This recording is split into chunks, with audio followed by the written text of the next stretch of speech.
Hello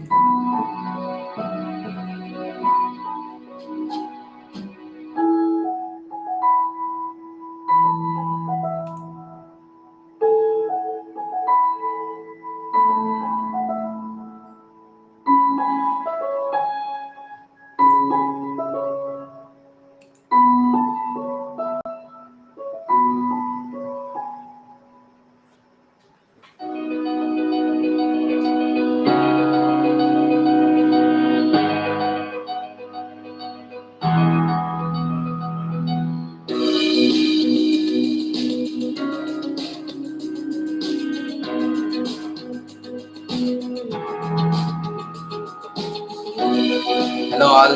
Hello all. Good morning and welcome to the 2 days bootcamp. It's great for you to show the commitment that you are here and for this 2 days bootcamp. And we have this 2 days bootcamp only once in a month. So some of you are lucky means who are in the latest group. Yeah, we do a lot of WhatsApp groups are there. So some of you who are there from there in the latest WhatsApp, you're lucky that you are attending this thing because we have randomly any times means once a month. Generally we have this 3 hour workshop which is we mainly concentrate on HTML there because in 3 hours you cannot teach everything, but in 2 days we can teach everything because it is 16 hours, and 16 hours is enough to teach HTML, CSS, JavaScript and ReactJS and everything. Not like we'll not leave anything, we'll teach you everything. Just you have to do this thing, HTML, CSS, JavaScript and ReactJS, and after you have to do a projects, and it is on my surety, our surety, that you'll get a job. If you don't get a job, just you can ask us. Okay, just do this thing, do this 2 days HTML, CSS, JavaScript, React, and do some around 20 projects. Okay, some 20 projects, 10 with 10 with CSS, maybe 5 with JavaScript and 5 with React.js, and all of them are on our site also. All of them are on my YouTube channel also. And the other thing is that we are doing two kind of certification. I will come to that later on. One is a participation certification, which we generally do, and in that we are going to give you 6 forms to fill, 6 attendance forms to fill, 3 today and 3 tomorrow. So it is like so it will be like that. And then the other thing is that uh, if you complete the projects, because we want people to complete the projects, people to get jobs. Someone was pinging me in the morning only that how do I get an internship? You get an internship, you do a lot of projects, you showcase those projects to your employer on LinkedIn. So what is LinkedIn, how to do that, all those things I'm going to tell right now. How to get a job in that in this time. A lot of companies don't tell you this secret, means how to get the job, means how to get the internship. Okay, yesterday only a very big YouTuber who recently created something, he was telling me that they will help you to get a job. But the thing is that we have paid courses and we don't even help people to get a job that much, because most of the people who do our paid courses, or maybe not our paid courses, maybe on a YouTube, they get a job before completing the course, because there is secret there which nobody actually tells you, which those people who releases the course, they know that secret, because that's why they are there. They are teaching you for a reason, but nobody tells you that reason, that how by yourself, by not taking help from anyone, you can get your dream job, you can get your dream internship. That nobody tells. Okay, that is something which I'm going to tell. And okay, so yeah, so maybe Mausam can send. Mausam is our editor. So WhatsApp group link. Yeah, so WhatsApp group link maybe. Okay, one sec. So if you're not in the WhatsApp, you can go joining, just joining here. So we have a lot of WhatsApp group. To be concerned, we have 30 WhatsApp groups, and on those WhatsApp group, all the students and all are there, and we just post what the latest happening and all those things that we post. Okay, so I'm giving you the link to the latest WhatsApp group. You can join this WhatsApp group. And as I told, means today we are going to start with means HTML, but the first half an hour, first half an hour also, I have to tell you the steps which you need to take. See, everybody teach everything which I am teaching is there on the internet. It is there on YouTube also, but people, there is explosion of everything. People don't know means which path to follow. They have to follow some path. They have to follow something. See, people think that okay, you have to learn Python also, you have to learn PHP also, you have to learn this also. People from non-IT background, they don't even know what to learn. See, there is so much explosion of things. They might think okay, they might see a scalar and they might think okay, you have to do data science. Data science, you need no coding. So that is not like that. Data science you need coding, but data science jobs are also not there that much. Okay, so all those things are there. All those things are there. People misguides a lot and all those things. So what are the parts to follow? That is very important. So for first half an hour, I'm going to tell all of these things and who am I and all these things. Most of you have not interacted with me much. Means most of you have interacted with my team members like Mosam and all who are coming from the WhatsApp group, Mosam and Abdul and all. So not interacted with me a lot. Okay, so let me also share my screen and we'll get started. And the first half an hour, I will tell you what to do, and then we're going to start with HTML first, and then CSS, of course, CSS, and CSS will be taken by Mosam, and then I will come back for JavaScript. JavaScript will be towards the end of today because CSS we teach everything. We will teach everything today. CSS Flexbox, CSS Grid, everything which is actually required. So some of the things which are there on the again on YouTube and all, so those are not used in the industry. See, CSS Flexbox and Grid are the thing which are used in the industry nowadays. All the startups love that. So CSS Grid and Flexbox we are going to teach, and after that tomorrow is React come in tomorrow. Maybe a bit of JavaScript will also be done because JavaScript cannot be completed today. So a bit of JavaScript and React, class based, functional based, everything in React I'm going to tell, everything which you need to get a job. Okay, so let me share my screen. And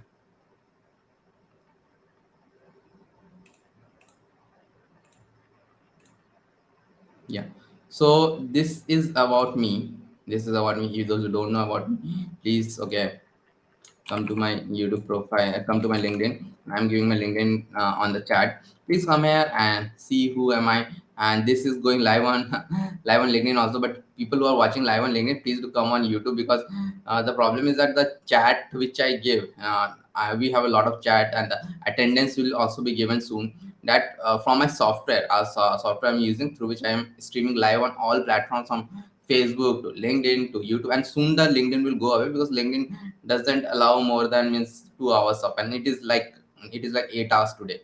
Okay, so and we will have breaks. Okay, don't worry, we will have breaks because we also need breaks, 20 minutes breaks. Even we will have a lunch break also. So that is there. And so people on LinkedIn, please come and watch it on YouTube. Okay, so that is there. And YouTube link you'll find on the LinkedIn post. The YouTube link is there. Please do come because I see 8 people watching on LinkedIn. Please do come on YouTube and watch, because soon on LinkedIn it will go away. And we do a lot of chat on the YouTube, and you will not get the chat. Okay, so that is it.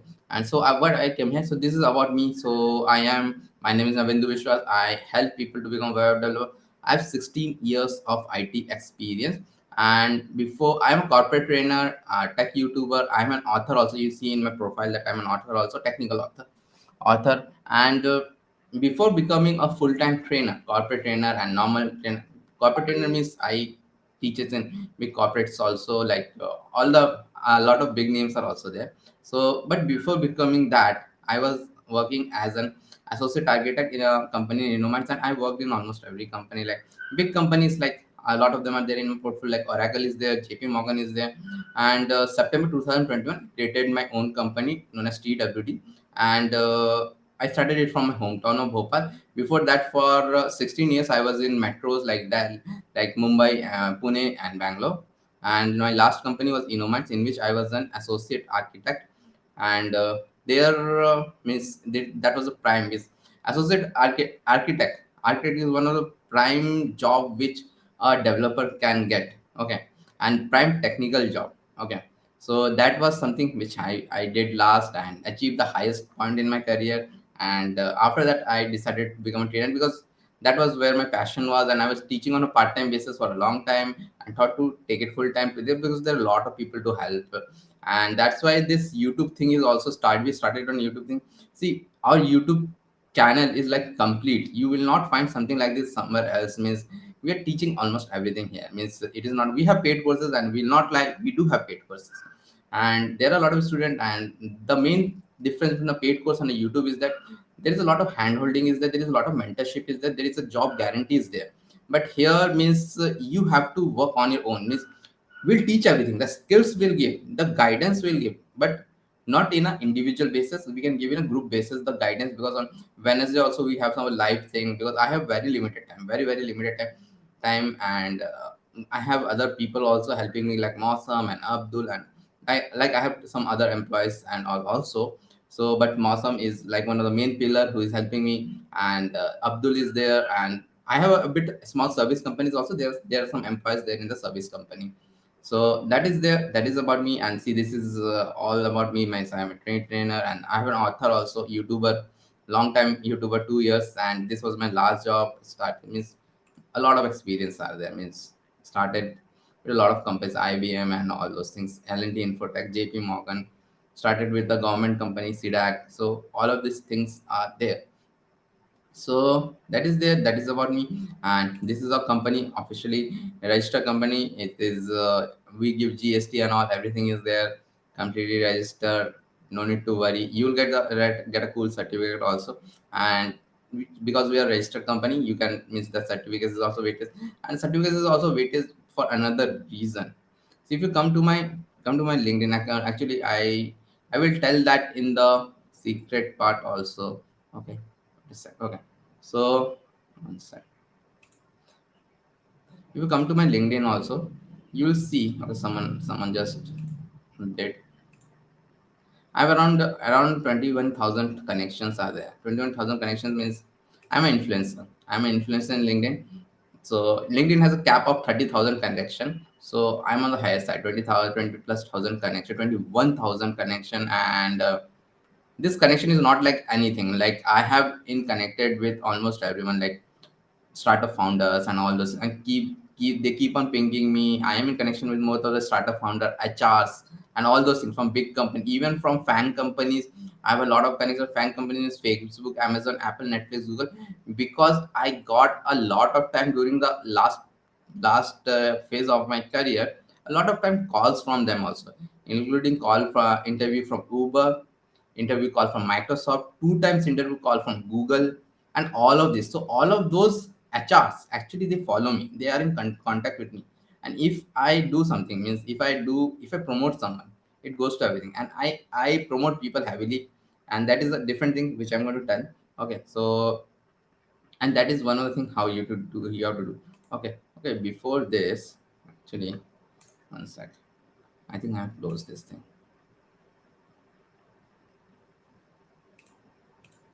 Okay, so before I will tell the three secrets, the path which have three secrets mean the path which you have to follow to become a web developer. A lot of people in my groups and all, they're coming from non-IT background. So what they need to do, or even if you're from an IT background, what path you have to take, nobody knows. If you are a student, even if you're an engineering student, the college professor, because I talk with a lot of students, they're paying me, the college professor don't know anything. They means they misguide the students so much. They tell about the technologies which are not even used. I was in the technology field for the past 16 years. I was doing cutting edge technology for the past 16. I have created apps myself, like Uber category apps I've created for enterprise.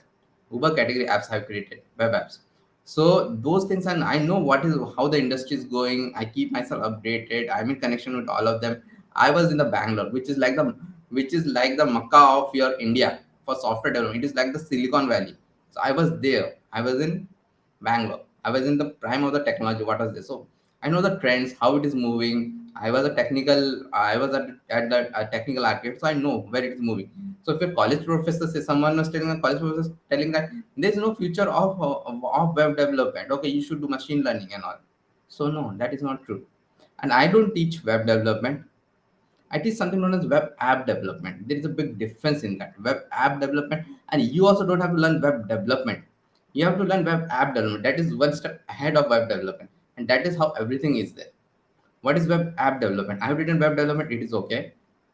So let me open this. So actually, because that web development, it is a broadly it is known as web development only, but mainly the web development part, it consists of only HTML and CSS.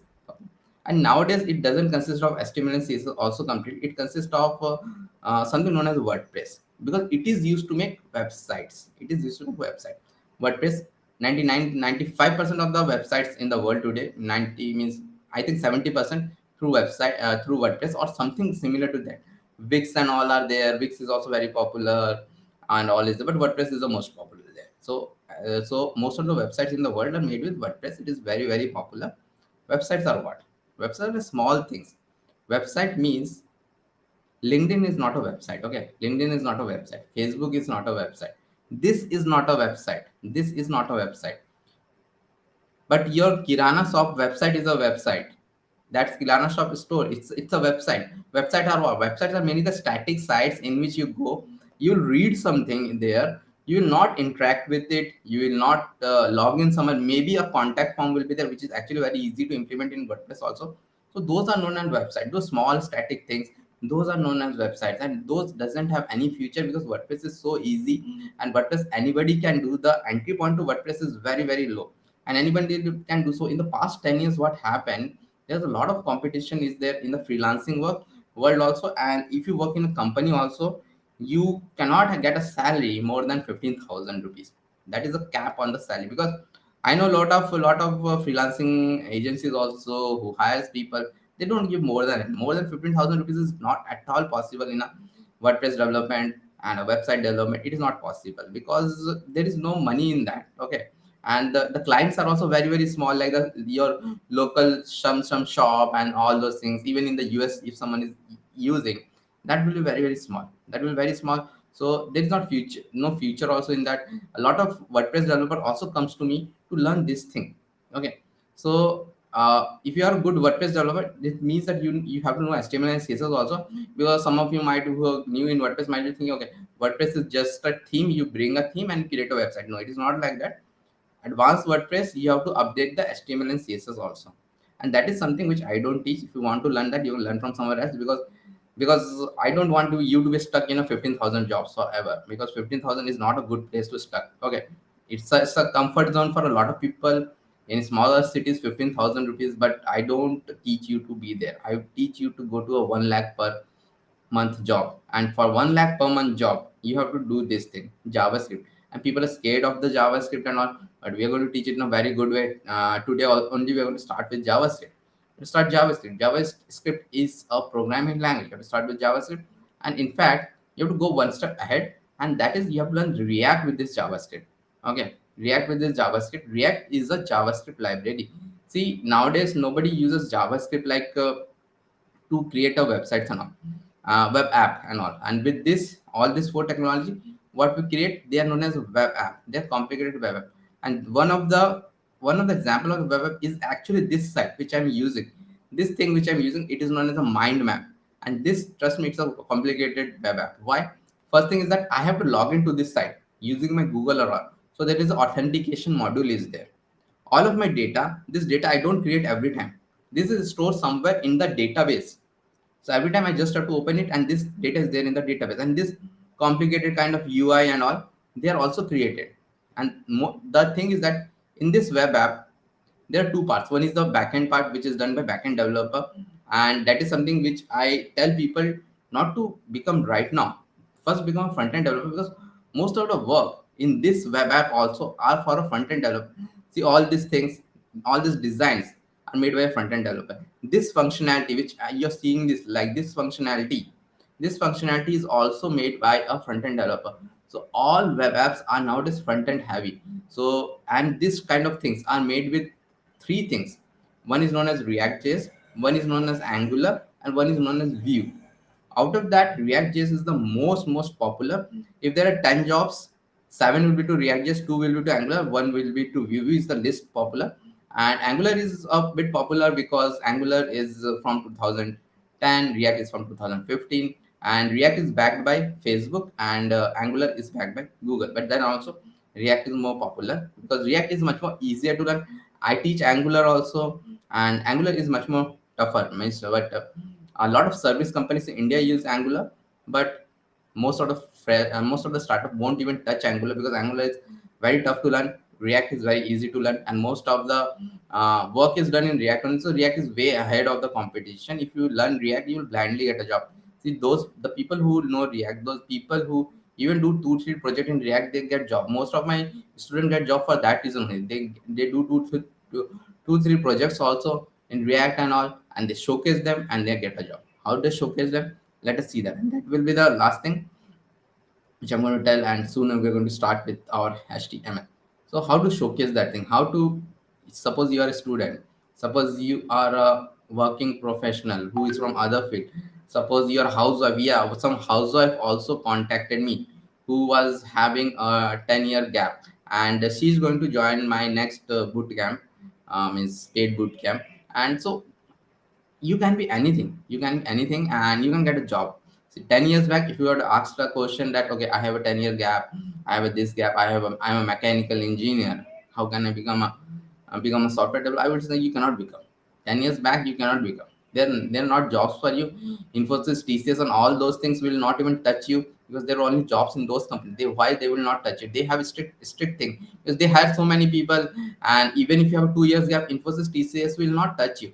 So in 2010, if you have come to me, I would have to know you cannot get a job. But this is 2022. The age of Infosys and all are gone. This is the age of startups, and the startups are like, they don't care. You're a housewife, you are a security guard. Yesterday only on my LinkedIn, I was seeing that one security guard become a software developer in the company in which he was working.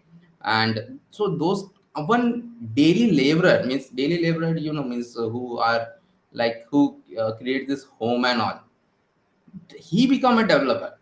Only the passion is required. That's the reason I was playing that video ahead. Only the passion, commitment is required. Anyone can become.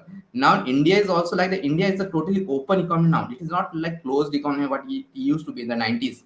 It is an open economy. Anyone who does a little bit of hard work on can become. If a laborer, if a daily laborer, if a housewife, if a security guard can become a developer, then why cannot you? There is a very popular story of a security guard of one of the very top product-based company in the south, which is known as Zoho. Most of you might have not heard about it, because it competes with Google, because it has got its own mail and all. Very popular company, very profitable company. And there was a security guard in that company. He actually learned development, and it took him 4 years, because it is like he was 10th pass. He was 10th pass only. So sometimes to understand development takes time. So the developers helped him, and in 4 years he started doing development. So it doesn't matter who you are, you can become. Okay, a lot of people who are mechanical engineers and have followed my advice have become developers. I'll show. This is one of the software. This was one of the mechanical engineer who followed my advice, and he got selected in a local startup. See, a mechanical engineer got selected. So, and he was telling me he got only the first time the package of 12,500. I told it is way too good, because I started with 5,000. It doesn't matter in development. With your experience, your salary increases exponentially. Like from 15,000, when you will reach to 50,000 in 6 months, and from 50,000 you reach to 1 lakh. With a React.js experience, with 1 year down, 1 year React.js experience, real experience, real production project, we can easily command 1 lakh. Easily command 1 lakh, not less than that. But you have to start with 5,000, 10,000, 15,000. People ask me, okay, how much I will get after I do your course, or after I do it from YouTube? Yeah, but you have to start with 5,000. You have to first, maybe you have to start with zero. Experience is what matters. It's the magic is there in the 1 year experience with React. Okay, not that. And everything is React. Every work, every job belongs to React. Don't even ask means, maybe if you can ask in the later on Wednesday, or see, why should not I do Python? Why should not I do means data science on? So there are not that much jobs as it is told, because see, data science, okay, the jobs will be there in data science and all. So let me tell about data science. The data science, there will be jobs in data science. There is no doubt that there will not be jobs in data science. The data science jobs are only limited to big companies. Data science is something in which they will say all big terms like machine learning and all those things, but that is not a real thing. It is not a machine learning, or it is just a thing of big data. Only the big terms are there. So you need a very, very big data set to use data science, and those big data set not every company have. Maybe all the unicorns have those big data sets in India. What are unicorns? Unicorn like Zomato, Flipkart, and all those people have. So when you log into your to a site, to a Flipkart site, it is not like that they will track you everywhere in that site. They will track your preference, they will track everything, so they can know you. So that's how all the companies knows you better than you. Like it is always said, Google knows you better than you, even your inner self. Google knows everything about you. So that's the how this big companies track, and that is what is known as data science. How Google doesn't have time to know means the preference of 6 billion people on the earth. That is all done by machine learning and all. There is an algorithm running that will predict your next move based on the thing which you have done. Suppose I purchase one at one time. I was thinking of means 2 years back. I was thinking of starting a startup. I was just thinking. It was on my mind. And the next day, Google started showing me ad about the how to start your startup. So because it made a pattern out of that, it made my pattern means on my earlier searches, it made some pattern, and those things are only in the big companies. So I'm not discouraging you to go to the big company, but why to go to limit yourself only to the top 50 companies in the world in which have big data, which do this data science? You can go to almost every company. Almost every company on the planet Earth uses web app development nowadays. Everybody have a complicated website which are known as web apps. Okay, so anywhere it goes. See, LinkedIn is, as I've told, LinkedIn is not a website. LinkedIn is a very big web app. That's why they paid so much. Microsoft paid $40 billion to purchase LinkedIn because it has got all this complicated thing, how to log in, how to get all the posts. When I come here, it will show me all the posts and all of these things are there. Okay, so let me also tell soon this three secrets, and then we are going to start with our HTML, and then it is all technical. So these people are from non-IT background, and anywhere means even if a student, you have to, as you know, you have to learn only this whole language. Don't go beyond that. Just think straight and don't go beyond that.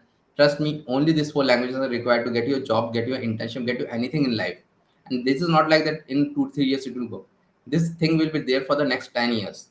For 10 years, even if Web3 comes, because Web3 is only a backend. Web3, all of you might have heard a Web3 term like Meta, Facebook changed itself to Meta and all those things. So those things are backend. As I told earlier, if you want to backend engineer, first become a front end engineer, then become a full stack engineer.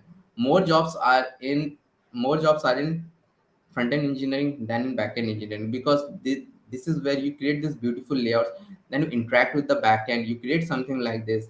Databases and all the jobs are there, but not that much as compared to this. Okay, that is there. And the thing is that there is something known as a Node.js also. If you are React.js developer, just learn Node.js and MongoDB, you'll become a full stack developer.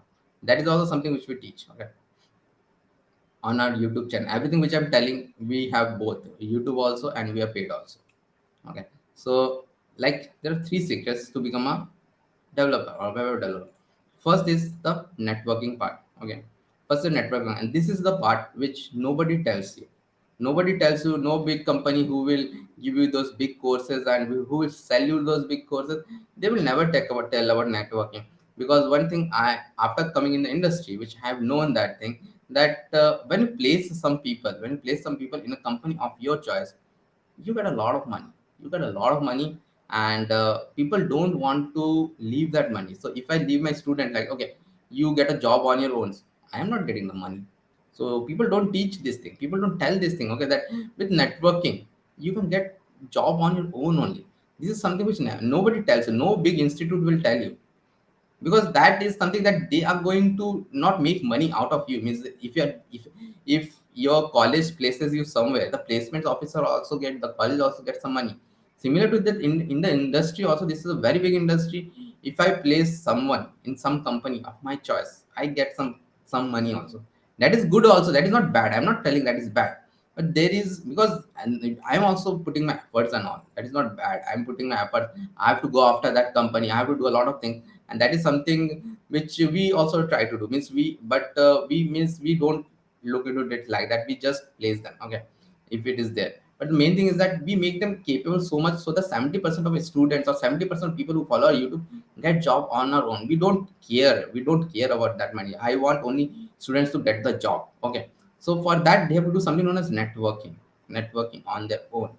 See, everything you learn on your own, you do networking on your own, you'll get. How networking? Networking is done on these four things. One is LinkedIn, one is Twitter, one is Instagram, and one is Facebook. Okay, I'll come to that. Okay, so LinkedIn and so Okay, someone asked me, sir, full stack development is deep CSS, high knowledge of HTML, CSS. Yeah, full stack developer also need high knowledge of. So that's why you're a full stack developer. If you don't get a knowledge of HTML, CSS, then better become a. If you're scared of that, then better become a backend developer. That are also in a lot of news. See, all full stack developers are front end heavy. So that is something which is a term. Most full stack developer are front end heavy. Okay, there are two type of full stack developer. One developer are like front end heavy, some developer are like back end heavy. So if you want to become back end heavy, not much is required. And I will tell you one truth. See, the thing is that full stack developer is a myth. Okay, the thing is that in most companies, even if it's a 5 people company, there will be different front end engineer, there will be different back end engineer. So you decide what you want to become, because development is not that much easy. Okay, development is, you require a lot of things. Very small startup will have this full stack developer, like 1 or 2% startups. 90% of the case, sometimes they do require full stack developer, but full stack developer with Node.js background. See, one of my students got job in a Silicon Valley in the US, and he was telling that he in that company, that is like a 10-15 people company, and he's like they require a full stack developer with Mun stack. So Mun stack is a very popular job for a full stack developer. So in that Node.js is there. And Node.js, trust me, Node.js is very easy. But the thing is that if you are a front end developer, you need to be very good in HTML and CSS, because the thing we are the way industry works is like, okay, let me tell also, this is a very good question actually. The thing is that what happens in the industry, when you get a job, like maybe a full stack developer, maybe a front end developer, doesn't matter. If you get a job, what will happen? You'll go to a company, and there will be a project. There will, suppose there is scratch project, some in which I worked in a lot of scratch projects, in which the requirement and all these things will be decided, and then the manager will sit with your designer to create a design of the complete site. Okay, complete web app they will design. Okay, so like this will be a login screen, this will be this screen, this will be this screen, and all those things. So first they will give it to you, and they will give stories, and all those things are a different thing, like scrum and all those things will be done. So you have to do two things now. You have to create that login screen. Suppose the designer give you a login screen. So you have to create that login screen in HTML and CSS, and you also have to add JWT authentication to that login screen using React. React is also, it is, you're going to learn React tomorrow. React is also like HTML and CSS, like common in React means. But you have two works. You have to do that design to HTML and CSS, which is very important. Design, you have to complete the design to HTML and CSS. So that's why you have to be very good in HTML and CSS, and especially CSS. HTML is nothing. Okay, so especially CSS, you have to good in CSS, and the next thing, you have to good in React. So most developers see React is like very technical kind of thing. So most developers become good in React, or they will, when they are stuck, they will Google or something find it. But sometimes developers are not able to be good in HTML and CSS, because HTML and CSS is something which requires a lot of practice. CSS requires a lot of practice, lot of things, and we also teach about that. There is a site known as Front End Mentor, and that is as close to production as it is there. So we have a lot of front end mentor projects on our channel. You can see that we've done like continuous 10 front end mentor projects, 5 front end mentor projects. Next week also we are going to have front end mentor projects. That is the main site which we try to tell people. So that's why HTML and CSS, we focus so much on HTML and CSS also, because you cannot become a front end developer without HTML and CSS. Okay, so that is there. So hope it answers your question. So HTML and CSS is very much required. There is no shortcut for that. Okay, and a lot of people will might be tell you about that Tailwind CSS. You might have heard. Tailwind CSS is also like, you need to know a lot of CSS in that Tailwind CSS, because all of those classes are there in that. Okay, so earlier people used to call the same thing about Bootstrap. Okay, so that is okay. And let's move ahead. And beside the technical skills, as I've told, you need these skills also. And with this skill, you don't need help of me. That mechanical engineer got job on his own. You don't require my help. My student don't require my help. If you have this skill, and trust me, it doesn't take much time to build this skill. You go on Instagram and waste your 1 hour, 2 hour on Instagram, like scrolling and all. Instead of doing that, post something on Instagram related to development. Develop your Instagram feed. Go to the Instagram to developers profile, like top developers profile. see their post, comment on their post. That is how you grow your Instagram. Then Twitter is there. All the American developers are on Twitter. But the main thing is LinkedIn. In India, it is the LinkedIn is the main thing. You can even ignore this Twitter and Instagram. Just focus on LinkedIn. LinkedIn will take your career to such a place you won't even know, because that has taken my career to that place.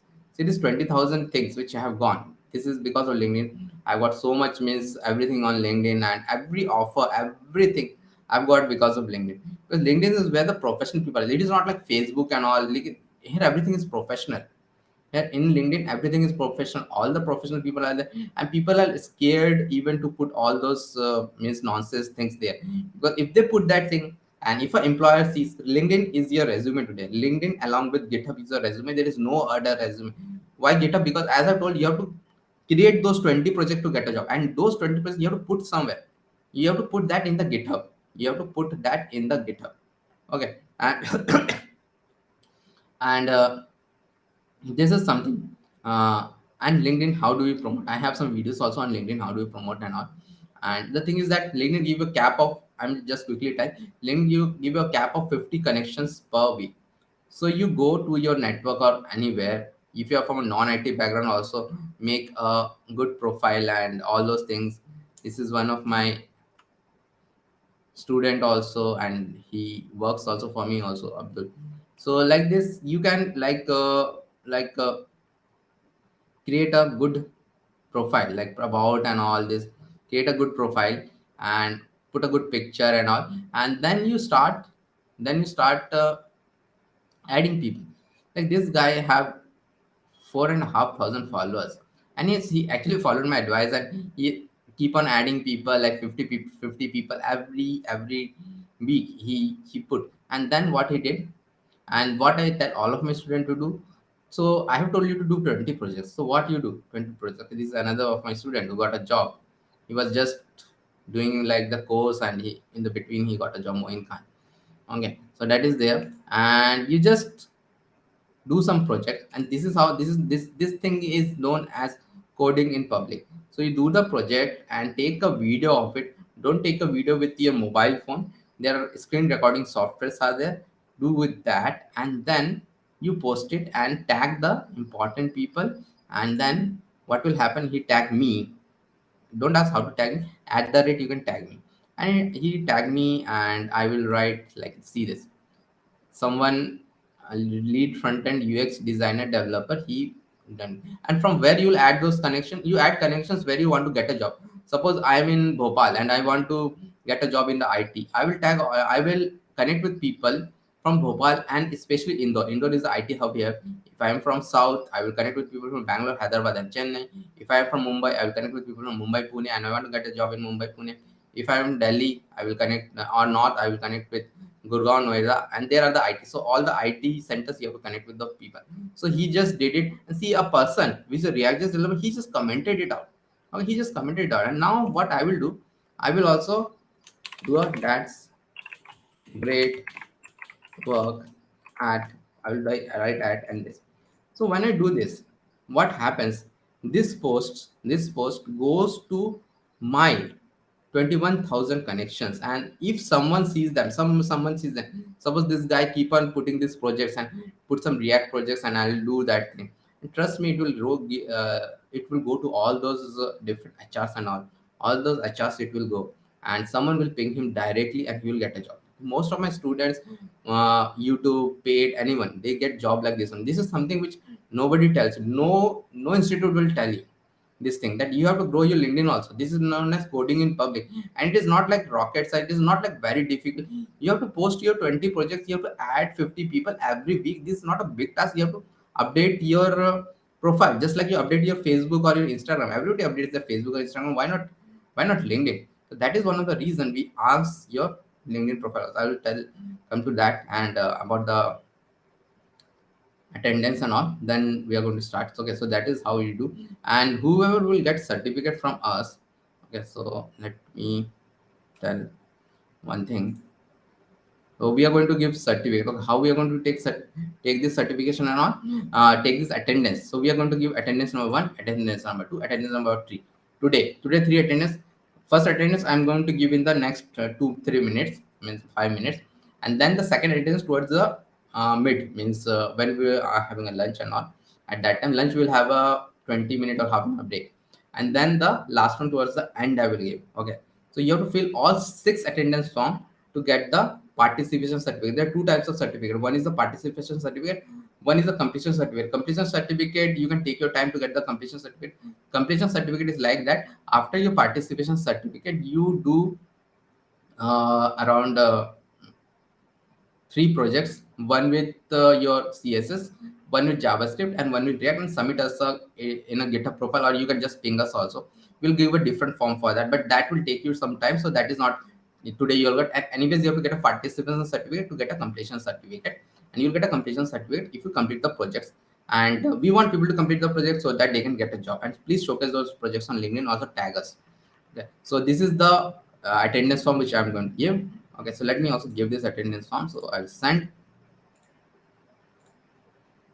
copy, and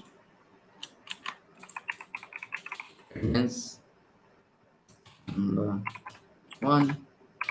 So this is the attendance number 1, and I'm also going to tag this. Those people are watching from other platform like Facebook and LinkedIn, please do come to my YouTube channel, because this is going on the live chat. Okay, the attendance is given on the live chat. I will again tell, the attendance is given on the live chat. Please don't ask again where the attendance is given.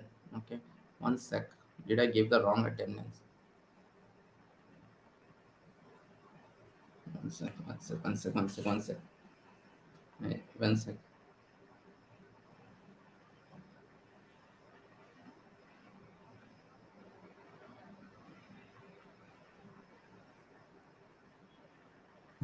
Oh, no problem. I will make this as a attendance number 1.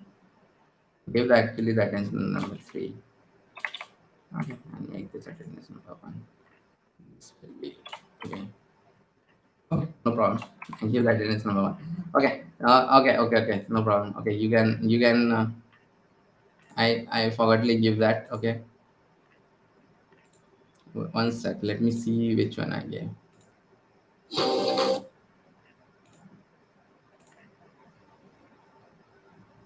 Okay, I changed it back to attendance number 1. Okay, you can fill it. Okay, I again open it. Please do again open it, and it will be attendance number 1 because I changed this. Okay, so I don't want to please open again, and it will be okay. Okay, so this attendance you fill because I made it, just I edited it, made it attendance number 1. So attendance number 1 we have given, so please do fill it. Attendance number 2 and 3 will be given later on, as I told. And what you have to fill in as attendance, let me quickly tell. Email you have to give, your name you have to give. Please give the correct email because the certificate will be sent on this email only. Name you have to give correct because your name, the certificate will come with your name. We want to know your role, and we want to give your LinkedIn profile. If you don't have a LinkedIn profile, put I don't have a LinkedIn profile. But as I've told so much about LinkedIn is very important. If you give the LinkedIn profile, it will add to you. Why? It will add. We promote everyone who gets a certificate. Who gets a certificate, we promote everyone on LinkedIn heavily, and they trust me that those posts of mine get a lot of traction, a lot of views. And this is like a boot camp. This is having a ReactJS also there. Okay, ReactJS also there. And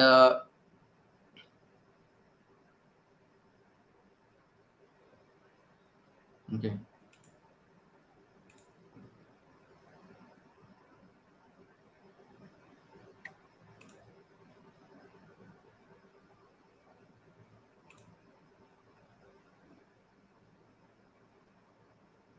okay, so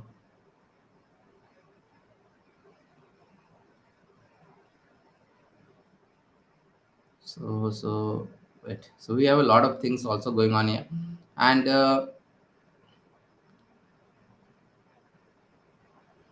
okay, like this, we will promote you like this, participation certificate, and we'll also tag you. So that is the reason we need the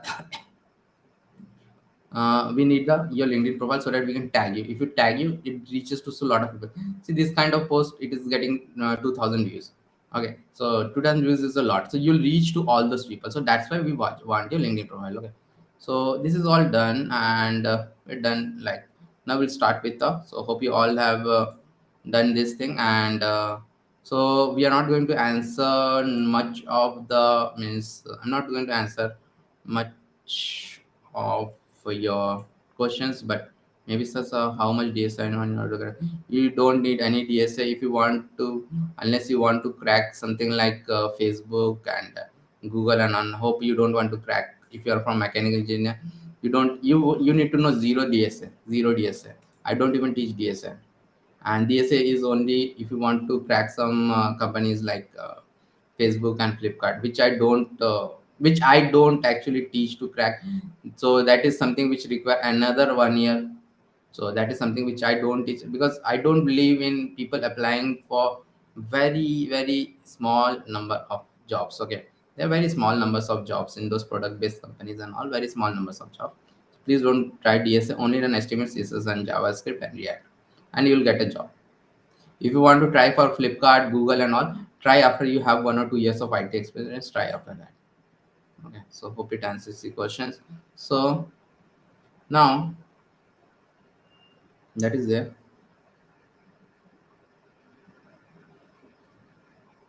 Yeah, everything will be covered. So as I told, tomorrow is mainly React. So everything will be covered in React, from class based to hooks, everything. Okay, everything will be there. So this is a complete boot camp. You don't have to go outside it. This is 16 hours of complete awesome training. You don't have to go outside it. Only after this boot camp you have to do is to create a project, and a lot of projects you have to create.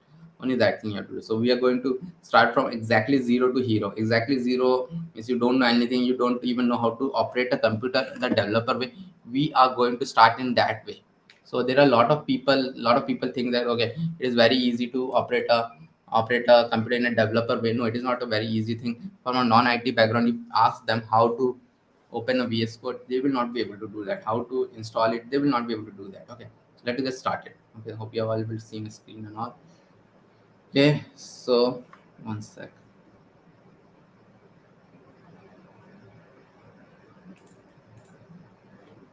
Okay. So as I've told, we're going to do HTML first. Okay, HTML. We're going to start with HTML.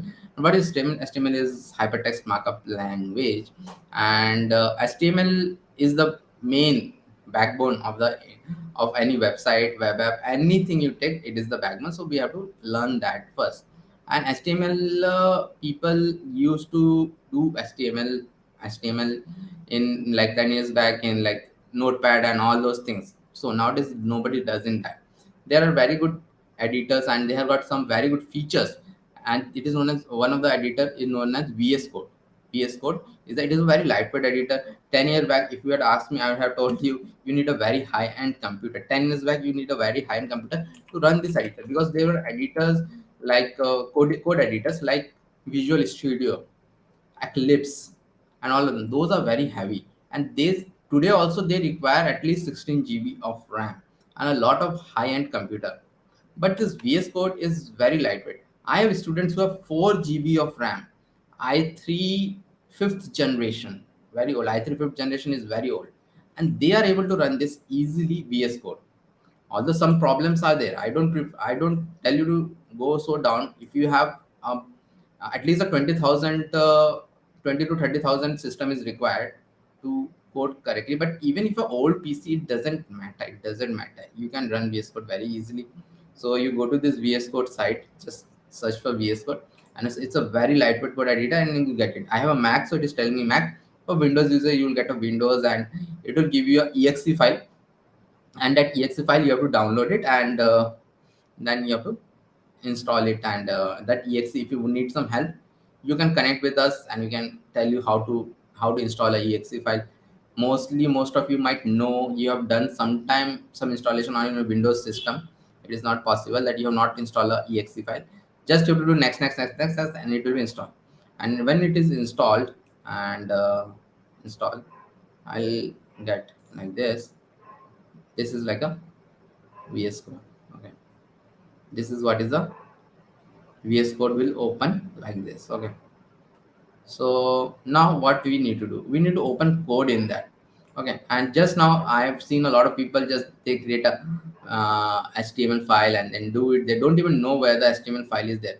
people who are from non-IT background, they will just go here and click and new file they'll do, okay, and they will not even know. But in development, you need to be very organized. You need to be very organized, okay. So how organized you need to have. So that's the reason you should always create a folder. A lot of students also don't create this folder and then they forgot where they have saved this thing. Okay, you have to create a folder like this, okay. So I have created a folder. Any folder you create on your miss C drive, D drive, mostly in a in a Windows, create on a D drive folder like HTML or practice or anything.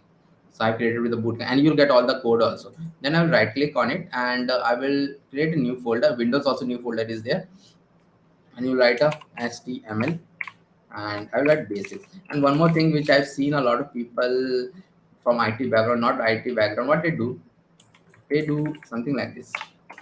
Please don't do it. Means space is something which a developer should not give. They should always be connected. They should always be connected with a dash or an underscore or anything. Dash, underscore, or even you can keep it like this, but don't give a space there. That is so much non-development thing. So you have to work like a developer, because if in a company you go and you give this space, this is so unprofessional. Because when ultimately you have to learn to use terminal, because when you go to react, you have to learn to use a bit of terminal.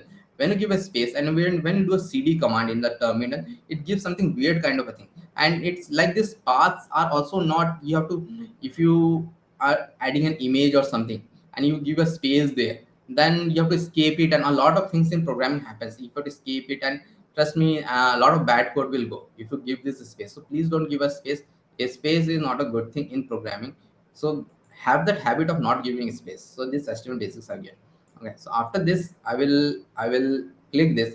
How to add it in the in this VS code. Okay, so there are many ways, like terminal way also. Terminal is like this dangerous kind of thing, which it is known as a terminal. Most of you might be worried to see this thing, so you have to run commands. So that is there, but I'm not going to tell that way. I'm going to tell the easiest way. Slowly we are going to go there. A bit of terminal is required when we are going to start with react, just a bit of commands you need to know. So what I'm going to do is this HTML basics. I will just click it. Okay, click it like if I'm using a desktop, you have to uh, hold it and you have to bring it in. And some people might be not having a desktop or a laptop. Please arrange it from somewhere. A lot of my students say that they have that problem. And there is one more thing, maybe I will, you can connect with me, I will tell. There are some ways in which you don't even need a desktop or a laptop. And there are some coding editors, online coding editors, which you can try. Okay, so that is it. Okay, so this HTML basics I will take and I will put it here. I'm just taken put it there. I've just taken, took my finger over that thing, taken my finger over that thing, so that is been opened here. Okay, that is how it will be opened here. HTML basic, actually the folder is open here. This is the most easiest way to open it. Even with a laptop you can drag it there and put it there. Okay, so that will be open there. And then HTML basics I will go, and there I will do index dot html, and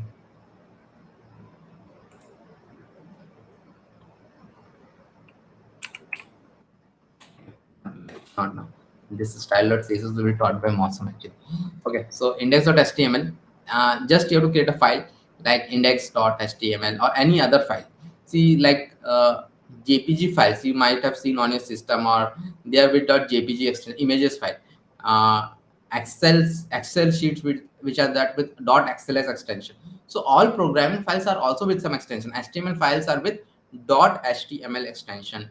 JavaScript files are with .js extension, and CSS files are with .css extension. Java file are with .java extension. So this is the extension for HTML, and you can give any name, but index.html is a very common name for the starting file. Okay, so what happens in, if you go to any site, you'll see that there are certain paths are there. Okay, so like this site is also there. It will have certain path like this. I will go to this blog.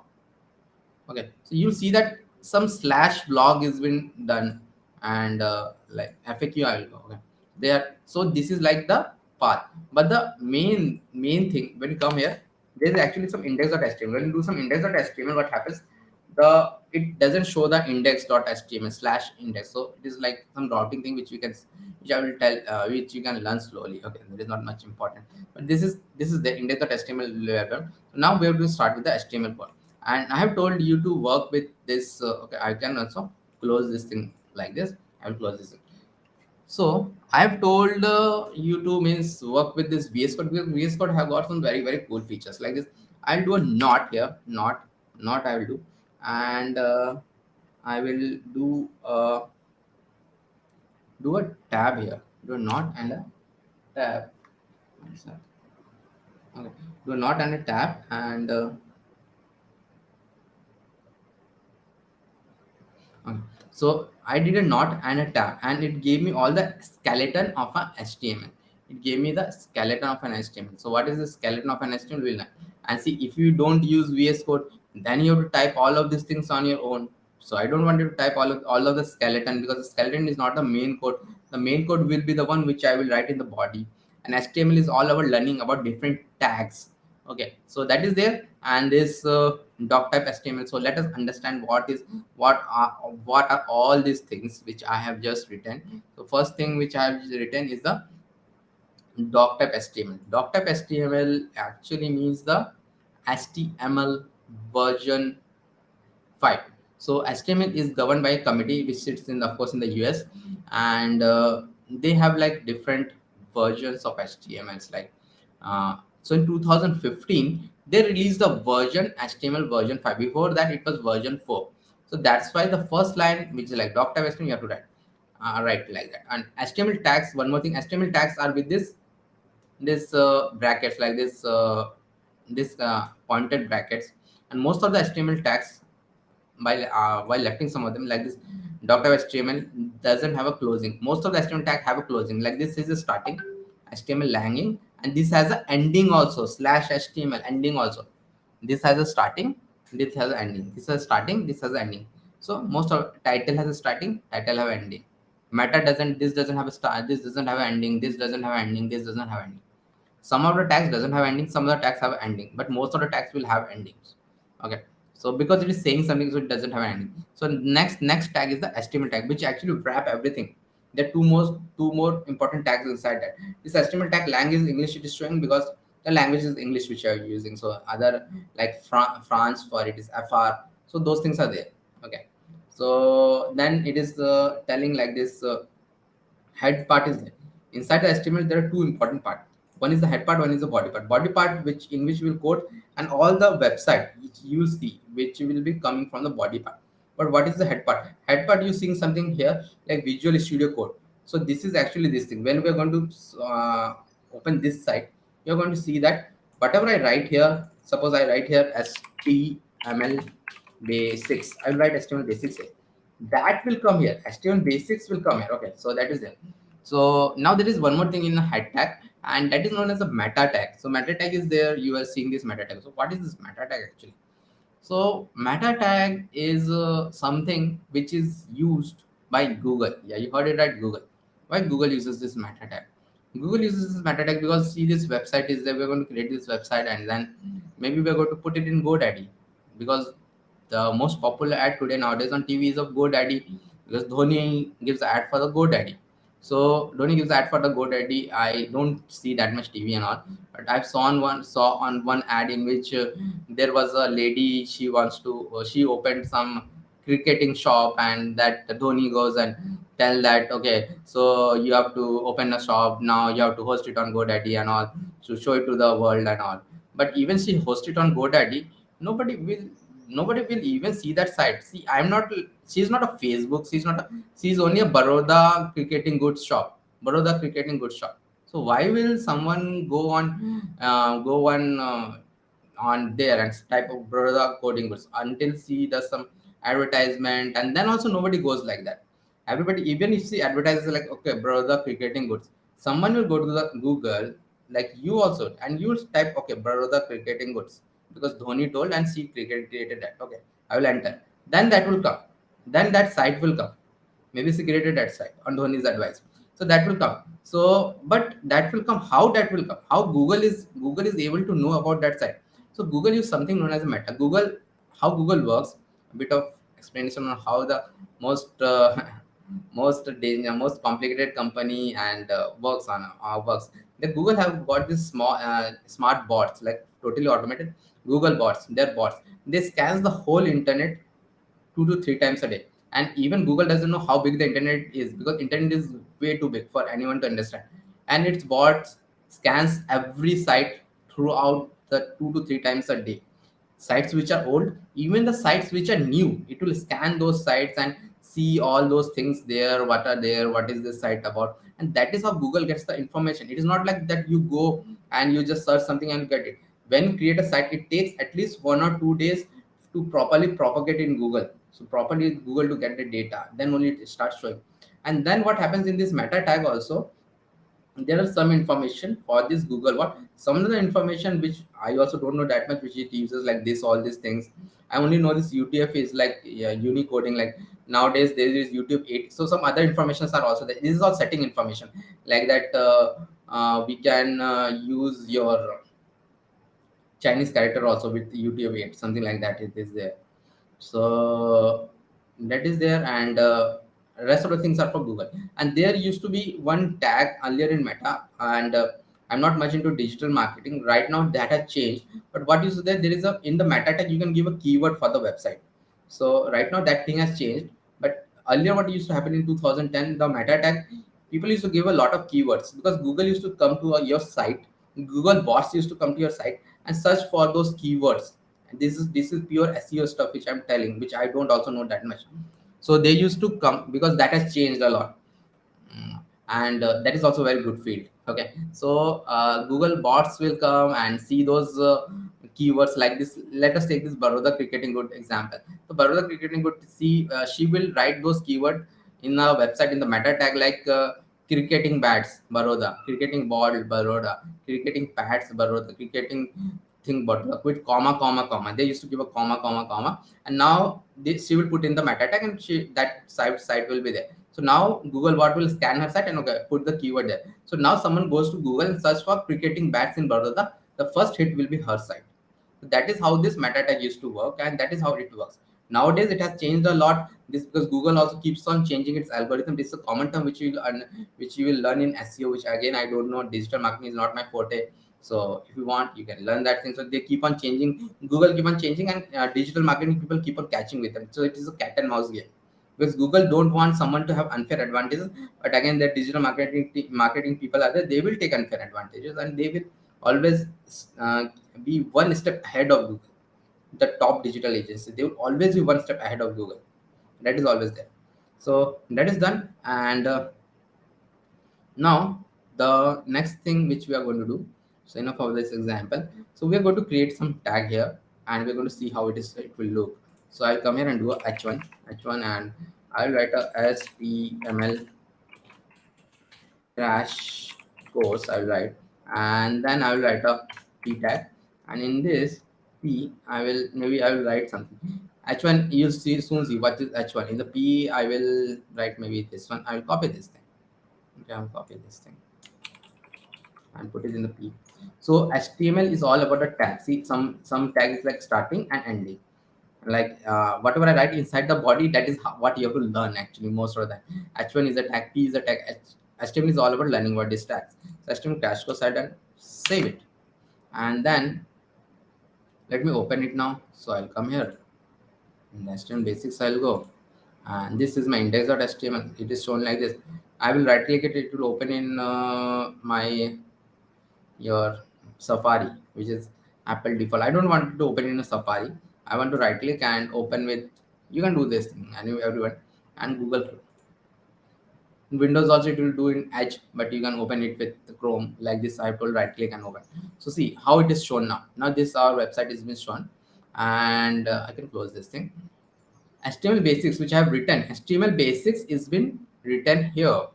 Then HTML crash course, like title. So title is written H1. H1 is like a big text. H1, and this you have seen in almost every site. The big headings, the main headings are given with H1. There are some other tags also there. h1 is been shown here. Then the p tag is like a small, which has been shown like this. Okay, so this is what is all about, like this site has been done and all. Okay, so before moving forward, before starting with the other tags, I am going to tell one thing. We are not going to work like this. Okay, there is a problem here. Okay, the problem is like I will do another p, and okay, I close that site. Now from where do I get data? So this is something which always happens. So I will not going to again open the site and get the data. So there is something not like a dummy data. So I cannot go always to some site and get data like VS Code with deep development route and all those things. So there is something like a dummy data, and this happens a lot because even if you are developing some website for a freelancing website, the client doesn't give you the real data like the first day. They will you have to use some dummy data there, and dummy data is very much used. So dummy data, there is a dummy data known as lorem ipsum. Lorem ipsum is a very popular dummy data. You can, I don't know where it is. Okay, this data, this is like this. It is in the publishing and graphing. The lorem ipsum is a placeholder text. So what is this publishing and graphing industry? Lorem ipsum uh, is a dummy text, a placeholder, not dummy text, placeholder text. What is this publishing industry and all?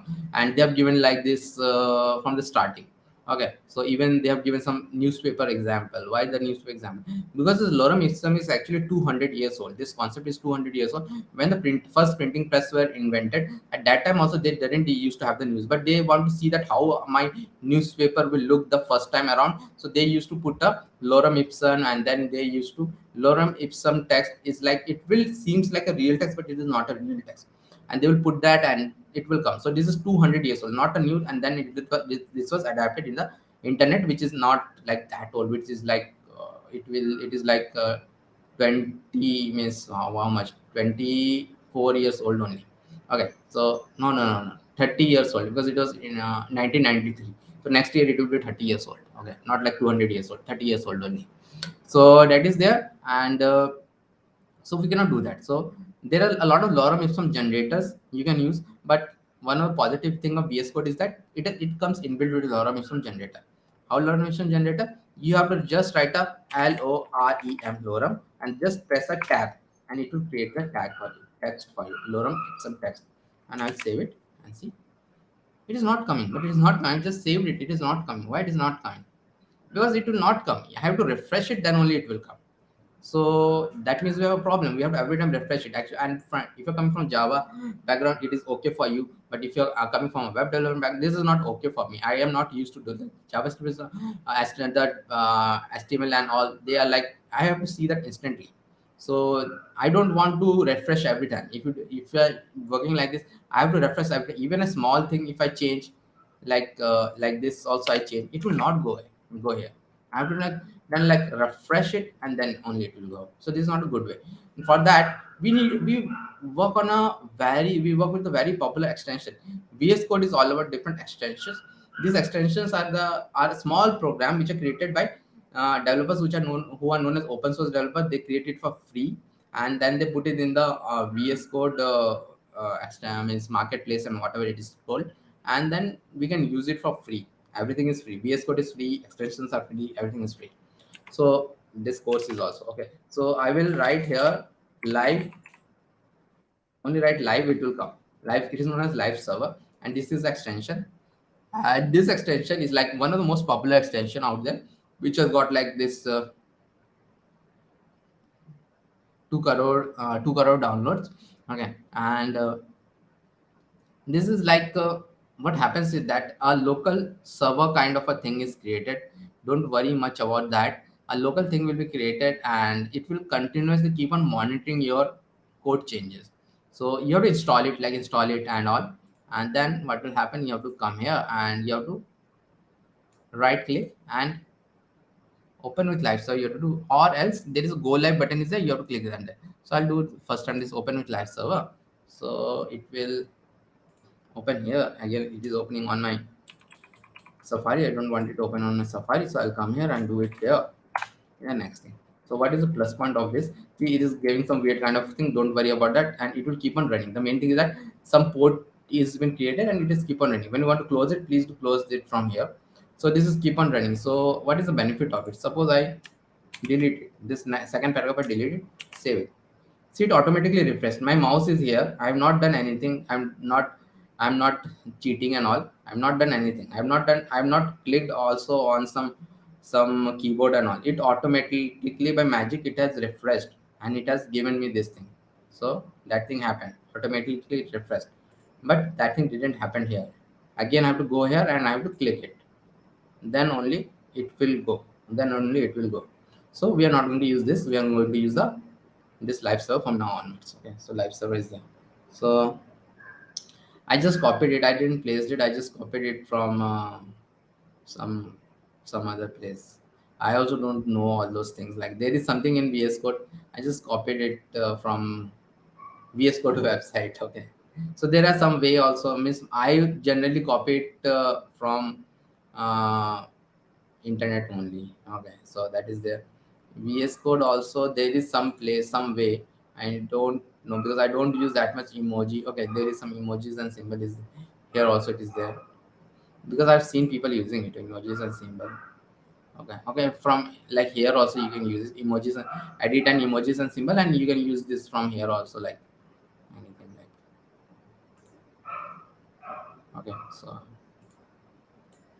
that was a good thing. Maybe I'll put it in.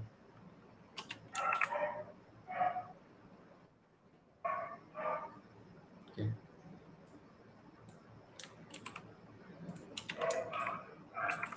Okay, this is much more better. Okay, like this you can use emoji. So that was a good thing. Actually, I just remember. Okay, so now we are going to move ahead, and the next thing which we are going to learn, as I told, HTML is all about different tags. So the first tag which we are going to do is this heading tags. Okay, so let me copy it.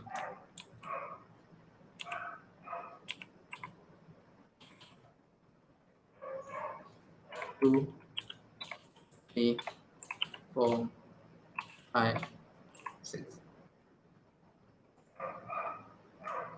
Save it. So see, what is this?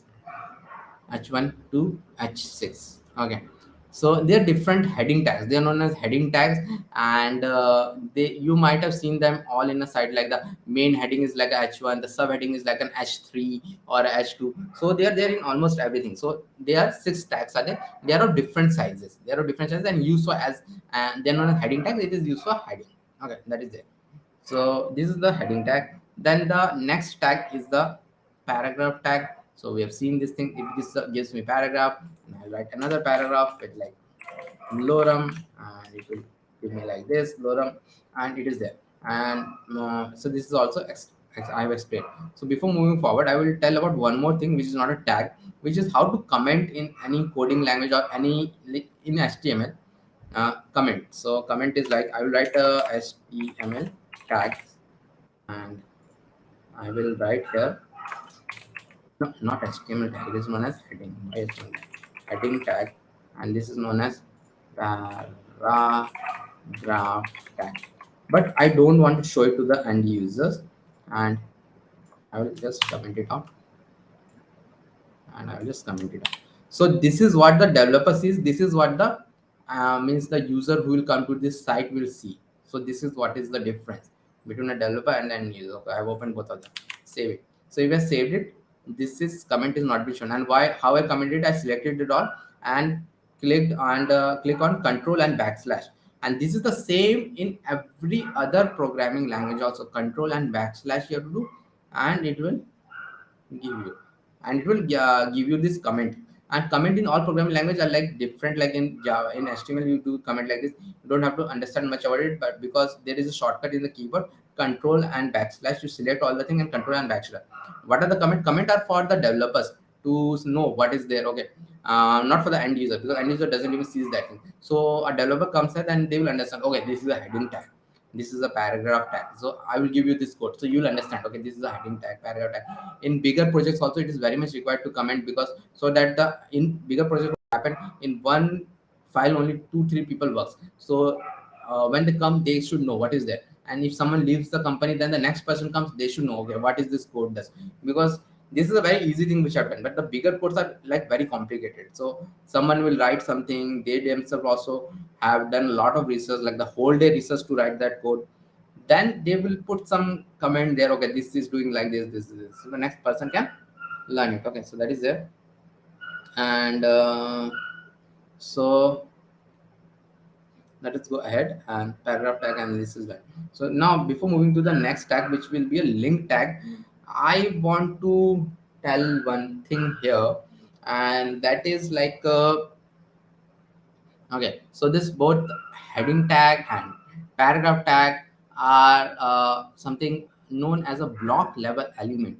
So why they are block level elements? See, in this heading tag, there was a lot of place here. Okay, there was a lot of space. It could have come, everything could have come in the same line also. A lot of them could have come in the same line. Same thing with the paragraph tag. This paragraph and this next paragraph could have come in the same line. They could have come, in the same line, but it is not coming in the same line because they are block level elements. 70% of the tags are block level element. What means that it takes its own line, so there will be a bit of line, there will be a bit of a space, which is actually known as margin, which you're going to learn in CSS.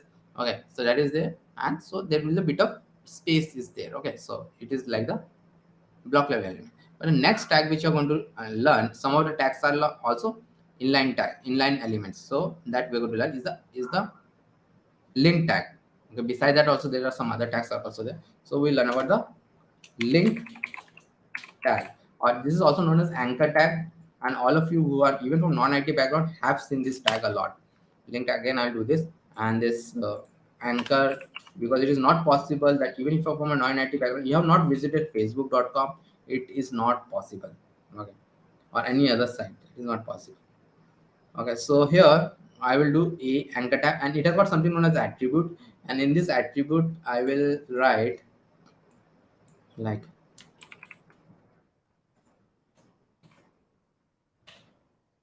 this, and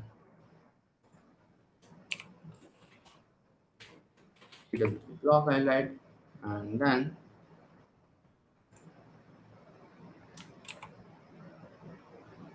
okay, so TW blog I have written, and I will save it. So see what will happen. I will get this TWT block in a different kind of a color. So it is showing me like this thing like with the purple color, and underline is there. Purple color and underline, which is very important. And one more thing. See, if I hover my mouse over all these things, nothing happens. Okay, nothing happens much. But here, if I hover my mouse over it, it changes it to a hand. And and I know all of you might have seen this kind of link. And where is this? The webdate.tech is there, and you can give any website here. Okay, so this is like when I will click on it, it is changing to hand, which means that I can click over it. So in internet, when it something is changed to hand, it generally means we can click over it, and you have seen this thing a lot of times. Okay, so I click over it, and it will take me to my blogging site. It will take me to my blogging site. It will take me here. So that is there. It will take the blogging site, and now come back. I'll come back, and there is one problem here. The problem is that when I'm clicking on it, it is opening in the same same tag. Okay, same tab, which is actually not a good thing. If it is opening in the same tag, it is not a good thing. Okay, it should always open in a different tag, because that is how the things should work. Okay, so suppose I will tell you a real example. Like in LinkedIn also, in all big sites you'll go, in LinkedIn and all, you'll go and see everybody is doing, that is good. So if LinkedIn and all, I'll go and okay,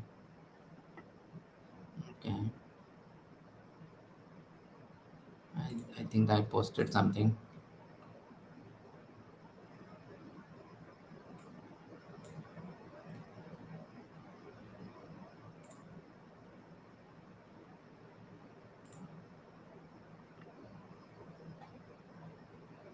See, one of my this post, not this post.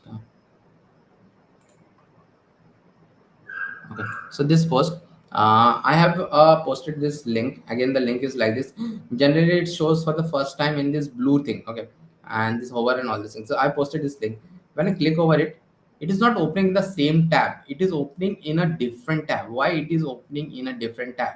Because that is what is a good marketing practice. It LinkedIn doesn't want me to close the LinkedIn thing. If it would have opened the YouTube link on the same tab, there are chances that I will never come back to LinkedIn.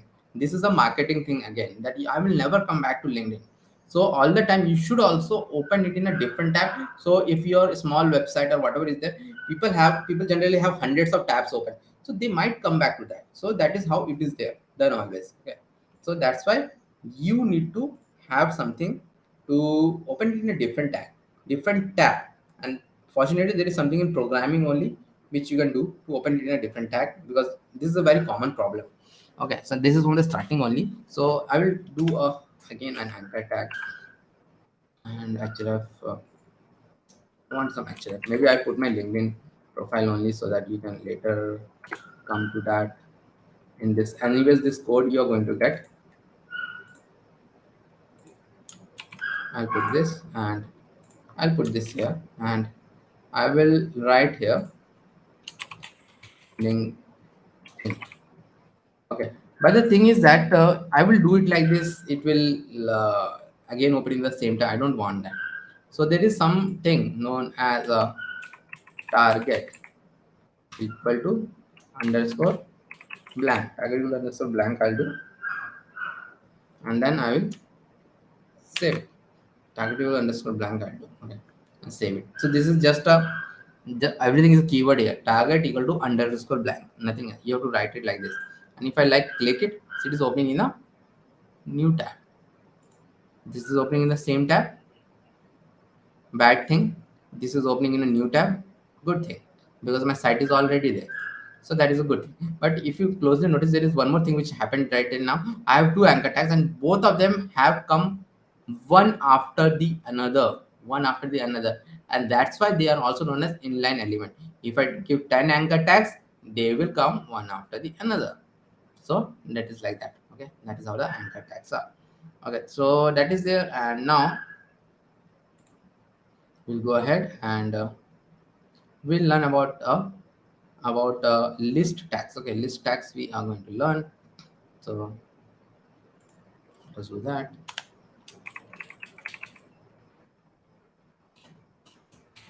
List tag, and then here we'll have unordered list. So list tags are two types. One is unordered list, one is a ordered list. So unordered list, let us do the unordered list. And in this unordered list we have like ally list item, and this is like item 1.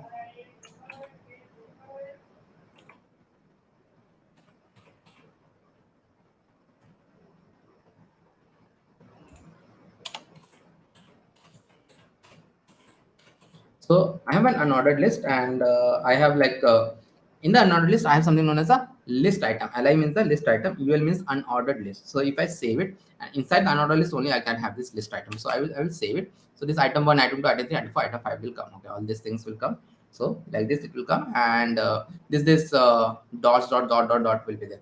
Okay, this is an unordered list. Now there is another thing which is known as ordered list. Ordered list. Okay, and unordered list is used most than ordered list. You'll see the reason. Like I will copy this and paste it, save it, and see this. It will come 1, 2, 3, 4, 5. It will come. So ordered list means order 1, 2, 3, 4, 5. If I increase this number will increase automatically. Like if I make it 6, this number will come. Like this 6 will come. If I make it like 6, this will just increase it. Okay, like this it will be there. So that is there how it will come. So this is like the list tag. Now we'll come to another tag which is table tag. See, all these tags are very easy, you can remember them, but table tag has got a lot of tags. I don't want to mug it up, because you should not mug up a lot of things, but you should know, okay, there is a table tag, we can use it, and you can see the format of it from the internet if you want. But this thing is something you can mug them up, because this is very less, and you can know these things. This is not that much. And whatever we teach here on this channel, that is like everything you have to learn. Not don't go beyond that. HTML is sometimes very big. See, the first HTML, you'll search HTML tutorial, you'll get a site known as W3C, and that site is like huge. People spend six months learning HTML only. I know people who spend 6 months learning HTML. Please don't do that.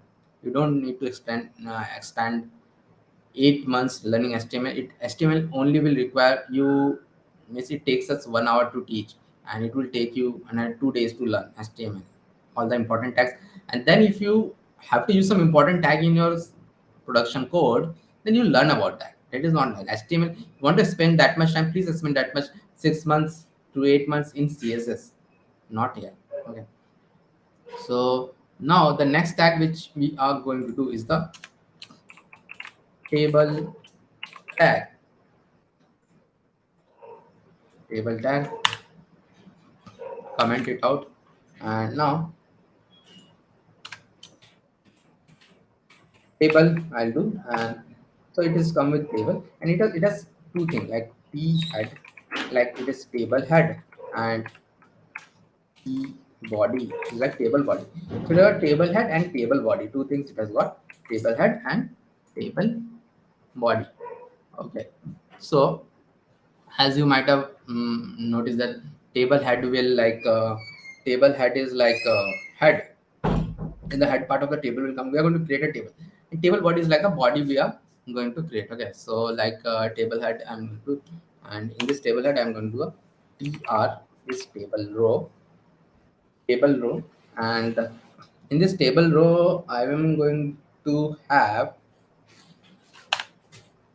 table h, and th is known as table header. Okay, email, like this. So in table head, we have something known as table row, and actually in table head we have only one table row. Why? Because you always have only one header in the table. Like this, I'll see name, age, and email. Name, age, and email will be there like this. Name, age, and email. Okay, so that will be there. Then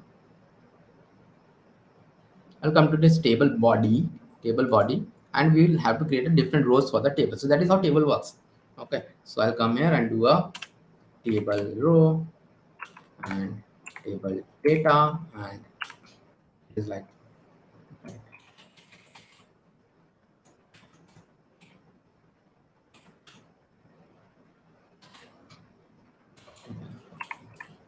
So now it is like table data,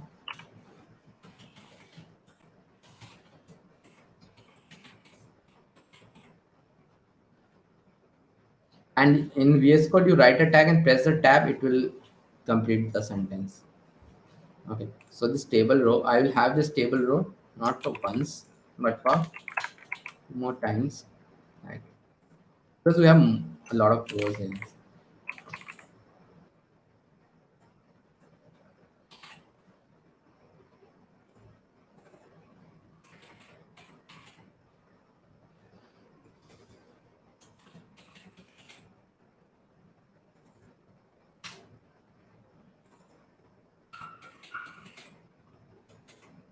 So this is how the table works. Okay, this is how the table works. So that is there. Now we'll learn about the most important tag in HTML, CSS, JavaScript, everything combined, and that is known as a form tag. And this form tag we are going to repeat not one time but another 3 times, because we are going to repeat this form tag in CSS also. Here we will get the structure of the form tag. In CSS we are going to beautify that form tag. In JavaScript we will add functionalities to that form tag, and React also will add functionalities to the form tag, because there are two ways to add functionality. One is a JavaScript, one is a React, and those things we are going to do. See, everything which you do in React can be done in JavaScript also, JavaScript DOM programming, but we never do it because first you learn about that JavaScript DOM programming is much more complicated than things like React and Angular, and second, in most big projects, it is not scalable, so nobody uses those things. Like web apps only came into picture after Angular was released in 2010. Before that also JavaScript was there, but that was not that much popular, because it is very much scalable, and Facebook has shown that thing. Like Facebook is a website, it's not a website, it's a web app which is used by half of the population of the earth. Yes, it is used by 3 billion people. 6 billion is the total population of earth. So 3 billion people are using that solution, and at one time only more than 1 crore connection has been made in Facebook. So it is like a crazy software. Means it is like not even possible. It was not even possible some 10-15 years back to have that much connection, that much load it has got on its server. So if those things can be done, and though Facebook uses React, that's why React is so much popular. Okay, so those things cannot be done with JavaScript because JavaScript has not that much power like React or Angular. All the Google products are built in Angular, from YouTube and all everything. Every like Google Docs, which I use a lot, and Google Search, and all those things are made in Angular. The front end is made in Angular. Okay, so that is like that.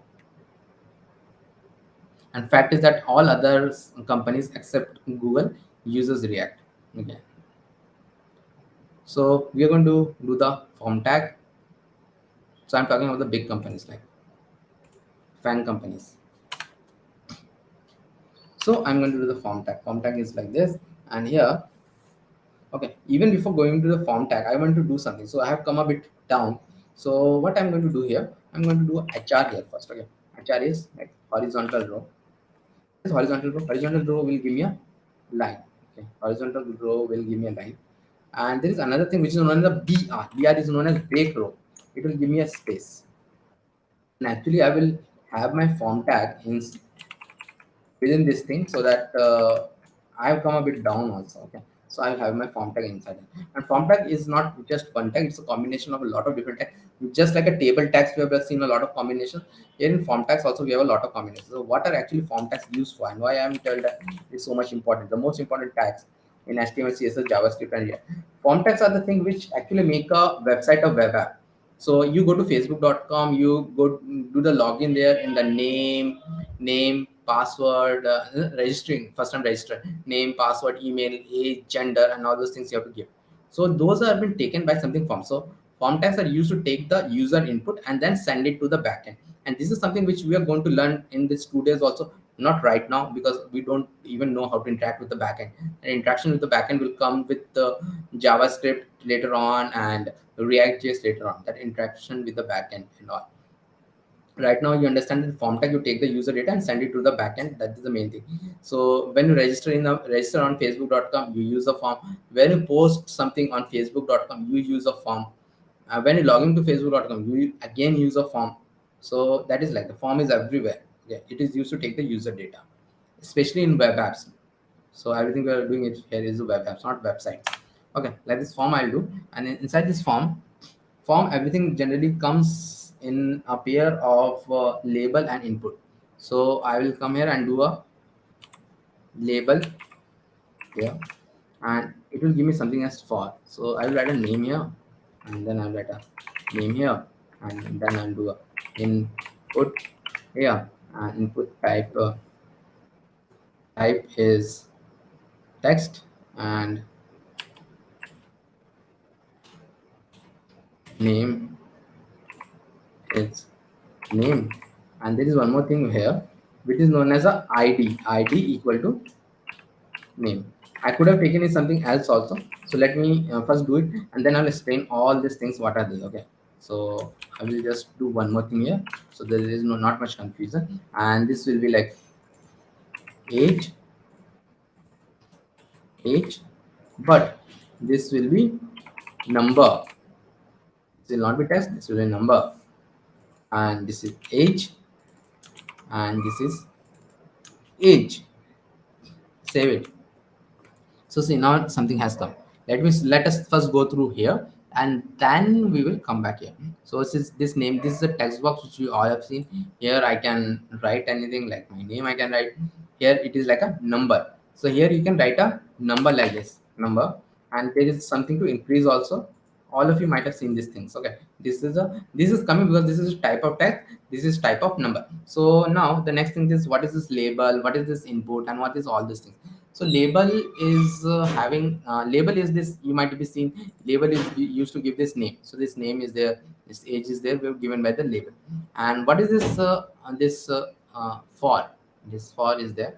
What is this for? So the for, the label and inputs, they always comes in pair. they always comes in pair, label and input. So this is one pair and this is another pair. They always comes in pair. And how these pairs are recognized? How these pairs are recognized? These pairs are recognized like this. For is there. So this for is there. For is having something like name, and ID is there. For and ID are to make them a pair. So for have something as a name, and ID have something as a name. So these two things should be same. For has something as age, ID has something as age. So these two things are same. Then only they becomes a pair. So this is how they are made a pair. So that is there. And what is this name? Then name of them. This is something which is used for the backend. This is something which is used for the backend. When we're going to ultimately we need to send this data to backend. We're going to see this later on also, that when we're going to send this data, this name is very important, because I could have named this something different. It's too confusing, but that is like this name is there, and this is again, it will go to the, as I told, go to the backend. Like whatever I type, it will go like this. Okay, let me tell a bit. It will go like this: name, whatever I type here. So I have typed Nabendu Vishwas. So name equal to Nabendu Vishwas will go to the backend. Age equal to 39 will go to the backend. So this is like this. It will go. Okay, so this is the server. Now let us move a bit forward, and then what is there?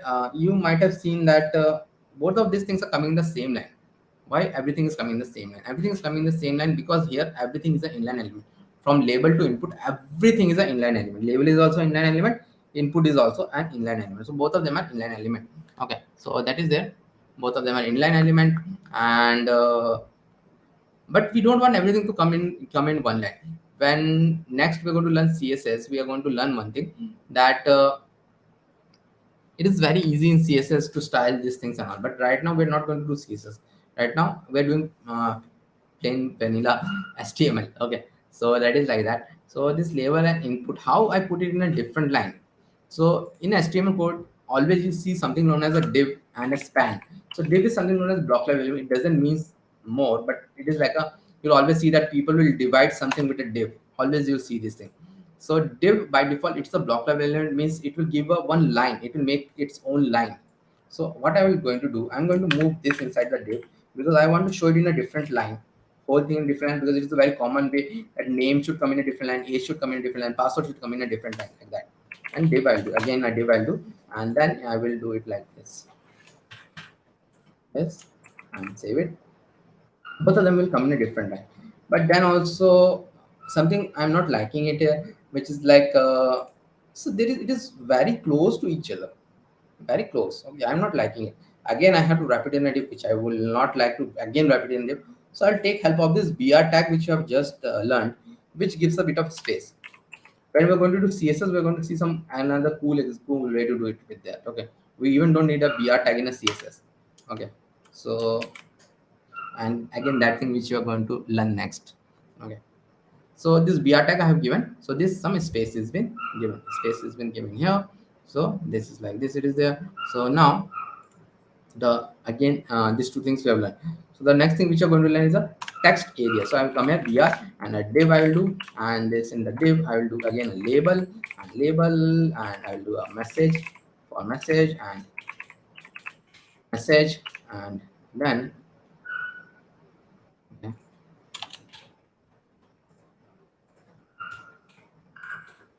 text area rows, and this I don't need. Text area, this name is message id,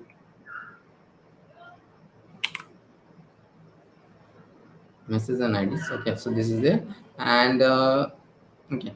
So what is this text area? Again, this name is something which is like same, and this ID is like foreign IDs are related. So I will save it and see this text area is like a input type text, but it is like a big thing, and it is very common. You whenever you post on Facebook, LinkedIn, anywhere, you get actually a text area there. What is the benefit of this thing? This is multiple line. This, just like in Facebook, you do this is a post like this. This is a post. This is a multiple line. You can give it, and the styling and all are not there. It is very ugly because styling is done through CSS. This is only the structure. Okay, so that is there. So that's why you're not looking at like a Facebook. So now the next thing which you are going to learn is about a drop downs. So these drop downs are very popular. You go to Amazon and everywhere you get this good looking drop downs and you select anything from there. So we'll go here and I'll do again and do a div and I'll do a label color, favorite color, select name is color, ID is color, and I'll have options like option value of red, value of green, value of blue, and maybe I will call it a red color, green color, and blue color. I'll do this three things: red color, green color, and blue color. So this will be shown like this. Okay, so this is a drop down, again a very popular thing, this drop down, and if I choose it to be red, green, blue, but this is very ugly looking drop down, so we don't have like this in Amazon. You go Amazon, you'll see some very nice looking drop downs, and see this thing is a drop down, this thing is a known as a drop down. Okay, so that is there. So let us go ahead, and here also we have a name and a means ID of for an ID is same and the name is the different, and this is the different option. And again, what is this value? Value is something which will go to the backend. See, you're seeing this, I'm getting this red color, green color, and blue color, what I have written here. No, I'm not getting the value, because value is something which will be sent to the backend. Value is something which will be sent to the backend. Okay, so that is like this. Then the next thing which we are going to do are the two things, last two things here, and one of those things is a div and is a checkbox. What is a checkbox? Okay, what is a checkbox? So like this, I'll have h4. Yeah. What do you want? Like this, and then I'll have a put like this, and type of checkbox name equal to vehicle 1 and value bike and the also equal to bike. I'll have a label. So this label I'm having after it is okay even if I have a label after. Okay, so I'll select it. Now this will be vehicle 2, this will be car, car. So what do you own I have written here, and in this there is a h4 is there, and there's input and labels are there. Let's save it. Okay, so what is coming, this bike and a car is there. So what is this checkbox? In checkbox is something which you can select multiple, so I can select both of them, and this is again something which you have seen a lot on Amazon sites, and also you have seen these things. You can select multiple brands and all with this checkboxes. And there is something in checkboxes which I want to tell. So input type checkboxes, that is okay, but name you're seeing that it is vehicle 1, vehicle 2, both of them are different. IDs and values, okay, values again something which is sent to the backend, and IDs and for are like related to. So this label is related to this IDs, this label is related to this ID. So it is like that. So labels are like that. Okay, so that is there. Then okay, so but what is, why the vehicle 1 and vehicle 2 are different? Because checkbox are like, they operates like two separate things, not like the same thing. They will operate like two separate things, these checkboxes. So when we see send to the backend, which we are going to send soon, we're going to see how it is sent to the backend soon. Then we'll see that this vehicle 1 and vehicle 2 will go differently. Okay, because there is something in which they go same, and that is known as a radio box. Okay, that is known as radio box. So we are going to learn about radio box also.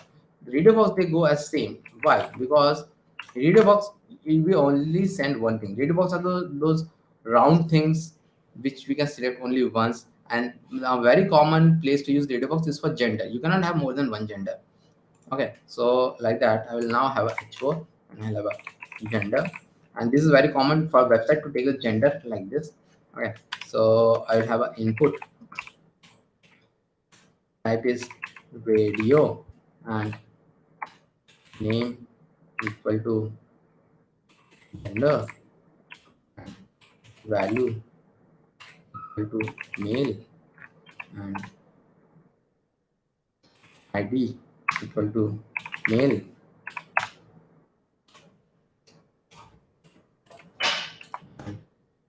Label is male.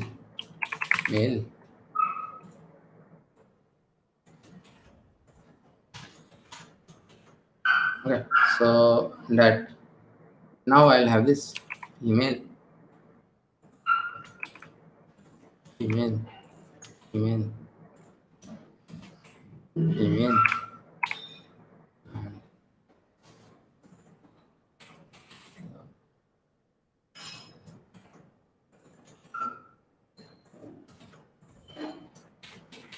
So I'll have all the three genders I'll have. Now see what is happening here. If I select here male, male will be selected. Female, the male is not there, and this is very common. You have seen. So I can select only one of them. But then the checkbox I can select both of them. So both of them are different. That's why the name have vehicle 1 and vehicle 2 have taken. Here see one thing is that name is always same. Name for all these three things are gender, because radio boxes are also known as radio groups. Okay, because they are only one thing we can select. So we are done with this form, and I'm going to tell one more thing, what you need to do one more thing in form. Before that, there is a form is there which we have created, and this form we have to submit. So how to submit this form? How to actually submit this form? We have a button. So we have buttons in form to submit, but inside forms we have a special kind of a buttons, which are like again I'll do a PR and a div and a input type is submit and value is equal to send. Save it. So this input type submit creates a button, and what a value we write, it will shown here. It will be shown here. So what happened? Just we have a button. So and one more thing, inside a form, if you have a button like this, we have a button tag also create button that will see after this. But when we have a button like with input type submit is very important inside a form. This is a special kind of a button which is used to submit a form. So let us try to submit this thing. Okay, so let me fill this thing like body. This is good, and this is like blue color by car mail. Now see, I will submit it. See closely here. See this thing. And first thing is that something was added here, and second thing is that this form was actually refreshed. This is the common behavior when we do an input type submit. When we have a button inside a form and we submit it, it will actually refresh the browser after submitting it. How it's submitted? It's submitted with something like this. I will actually cut this thing and paste it here for your references and all. So after this form, I will paste it, and actually I'll comment it because I don't want to show it, but I will keep this there only. Okay, so that is there. So now you'll see one thing. See, name equal to Nabendu is going. So what is this name equal to Nabendu is going? Nabendu plus Vishwas is going. So because that is what I typed it here, and as I've told here, so this name tag become very important. This name tag, this name equal to Nabendu Vishwas. Age has gone, age equal to 40. Then message, this all is coming because I have given this name. Message, whatever message plus it is going, and then color equal to blue because I've chosen this.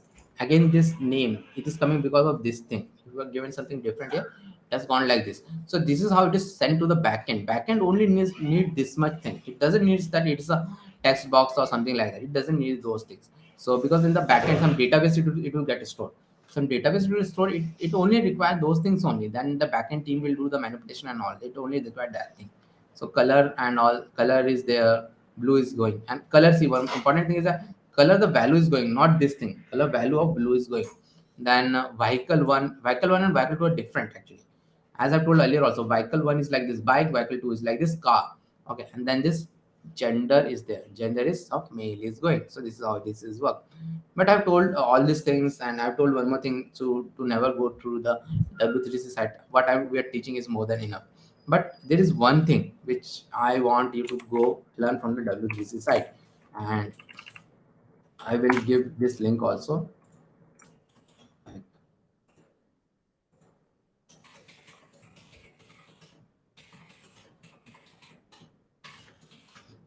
This is an input link. Okay, so why this link I am telling you?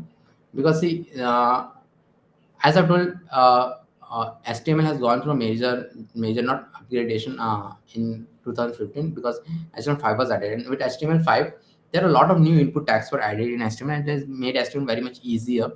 Earlier we used to have only this much before 2015 input types. Okay, but now we have a lot more input type, button, checkbox, color, date, and a lot of other things are added, and this all things is there, and I want you to learn about these things. So it is not like you're going to use it the next day.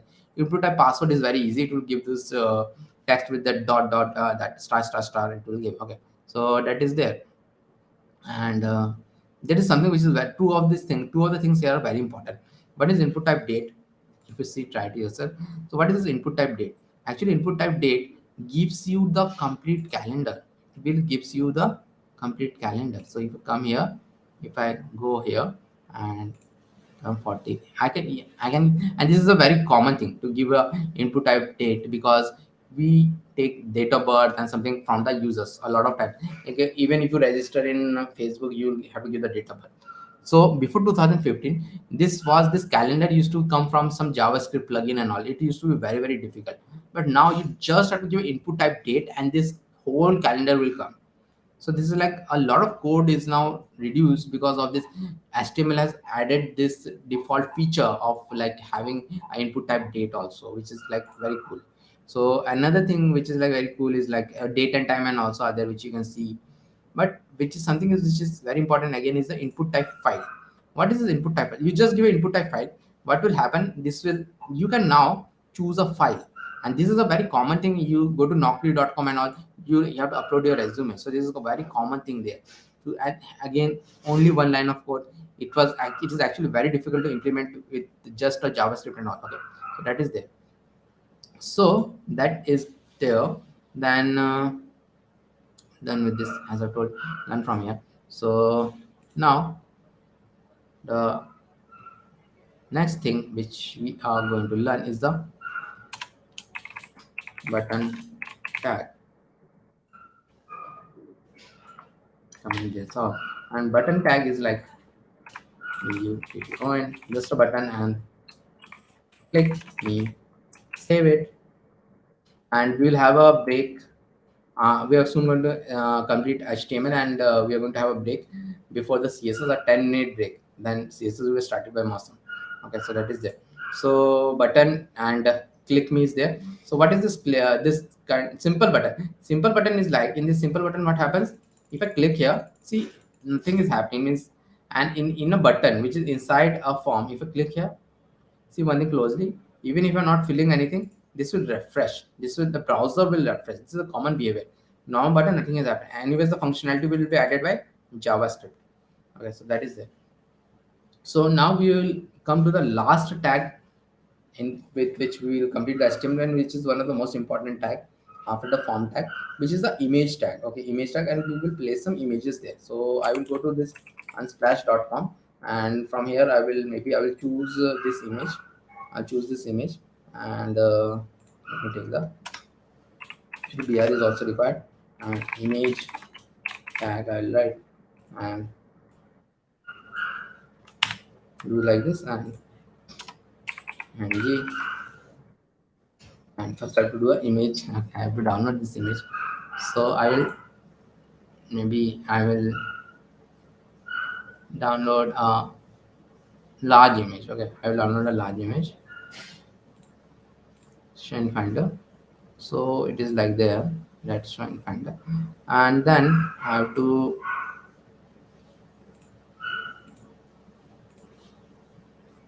create a images folder here. It is not required to create an images folder, but it is always a good practice to that. And then on right click and reveal in Finder, I will write. Okay, reveal in Finder, I will write.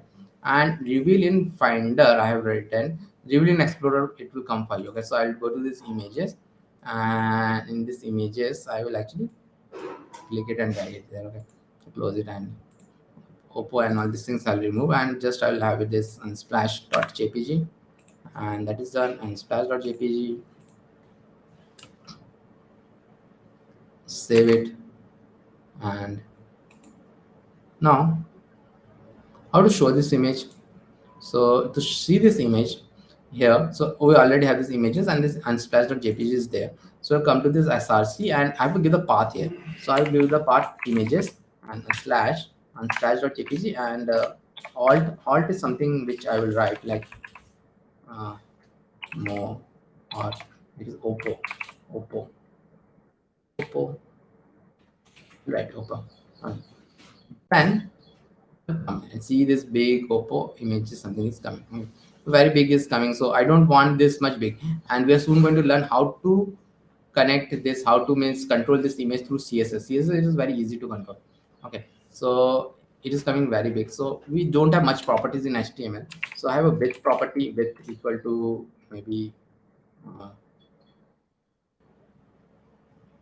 60, and height equal to 40. Like this. Okay, 60, but it's very less. Okay, 600 and 300, 600 and 300. So it is showing like this. It's not, see, it is distorted also.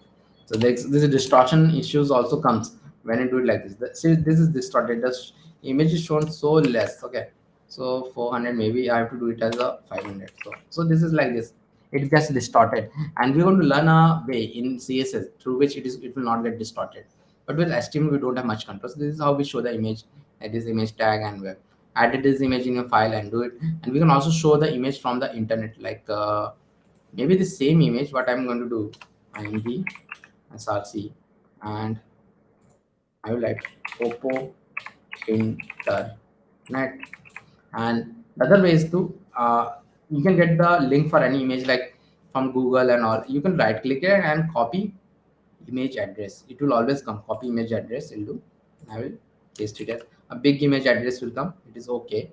Maybe this will also go away. Okay, so this is there, and again I have to give this width and height, or else it will be very big and all. So I'll give this width and height and save it. And so the second image is coming from there. So like this it is coming. So this is how it is done, images in html. But there is one more thing which I want to tell. What is this alt which I've written, alt oppo and oppo internet. And this is a very important thing. This is by default, it is not shown. This will only be shown if the image is broken, which all of must have seen if you are using internet for the past 10 years. When you go to a site and the image is broken for various reasons, most common reason is that your internet is down, because most of us visit the sites from mobile only, and geo connection was not that much good 4 5 years back. Even it is good, sometimes the connection suddenly goes away and you'll get that broken image thing, which almost everyone have seen. It is not possible in the past 10 years, if you're using the internet, you have not seen that broken image. You have seen that broken image. Or else sometimes what happens, the image itself is not there, the developer had given some wrong link. That is also something which happens all the time. So what happened, and I cannot show the first way. I cannot close my internet. So I'll show the second way. I will maybe I'll this thing, I will make it a in splash second one. So it is a wrong thing. This is not, there is nothing like that there. I'll save it. And where is this? Okay, it is hidden somewhere. Okay, no problem.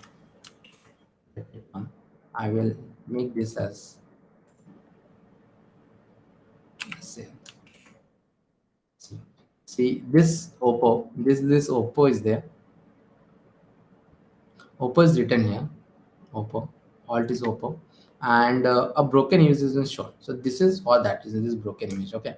So that is all about HTML, and we are done with HTML.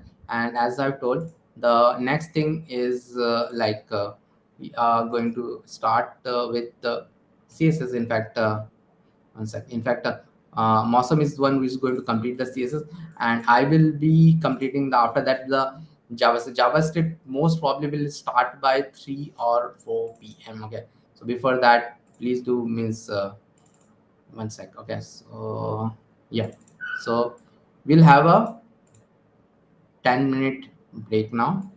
Okay, one sec.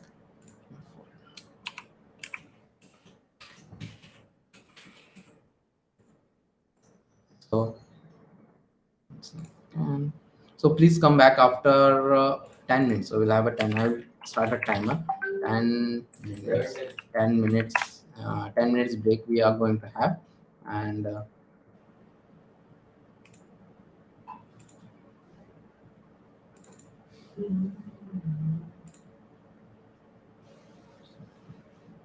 so 11:10, most probably 11:10. Okay.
Hi all, a warm good morning to all of you. We'll start in next 1 to 2 minutes.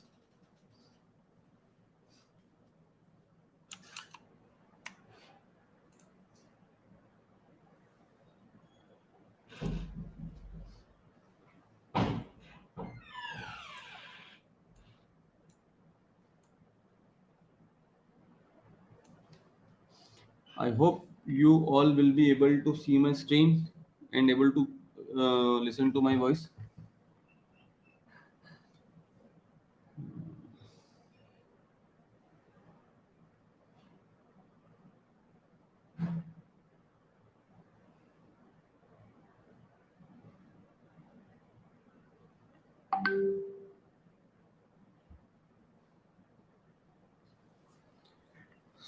So I have updated in the group 30 also.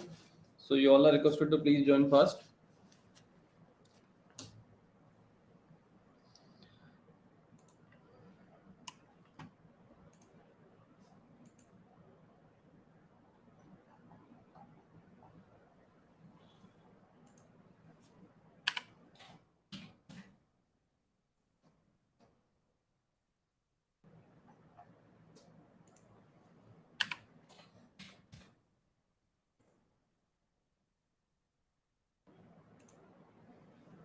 So a warm welcome to all of you.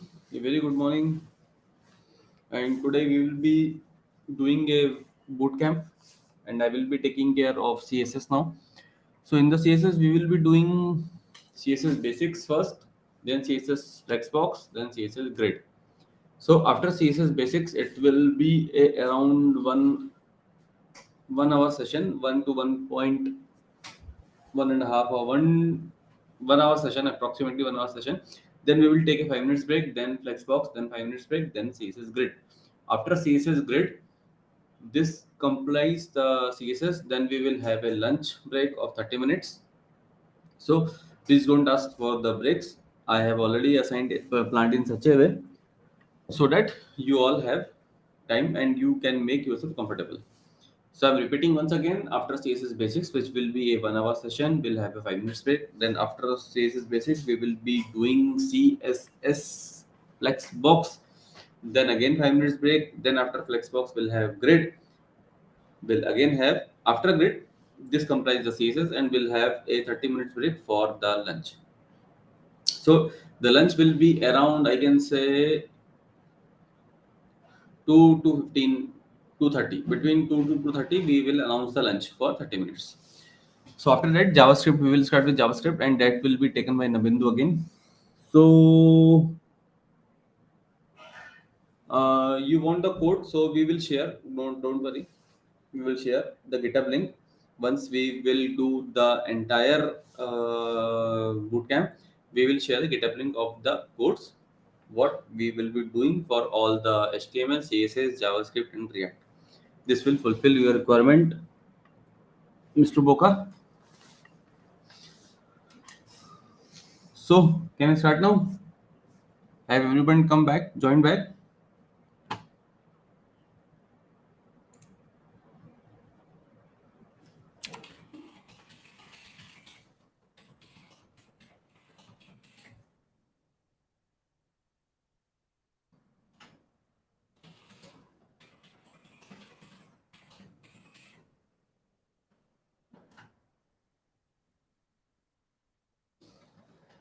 So let's start with CSS now, or we'll wait for another 2 minutes. Likes are very less here. I actually you all have actually disappointing us due to very less likes. It will cost you nothing, but it will actually help us or help the YouTube to actually figure out this content in the YouTube algorithm. It works on AI, so the likes will actually help us or help the content to reach to the maximum number of people who are actually looking for such type of content. So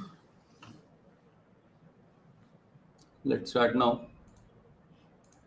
By now you all have completed with HTML, and 1 second, let me increase my font size so that you all will be able to view the content clearly. Okay, fine. So CSS Basics already folder has been created by the window. Fine. So as you all can see, can someone please reply as you will be able to see the screen clearly and able to listen the voice clearly? Can someone reply with yes? Okay.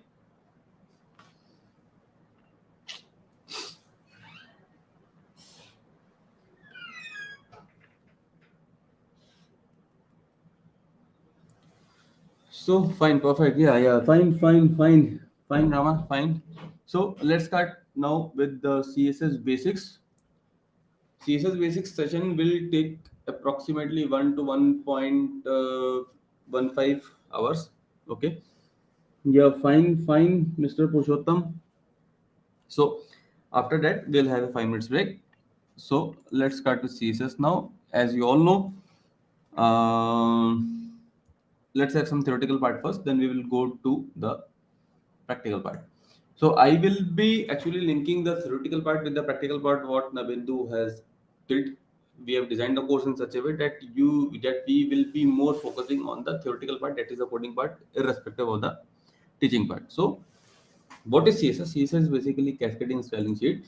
As you all know, basically it is basically used to design the HTML. What we will be doing, HTML is basically the skeleton, and CSS is basically used to style that skeleton. So in order to style the HTML, there are three ways in which you can actually implement CSS. The first way is basically the inline CSS, second one is internal CSS, and the third one is external CSS. Okay, fine. So um, there are three ways in which you can add CSS to an HTML. That is the inline, second one is the internal, and the third one is the external. Inline, as the name simply says, in the same line. Fine.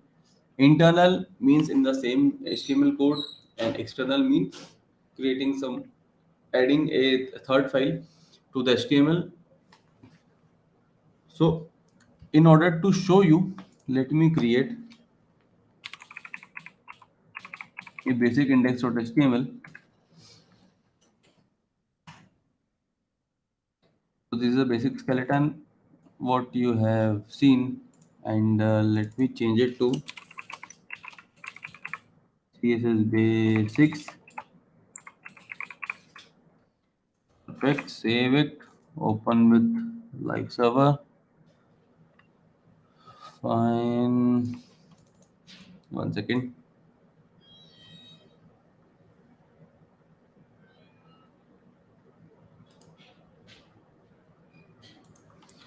Let me open it in Google Chrome.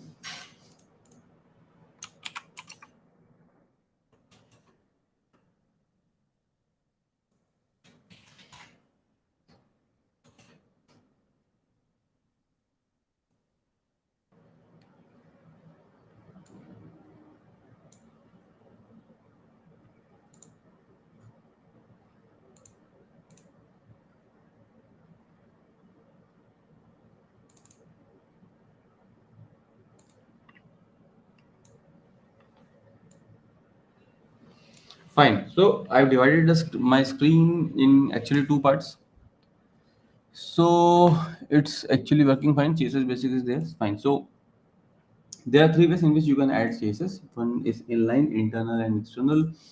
So for this, we'll have h1 tag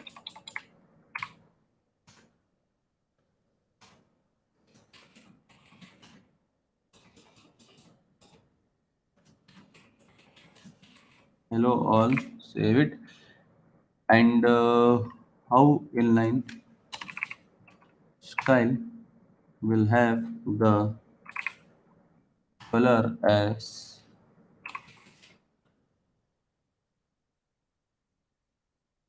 green.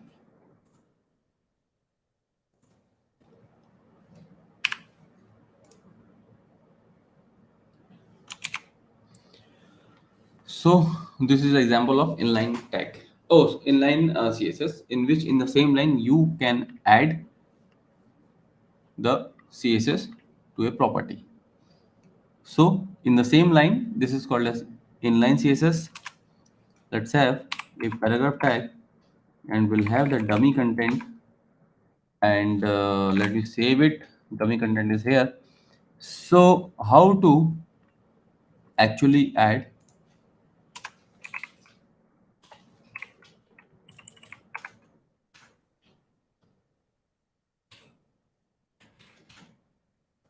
have the background color of this paragraph tag as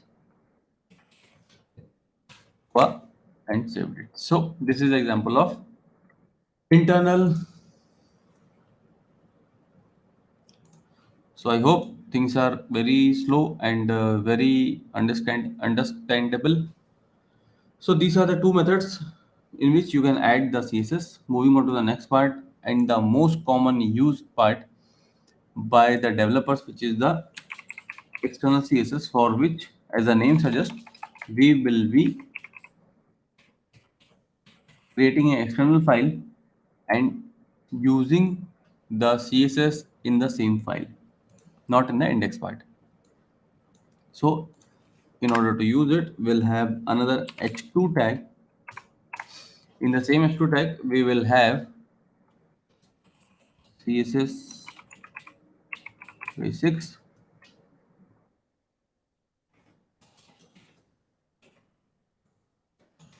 update CSS Basic, and for this we have created a file style.css, and we will be actually giving styles there.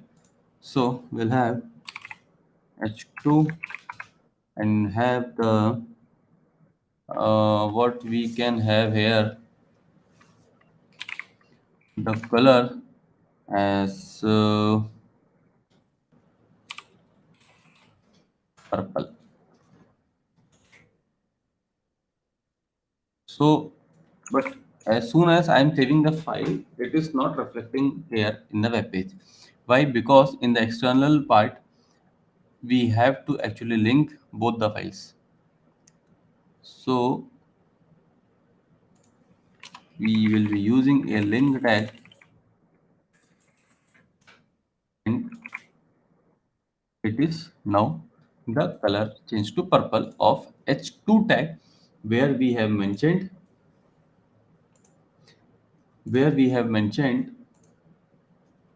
one second, where we have mentioned the content as CSS Basics. So these are the three methods in which you can add a CSS to any of the file using internal, inline, and external CSS.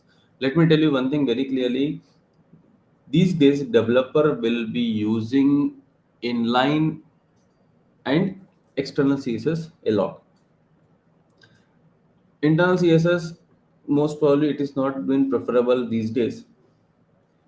Why? Because uh, it takes a, in the same line, it is not possible to write n number of codes, n number of CSS here. So moving on to the next topic, which is called as the colors, as we have actually seen the colors now. So there are, similar to adding CSS, there are three types in which you can add colors to the CSS. So there are three ways in which you can add colors. First one we have already done, simply typing the name of the color. You can add the color. As we have typed green, we have typed purple, we have typed aqua. So simply typing the name of the color, you can add the colors to the CSS. Second one, I will show you, is the hexadecimal format, which starts with hash.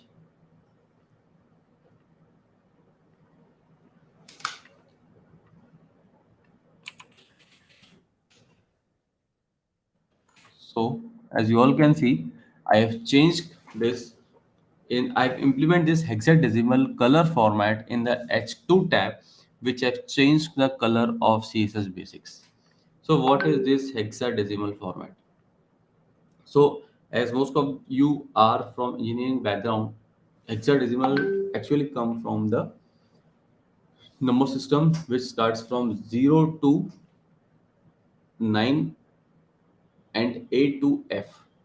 It starts with hash, and it starts with hash 000000 to hash double F double F double F, which is actually from black to white. If I can give here hash 000000. It is black.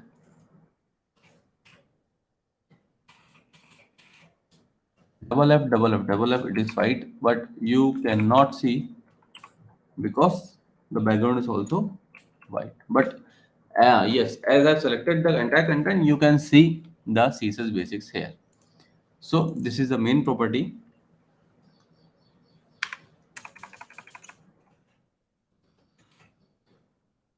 This is how you can add colors. Third one is the RGB property, which is called as a red, green, and blue. So once again, there is a site being prepared by W3 schools in which you can add, you can get the code of the colors, and you can be able to actually connect your thought to the physical color, how to add and how to get the code of that color. So as I've told you, in hexadecimal format, it starts from 000000 to FFFFF. Similarly, in the RGB format, the range of the format starts from 0 to 255. If it is 0, it is black. If it is 255, it is white. So as you all can see, you can get the code of RGB format, any of the color, fine. In the hexadecimal format, this is a very useful website, W3 Schools of the HTML color picker of W3 Schools, which help you out to actually identify the name of the color, the name of the code.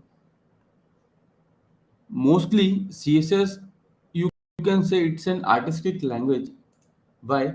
Because you can add n number of colors, you have n number of options to actually add colors to your CSS. See, as I have told you, RGB, red, green, and blue. So as human eye can see any color using the combination of only these three colors, RGB. So I will show you how to actually write RGB format. So simply let's go with this RGB control C.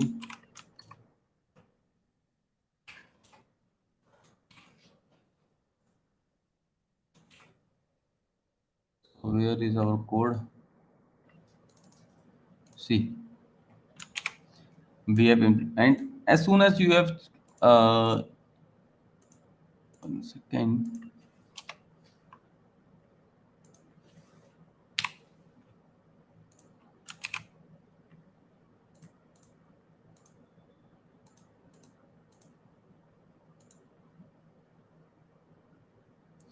See,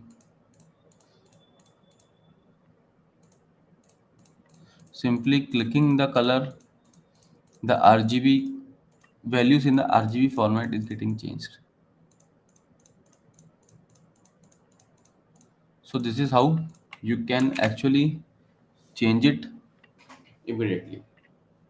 So the three types of color names, the three methods in which you can add colors is the first one is the simply typing the name of the color, second one is the hexadecimal format, third one is the RGB format.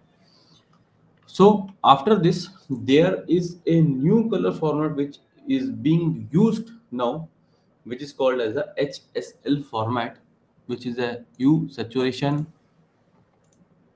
C, the HSL format.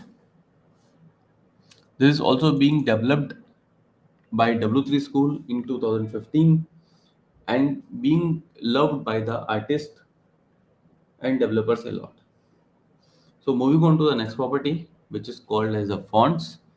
So for this, 1 second.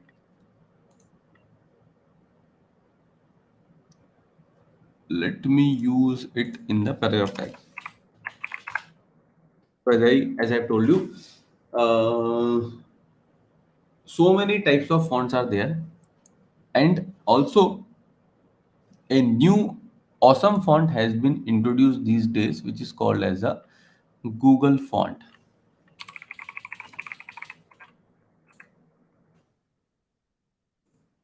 And that we will cover in some second after some seconds. So how to actually add fonts? For this, you have a command called as font family, and at any point of time, you can actually add to a minimum of 3 available fonts. One second. Why these 3 types of fonts to be introduced every time? Because these days there are so many types of browsers being available in the system. Because and these every type of browsers have their own monopolies. So in case, mm, as you all have saw, my by default browser is Safari browser, which I can say Safari does not support Times New Roman and supports the Times format. So by default, it will pick the second font which I have given as a Times, which we can say as a fallback font also. So if I can say Mozilla does not support Times New Roman and Times, but supports the serif font, so it will automatically pick the serif font. And if I can say uh, Chrome does not support Times New Roman, Times, and serif font, it will actually pick their by default font. So this is why we will be system is actually picking up the 3 fonts, the combination of 3 fonts, as you all can see. So select it, and as you all can see, the paragraph tag have changed. The fonts of the paragraph tag have changed to Times New Roman. I hope you all are getting the things properly. So I request someone to actually write yes, yes, yes, 3 times yes. Let me see how many are active here, are actually listening to the content. Type 3 times yes, yes, yes.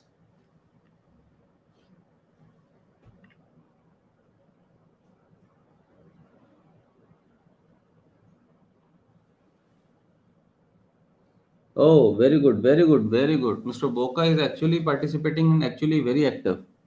Varun Tiwari ji, very nice, yeah, very nice. So I hope you are a very good, very good, very good. Mr. Shani Karan, Yashika, very good, very good, very good. So I can say that you people are actively listening to the things. So very nice, nice to see you, nice to see this. And please like the video, like the content. Likes are very less, very less, very less, very less. And I can say many of you are from the WhatsApp group, which is the web app development group number 30. So there are actually around 100 participants, but only, oh, Mr. Pratik, so nice of you. So there are actually 100 to 120 participants in the group, but as I can see, only 18 people are watching. So I request you all to please join fast, because it's a very important, very, I can say, very useful web app development bootcamp, which will actually help you all. Actually help you all. So content is really helpful, sir. Thanks, Anisha Rama. Thanks. Actually, we have designed the content in such a way that you can be able to link with you in a very effective manner.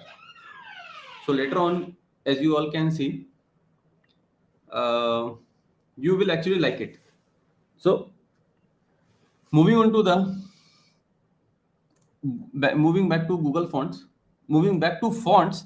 So this is the basic fonts which you have actually been using in the Microsoft Excel, PowerPoint, or MS Word. So as I have told you today, these days Google Fonts have been introduced in order to make the web page very responsive, very attractive, very soothing. So this is the Google font. So as you all can see, these are the n number of Google fonts are available. So we will be actually I am looking for a very good font. Mm, mm, mm, mm. So let's use this, the Pacifico. So for this, let me have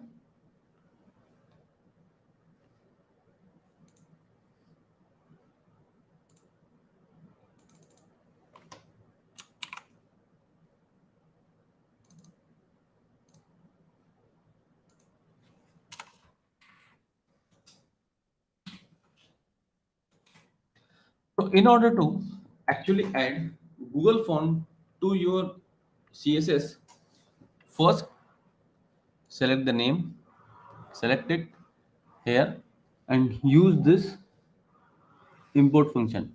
Double click, copy in the front, in the top of the style.css, right click and copy. Simply I did that.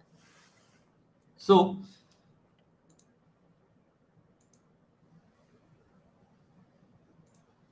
now we will actually insert this Google font to this paragraph tag. How? One second.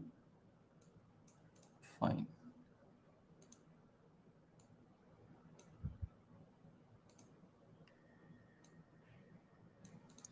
Perfect. So let me quickly remove it. And in order to use Google font, we will be using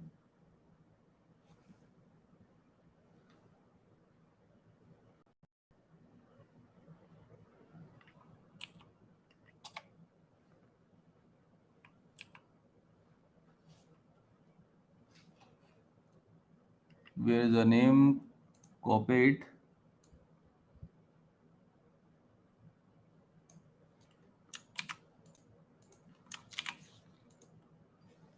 space, sans serif. So as you all can see, the paragraph tag has been changed to Pacifico, the first available font, and the second fallback font which we have given as sans serif.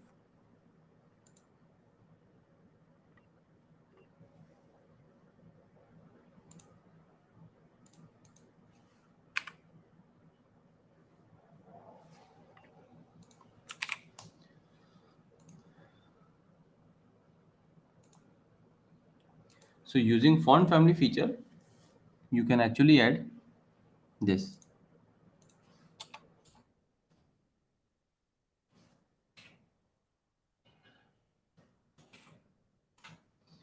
So moving on to the next property of fonts, which I can say are is very useful.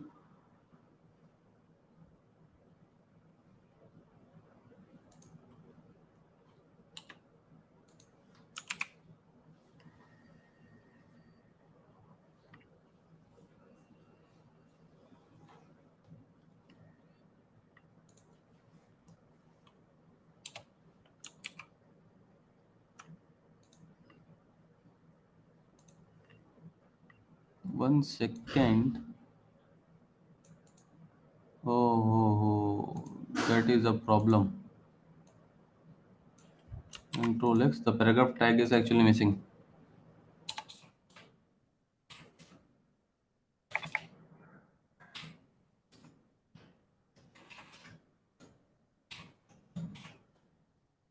So now it is perfectly fine. So as you all can see, we have actually inserted Google Fonts Pacifico to the paragraph tag. So now moving on to the next font property, we'll have the font size. These are the by default available options. Let me use larger. So as you all can see, the content have changed to a big larger size. Another important property is font weight. We'll have The by default properties, as you all can see, so we'll have 20px. Let's change it to 50px. So this font weight property will actually will use the bold property. So as you all can see, weight means the size will be more heavy, bolder. See. So now moving on to the next property, which is called as the line gap, line height. Will have 1.5 px. Will 1.5 px is very high. Will have 0.5 px. Okay.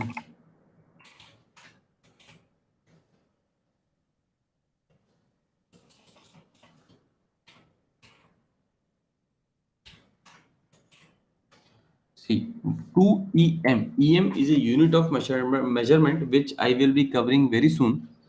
So as you all can see, as I have changed this line height property to 3, see, the spaces or the gaps between the lines will get increased. This is the property of line height.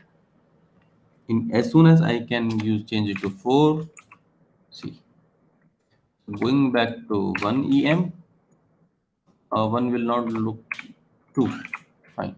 So this is a property of line height which will actually help you to insert spaces between the lines. So as I have mentioned EM earlier, I have mentioned PX, and another is the REM.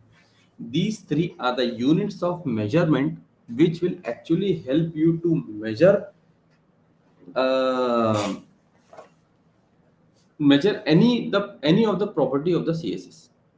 So PX, as the name simply suggests, PX refers to pixel, and these days PX are very common in the display size, in the mobile size, mobile screen.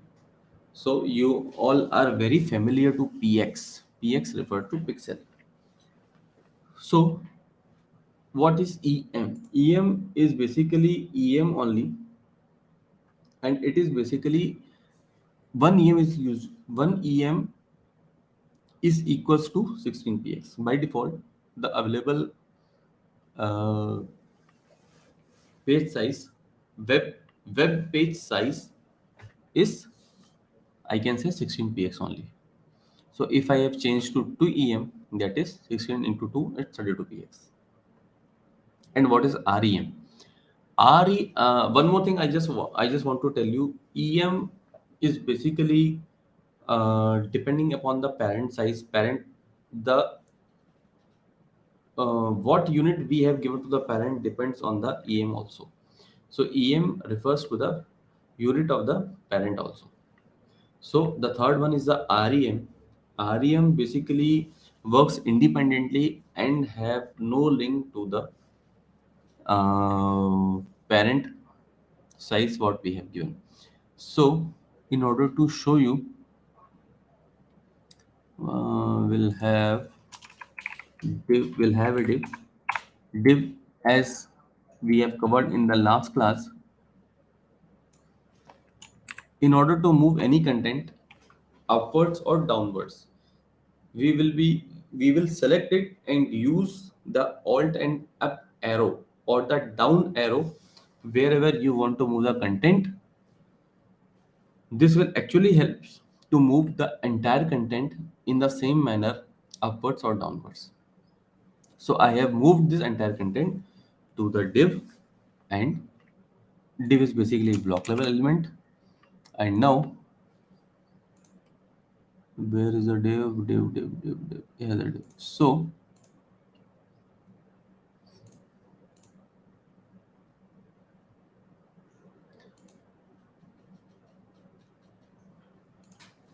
Fine. So these are the units of measurement which I can say EM, REM, and PX.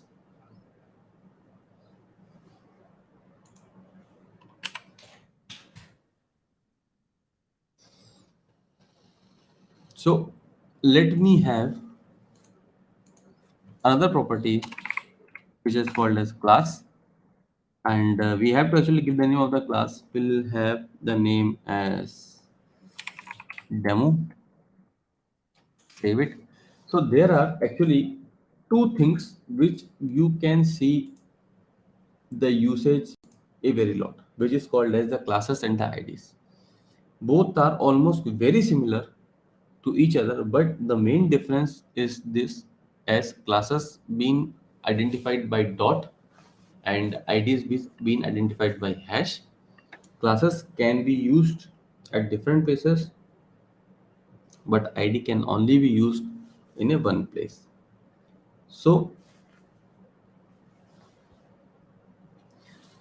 uh,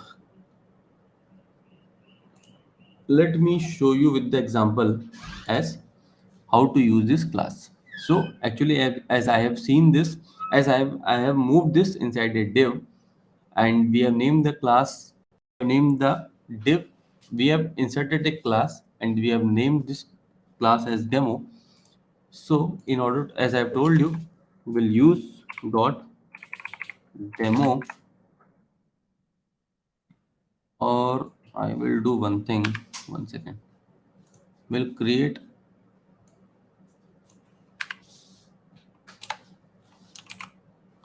one second.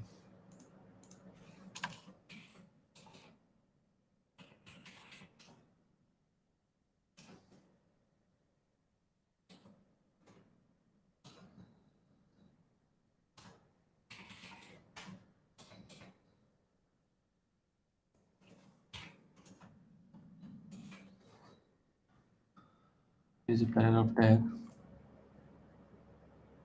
So as you all can see, as I have given the font family of this, font size is larger, font width bolder, and line height of 2 em. So similarly, they have replicated here also. So in order to change it, and I recommend you to always copy the name of the class, what you will be giving. So dot class name,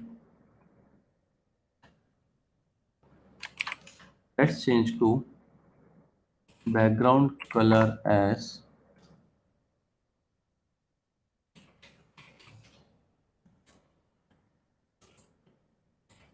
red pink.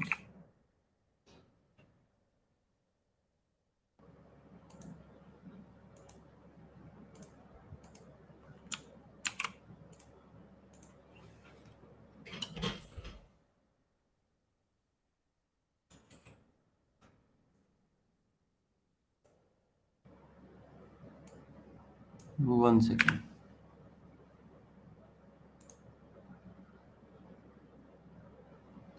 So this is a div and class is this. One second. Copy the name of the class.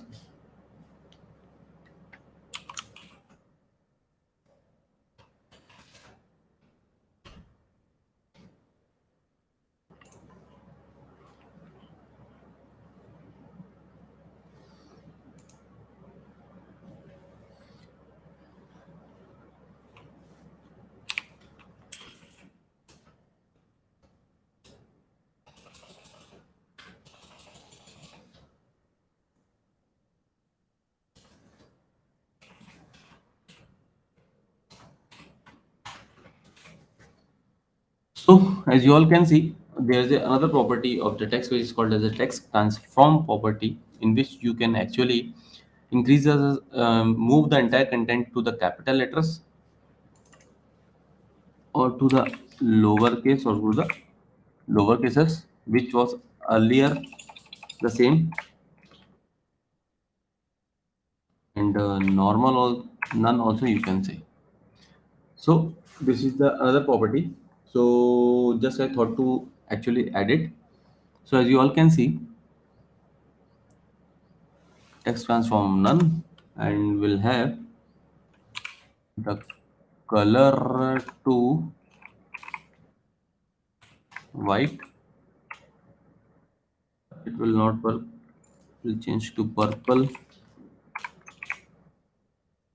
Okay. And have the font weight as bold. See, you all can easily identify the difference between them. So now how to actually use ID. So in the instead of class, you can have ID and save it. So here, if instead of dot, you can have the hash function.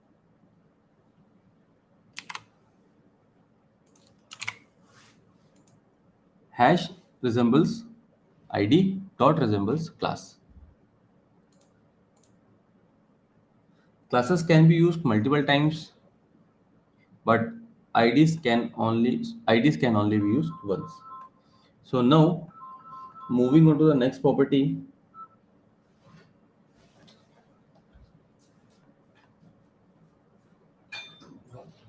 One second.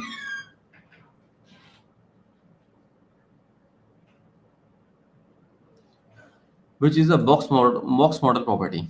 Box model property is a very important property, and I tell to you all, please be very attentive, as you will be using box model in n number of times. So what is box model property? A box model property is a very useful property which contains four items inside it. First one is the content. The content will be surrounding by a space which is called as a padding. After this padding will have the border, and after this border will have the margin. So let me create, or we will do one thing. One second, let me change it again to class. It's demo, and I will do one thing. I will remove all things now.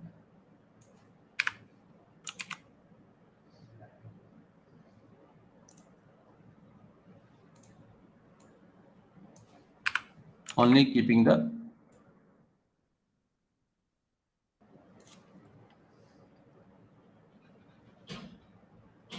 okay, fine. So we have this P, fine, perfect. So using this P, as you all can see, border of 2P X solid of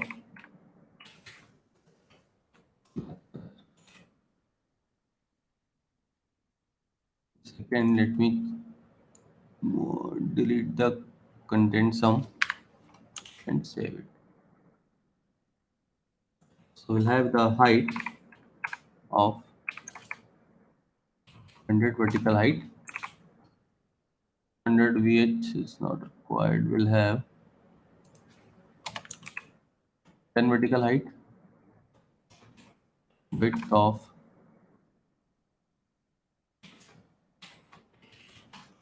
20 px is very small. Let me change to percentage.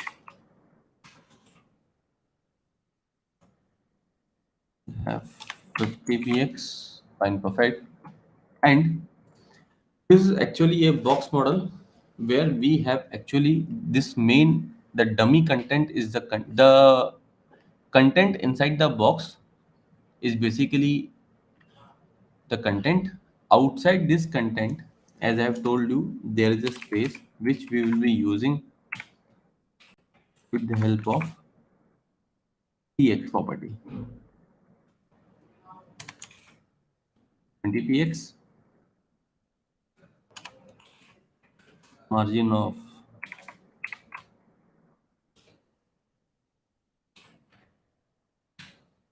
20 px. So as you all can see, let me use the inspect option. See, This is basically the box model property. So this is the content. Outside this is the margin, then border. Sorry, this is the content, padding, border, and margin. So this is the box model property, which is actually a very important property. One second, what has happened?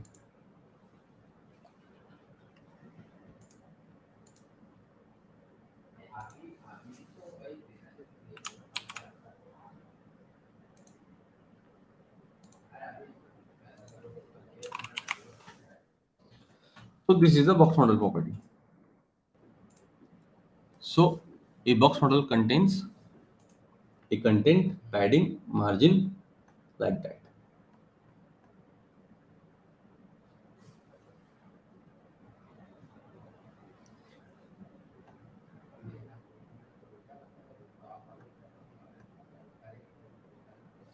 So moving on to the next property, and uh,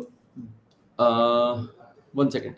So there are some shortcuts which will actually help you out to use this padding and margin property. So how this padding and margin both will work? So as soon as you can see this 20 px, padding is top, down, left, and bottom is 20 px. Okay, and margin is also the space outside this content.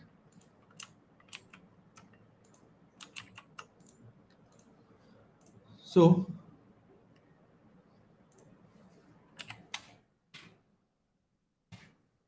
moving on to the next topic, which is again a very important topic, which is called as styling of list.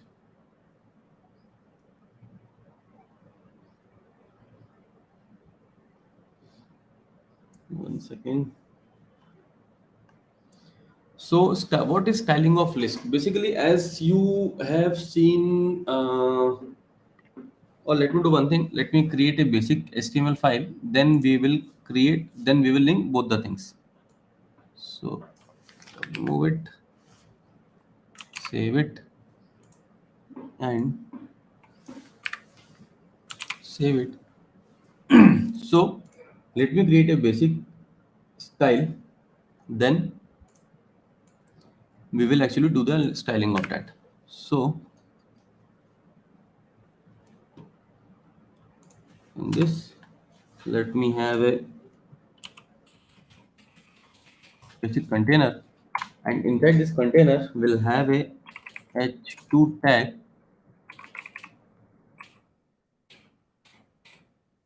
and the name of this tag we have given category, and inside this we have the unordered list, and in this unordered list we have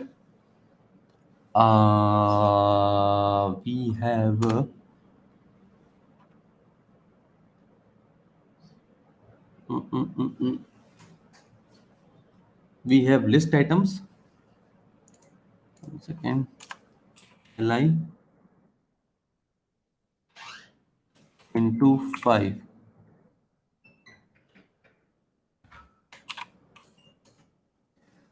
See, so we have list items with anchor tags, and here we don't want anything to move anywhere, so we will be using this hash property, and inside this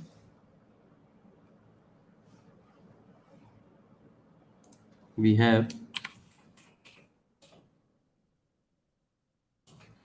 category 1,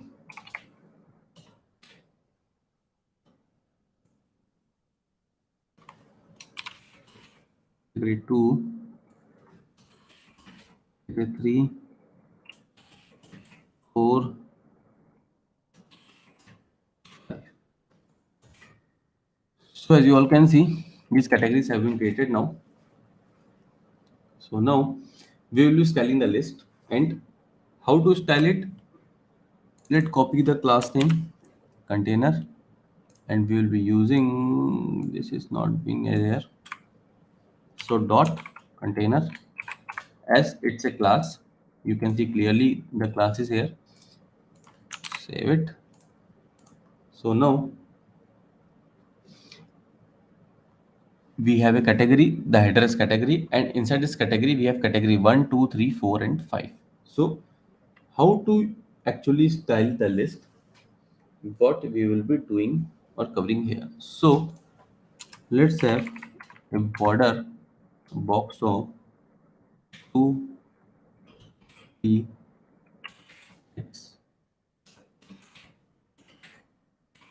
solid of green color. So as you all can see, a box has been created with green color and have the padding of 10px and have the border radius of 2px. So as you all can see, let me change it to 5px. So as you all can see, the sharp borders has been changed to a slightly curved one. This property is being used with the help of border radius. So now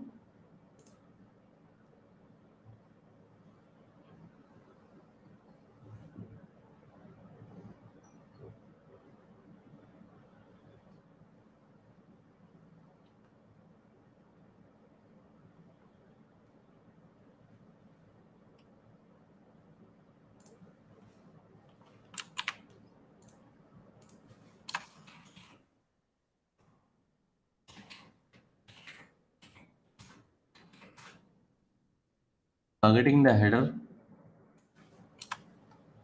we will have the text align as center.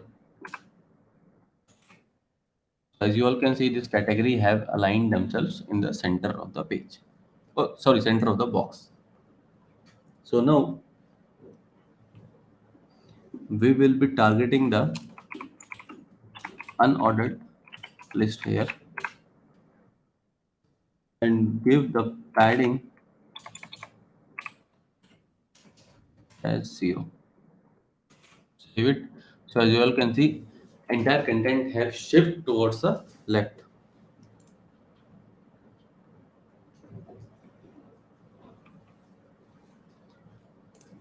Using the another more important one, list style as list style. No, let us spacing. List style as none. See, the dots has been removed now. This is the functionality of list style none, which will actually remove the dots. Now targeting the anchor tag, we have the text decoration none, and we'll change this blue color to black. See, the underline has been removed. Now things are looking perfect. Now there is another property which is called as the hover property, which is actually used to highlight when our cursor have actually moves on them. So we will be using this hover property in the anchor tag.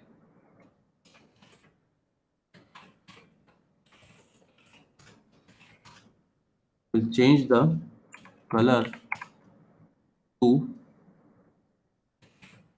red. See,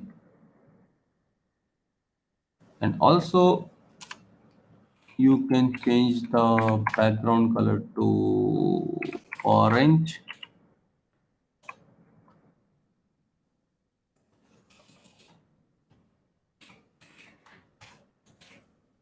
So as see, this is the effects of hover property. As soon as the mouse will be there on the categories. The background color what we have given here will change to orange color. So moving on to the next important property, which is called as the styling of forms. What we have created a form in the HTML by Nabendu, as he have told that we will be using this forms in HTML, CSS, JavaScript and React.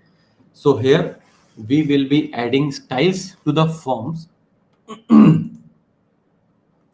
So let me create a simple form, then we will actually do this. So I will be removing all this and now simply creating a form.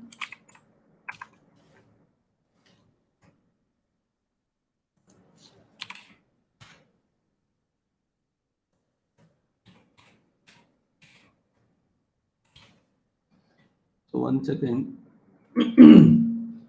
I just want to recheck with all of you, as you all people are getting things properly or not. So by the time I will be creating a form, I request to you all to please comment with CSS. Just type CSS. Let me see how many people are active there.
Let me see how many of type CSS.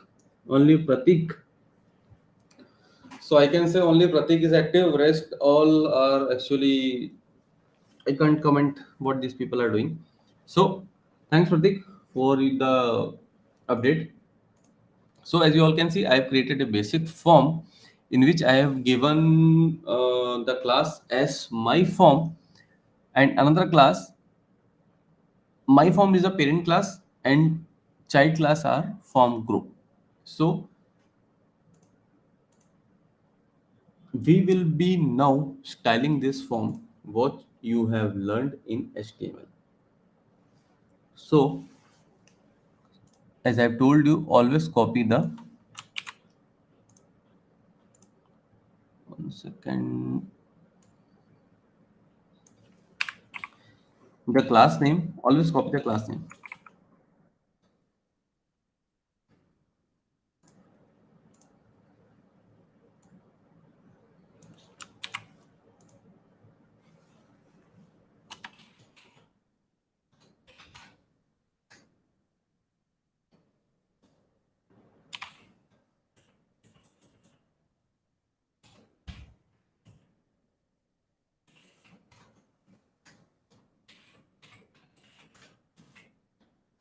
So as I have told you padding and margin. So in case if you want to insert padding in one of the side, which is called as left, right, top or down, you can actually use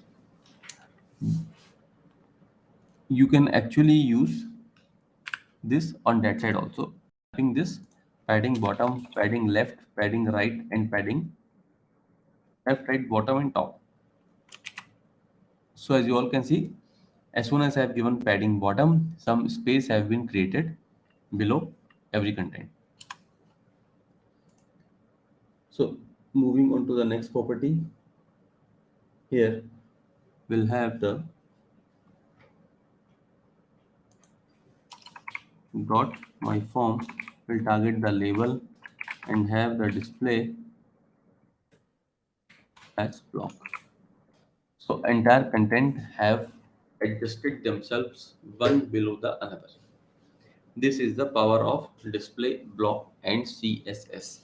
Earlier they were in the same line. Now using the block property, they have actually come one below the another.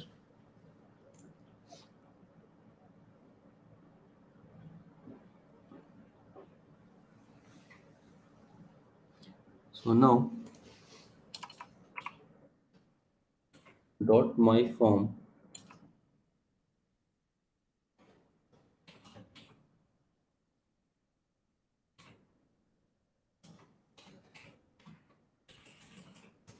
area will have the padding as 0. So we will change to 8px and have the width to 100%. See the padding, the space have changed to the 100%.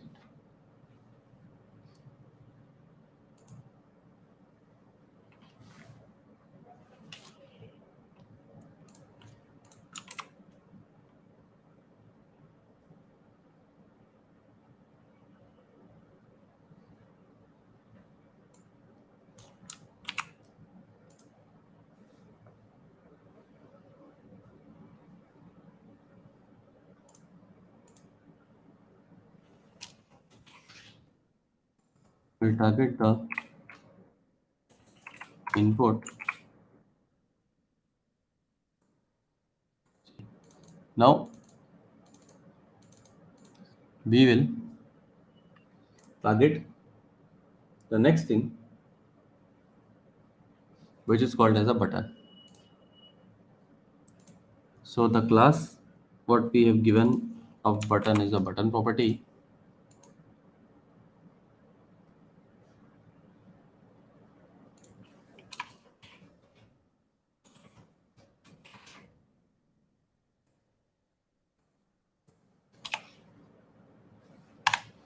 And for this, let's have some margin, which is 0.2 em and 0.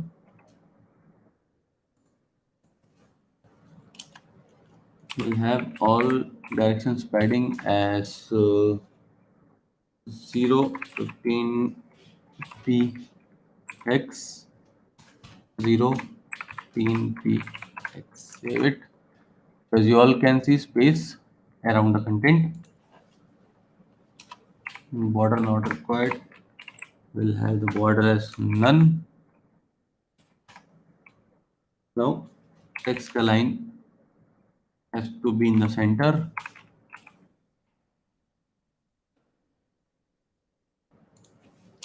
We'll have the line height property. 1 second.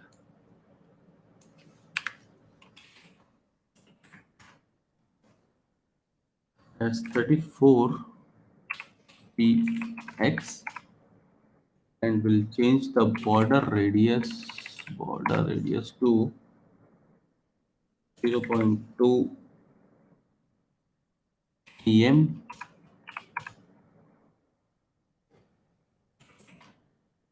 Font size 1 rem. Color will have white and background nothing required. So as you all can see, where is the font?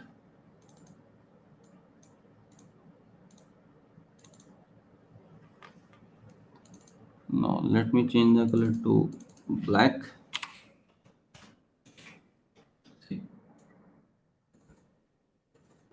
See the button. Also, if you want, you can add the hover property also, which dot button hover, where is hover? Background color will change to orange. See, oh, sorry, orange is not corrected. Orange. See. So as soon as you move your mouse on the button, the color of the button will change to orange. So by this, we have completed the styling of forms.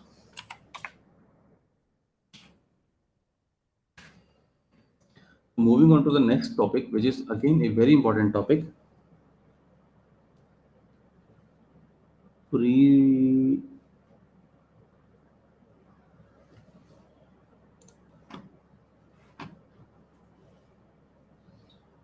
so which is called as no let we are only in the CSS basics till now. So now we will be doing the CSS alignment and floating. So using this property, you can actually align a content. Uh, 1 second, let me have some water.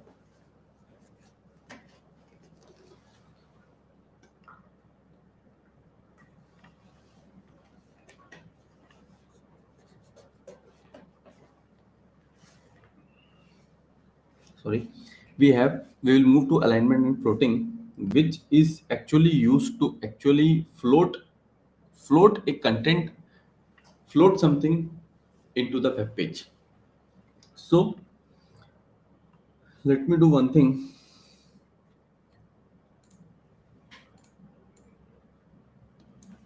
Let me create a basic HTML content in order to show you how we will be using this alignment and floating property.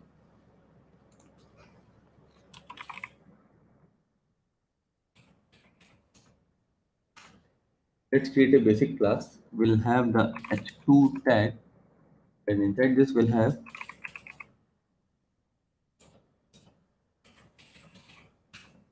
heading 1, and we'll have the paragraph tag as a dummy content. Save it, and we'll copy the entire content 3 times. Control C, Control V. So we'll have heading 1, heading 2, and heading 3. So save it. So now, how we will be using this alignment property and floating property. So as you all can see, you will be viewing header 1, header 2, header 3 will have some content. So now using, or I can say targeting, one second, let me remove it. Targeting the class will have the float left C and will give the width as percent. Entire content has changed their position from horizontal to vertical using the 33.33% of the available space. These two lines code will actually move the entire content from horizontal to vertical.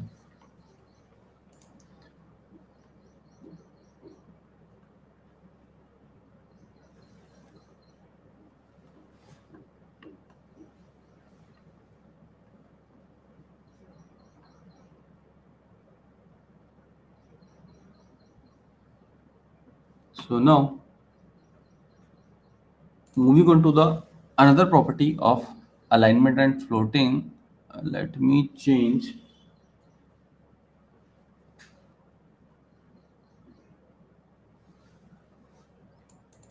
Let me use with the ID concept.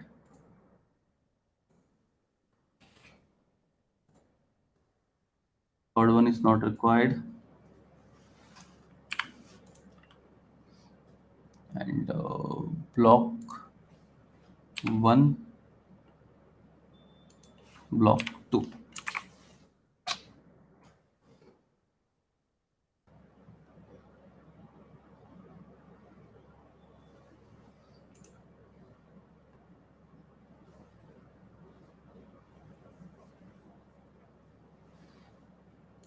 Save it. Copying the first block. Now we'll have the block 1. Width will have the 50%, and block 2 will have the float.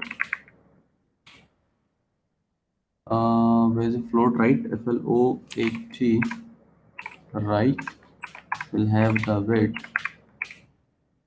of 50%. Saved it. Oh, sorry. Because we have actually used IDs here, so you have to use the hash before the class, before the ID name. So as you all can see, the space of the screen is being used half of both the headers. So using the float left and float right property, we can actually shift the content to left and right. So let me have a box model property of 1px. Oh, one second. Solid as carry. We will copy the same to the next thing. See, but as soon as we have inserted the box, the things have messed up. So in order to fix it, always remember this. There is a very important property called as the box sizing border box.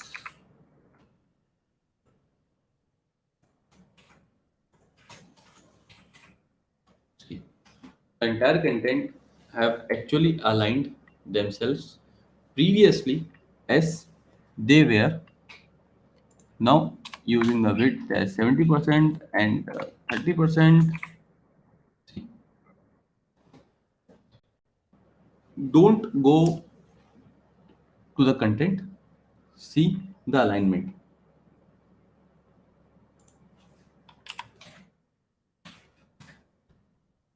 This is called as the alignment and floating property. So moving on to the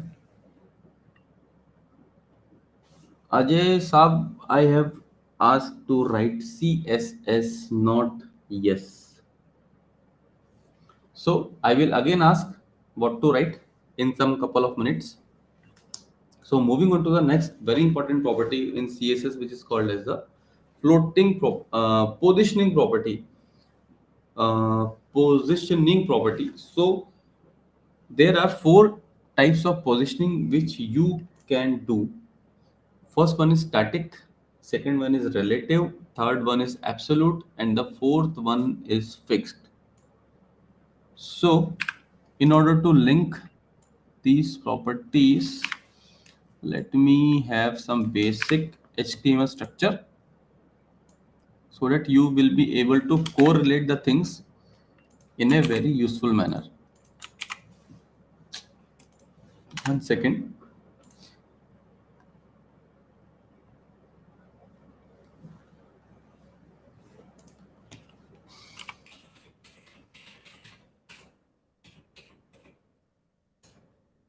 I've created a div with the class name as position box and have a h1 tag with the CSS and h2 tag crash course. So let me save it. As you all can see, h1 and h2 tags have started reflecting there. So now let's have some styles. And as the basic rule, always copy the class name. As it's a class, we have actually used dot. Let's grab it as 800 px and have the height as 500 px, and we'll create a border of 2 px solid of which color? We'll have the as usual the black color. Save it. So as you all can see, a box is created in which there are two headers, h1 and h2. So h1 header is the basically the CSS header, and h2 header is the crash course header. So now we will be on to the positioning part. The first one is the static positioning. Static positioning is nothing but it's the natural or the normal behavior of the content. As soon as if we insert any content, it will be using its static behavior or the natural behavior. So now we will see the position absolute. So if we use it in any of the element, we can move the content top, left, right, and bottom. So let's give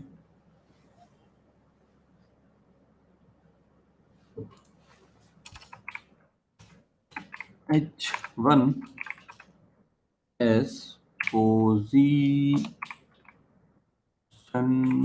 position absolute, and we'll move this from top, not 2050 pxc.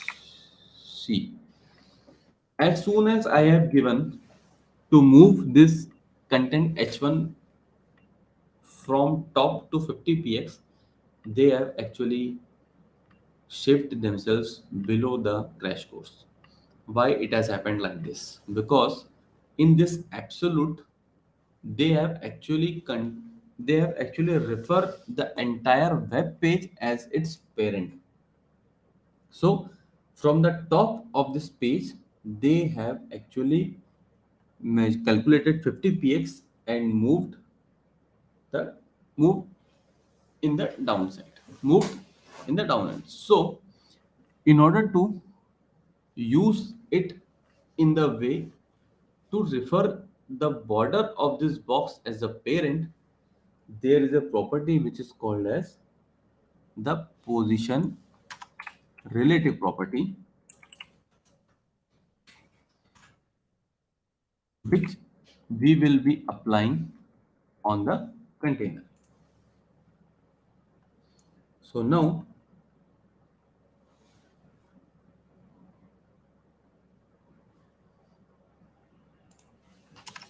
we'll have the h2 tag also.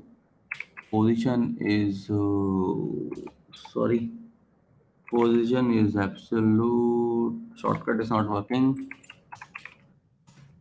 and we'll have move from bottom to 30 px. See, considering now using this position relative property, they have considered this box as their parent and have moved from bottom to 30 px. This is called as the this is a power of positioning relative. So now you can use left 50 px. Sorry. See, this CSS we have moved again to towards the left, from the left to 50 px. So using this property, you can actually align some content towards the left of the page, right of the page, in the center of the page, like that. So now moving on to the next property, which is called as a positioning, which is called as a fixed property in the positioning part. Let me create a button. 1 second.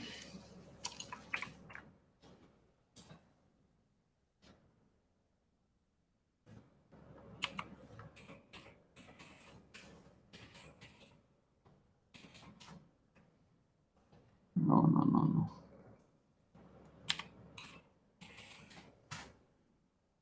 Let me create a button. Oh, where is the button? 1 second.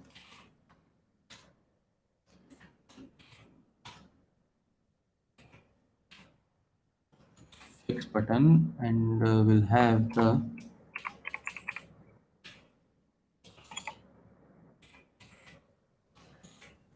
we have created a button with the name of the button as fixed and have a class as fb, which relates to fixed button.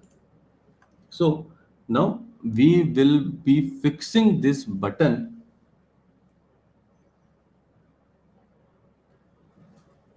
from the top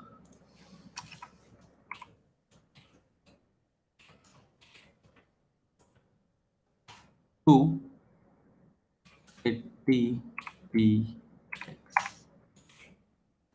From the top we have fixed, let's change to 100px.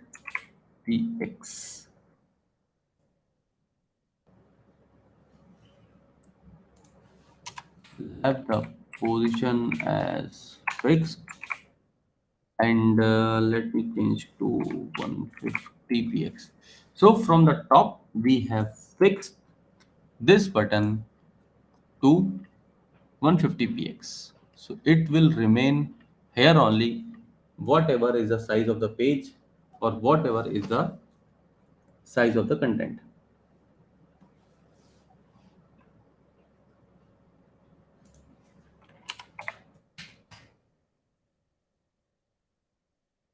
So moving on to the last topic of the CSS basics, which is called as the background image.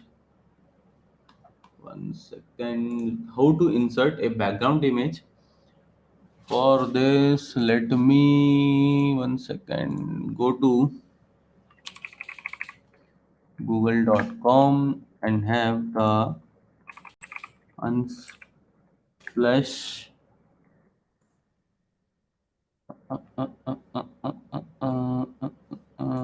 use it. download it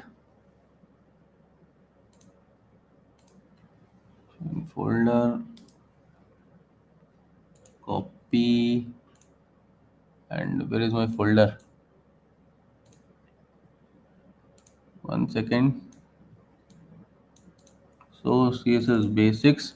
Inside it, I have created a new folder, images, and have actually open it, paste, where is paste?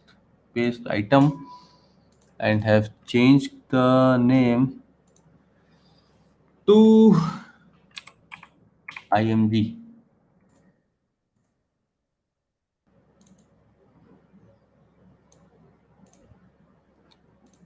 So fine, perfect. So we will actually see the image. Fine. So going back to style, we will actually now insert this image as how to use it.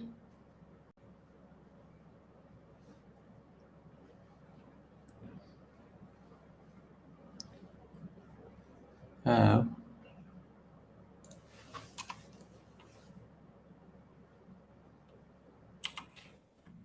found images img and saved it. But as you all can see, where is the image? So before this, let me actually remove it, the fix button. And in order to fix the image properly, we will be using some property called as the background repeat property, background repeat, which is called as no repeat. Again, it is not coming. So in order to use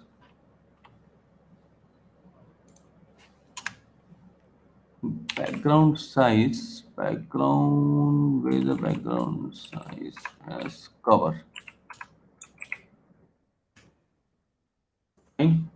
But as you all can see, the our image size is very big. So we have to use it another property.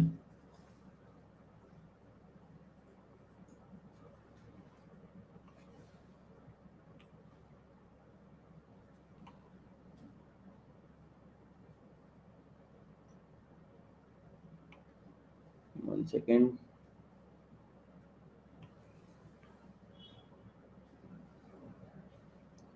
Or we will do one thing. Let's increase the size to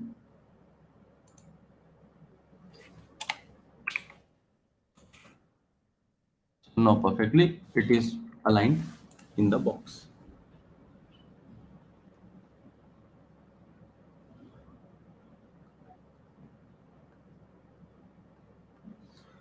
So now moving on to the next topic, which is called as the pseudo classes. Pseudo classes is a very important property, and as you can see, I have used one of the pseudo class property, which is called as a hover property. So in order to use this pseudo class property, one second, let me create some basic HTML structure so that you can link ul dot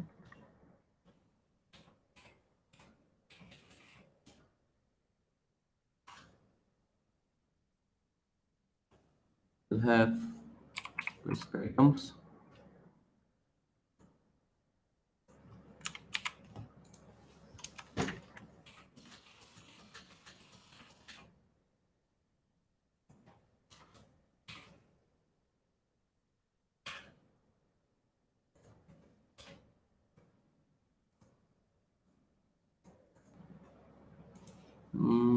One, two, three, four, five, six, seven, and eight. Saved it. See. So copy the name, class name. Always copy the class name. Control C. Moving on to the index style.css. Let me remove it. So what are pseudo class property? So pseudo class properties are, you, with the use of it, you can actually target the first child, last child, or any of the nth child differently. So dot this li first child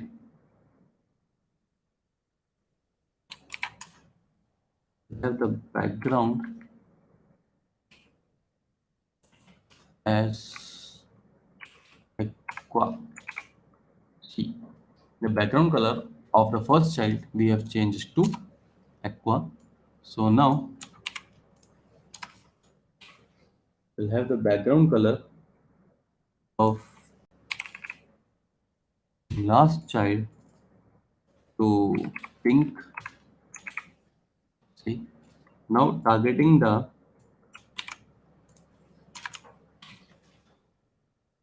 center of the child, we'll use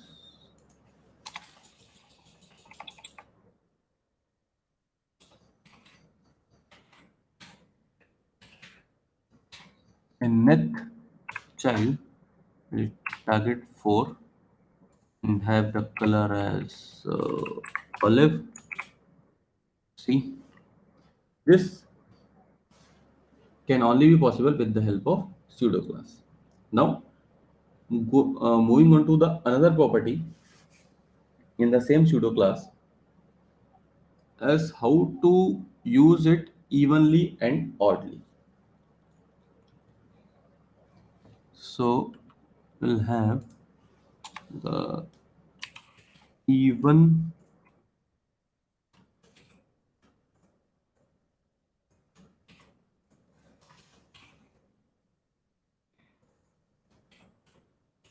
odd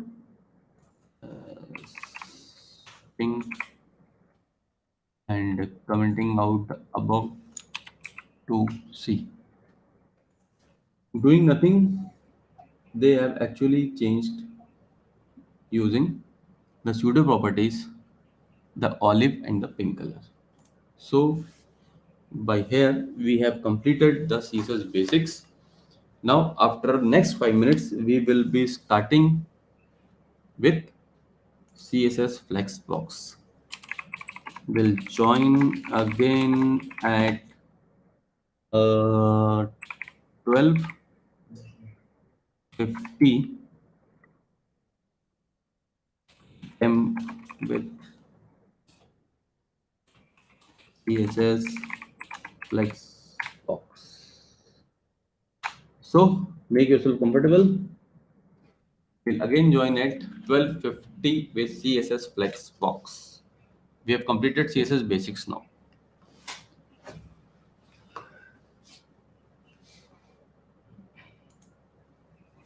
Okay.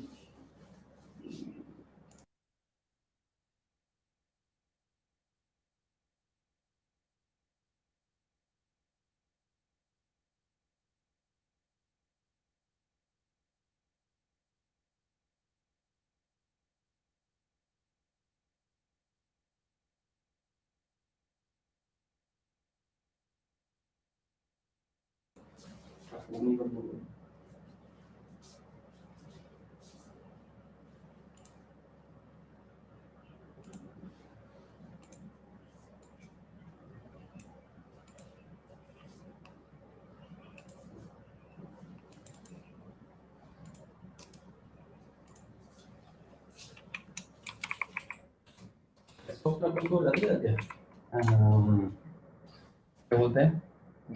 Folder बना दिया flexbox से। नहीं नहीं Mozilla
हाय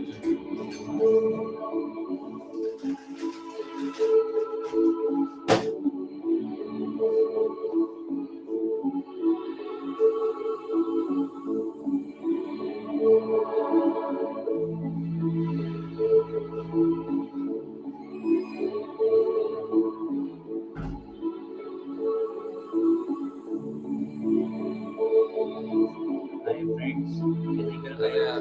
अभी नहीं हुआ यार, अभी ब्रेक करके रखा है, म्यूट है सब।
Hi all, please join back.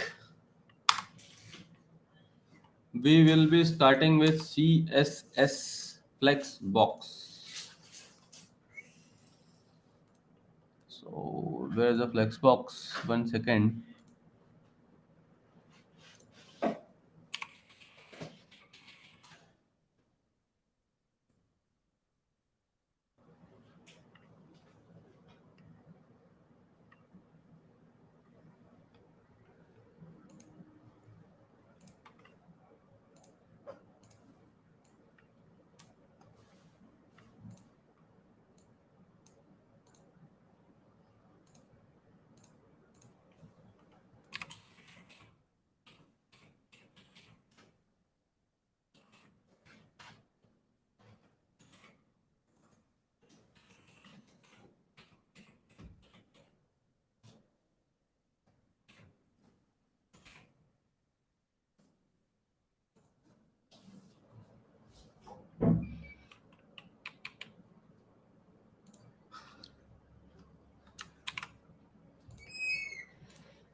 So I am done with my basic setup of CSS Flexbox, and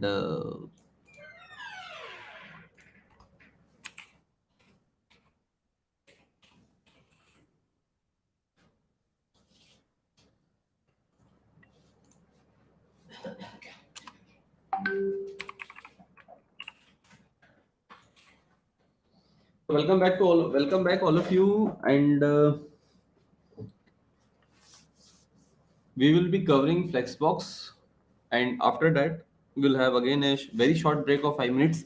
Then we will start with CSS Grid, and after CSS Grid we will having a lunch break of, I can say, 30 minutes. So we will be actually having a lunch break around 2:30 p.m. 2:30. So please make yourself comfortable, be attentive. Likes are very less, and also only 15 people are watching. So this is not good. Please join fast.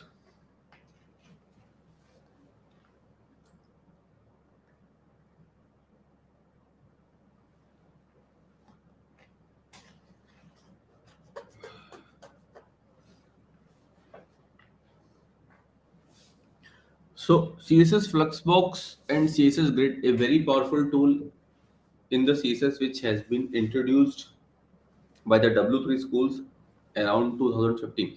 A major upgradation has been done in 2015 in CSS Flexbox and CSS Grid in JavaScript across all. So I request you all to please be attentive. CSS Flexbox is a very important topic, and most of the websites are now being used or now being prepared with the help of CSS Flexbox and Grid only. Using this, you don't need to use float property, block property, and anything. Simply uh, what I can say, simply using the Flexbox and Grid property, you can align content or move content, move the item anywhere, at any corner, any side of the page. So let me quickly start with CSS Flexbox. So I would like to tell you one thing. I will be correlating the topics with the help of the codes so that you can easily understand how to link your thought. So welcome back. Join, thanks. So can anyone tell me which topic I will be starting now in the comment box? Which topic I will be starting now in the comment box? Can anyone tell me, just to see the attention of the participants? Please tell me the name of the topic which I will be just about to start in the CSS.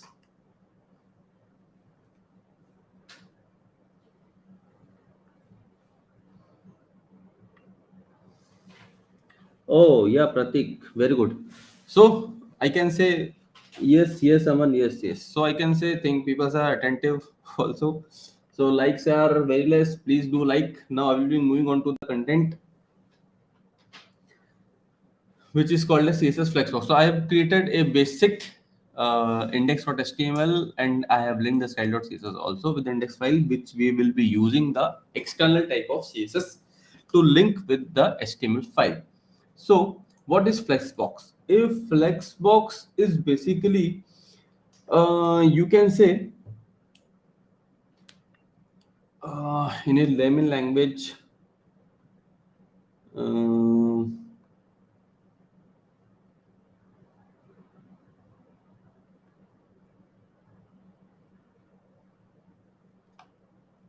Flexbox is basically a style in a CSS. Is it's basically a display property, how you will be actually aligning your things in the available web page. So for this, let me do one thing. Uh, uh, uh, uh, uh.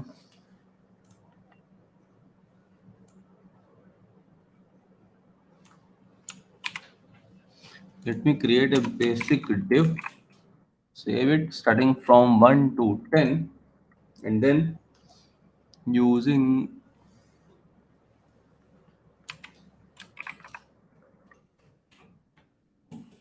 Sizing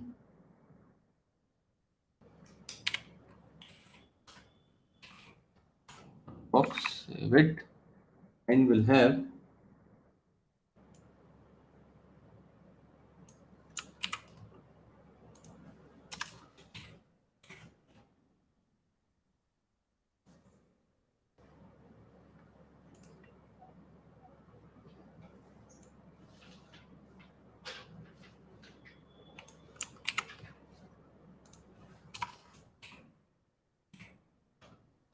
so what I did, a simple code.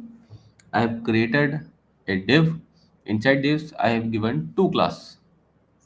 Using space function, I have given two class. So class, a common classes in across all the items, and the parent class will be container. So in this, I have given the color, font size, text align, and the padding property, and a different color to the different box, a different background color to the different box, which shows like this. So now going on to the flex property, what flex will do, and let me tell you one thing, all these properties will only be applicable on the parent. Display flex, nothing will change. So let me have some border of 5px solid in green color. So as you all can see, and let me tell you one thing, Flex and CSS are very responsive. See, so we have actually implemented the Flex property in the parent class, which is called as a container, and have created a box. So by default, Flex works on row level. So here nothing will change. So another property of Flex, which is called as a inline flex, where they have actually adjusted the content across the border. See, earlier there was a space.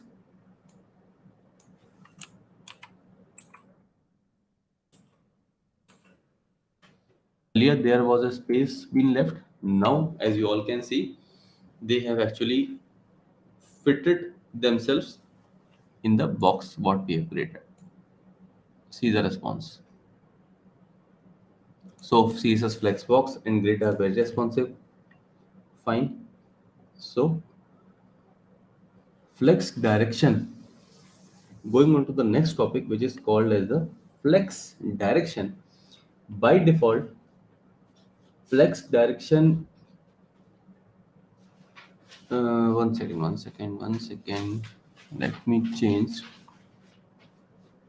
Let me have a height of 100 vertical height, and I will change it to flex. Fine.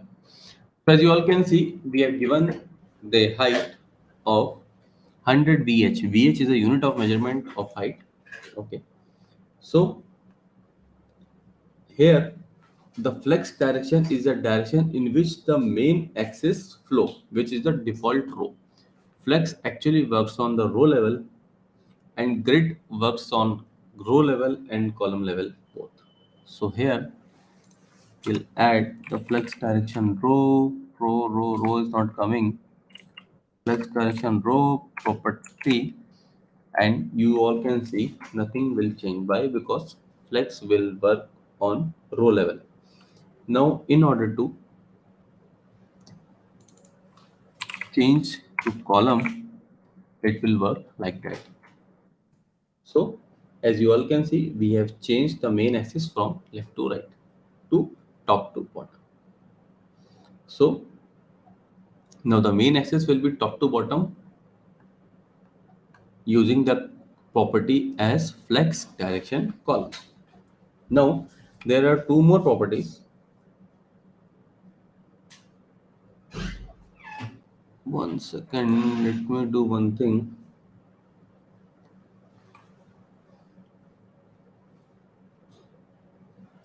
code box will give the width of 300 px.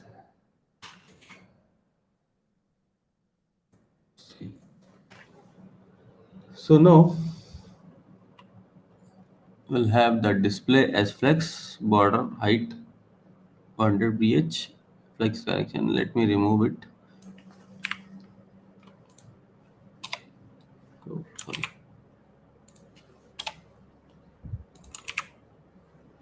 Fine, perfect. So now, as you all can see, what we did, I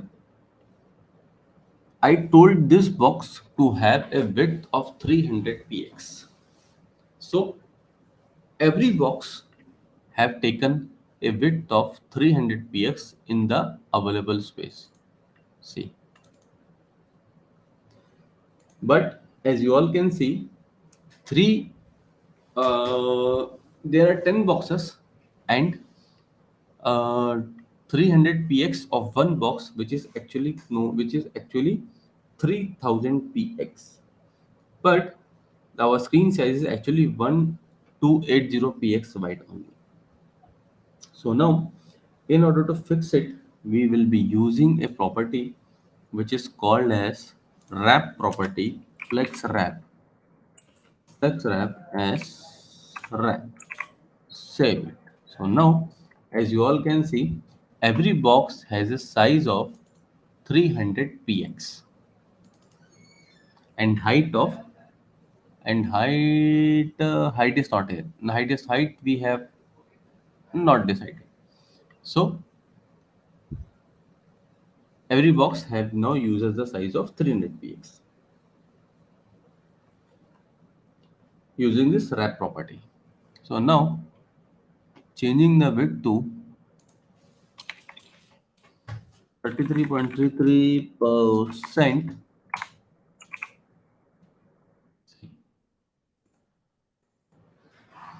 Here what we did, 33.33% means the leftover, the available space have been divided by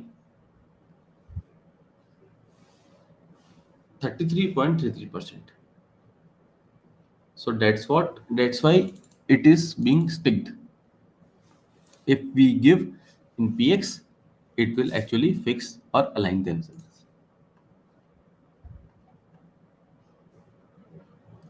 So now if we want to actually insert space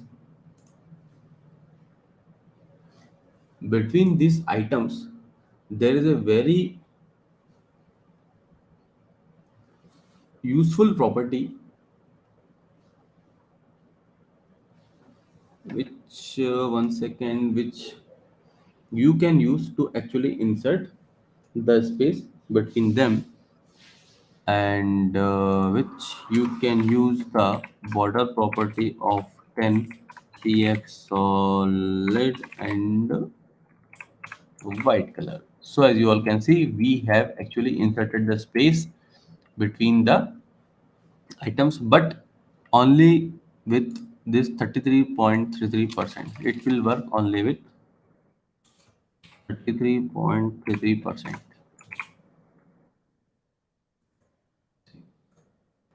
This is the response. This is very responsive. So now moving on to the next important topic in the CSS Flexbox, which is called as a Flexbox ordering, in which you can actually order your flex items.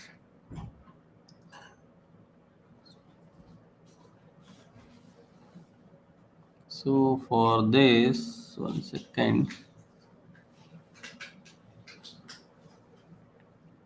we will add a property of flex1.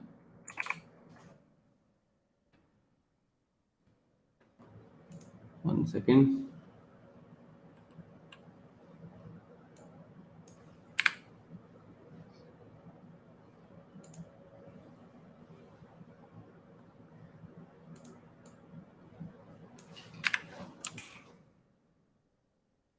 Here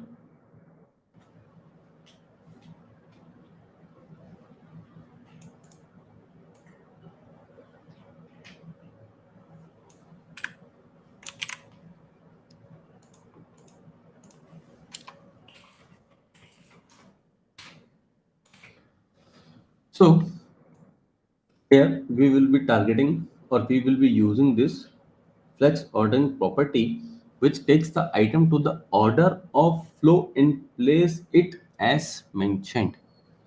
So how to use it? Let me copy this box to class.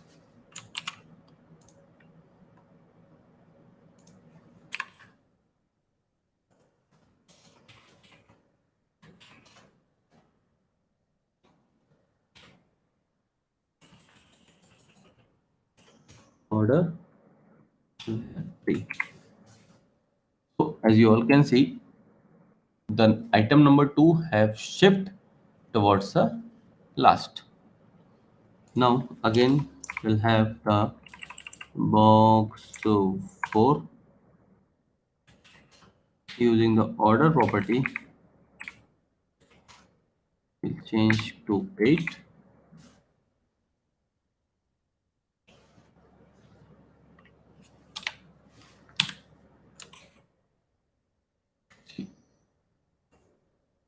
This is called as Flexbox ordering, which will actually help to shift the content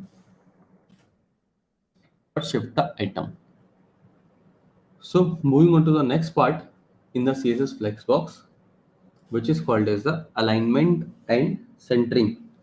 Alignment and centering, it is similar to alignment what we have done in the CSS Basics part. So here, using this alignment and centering property, you can actually takes the help of justify content and see the options which will help you out to align the contents. So they have the value.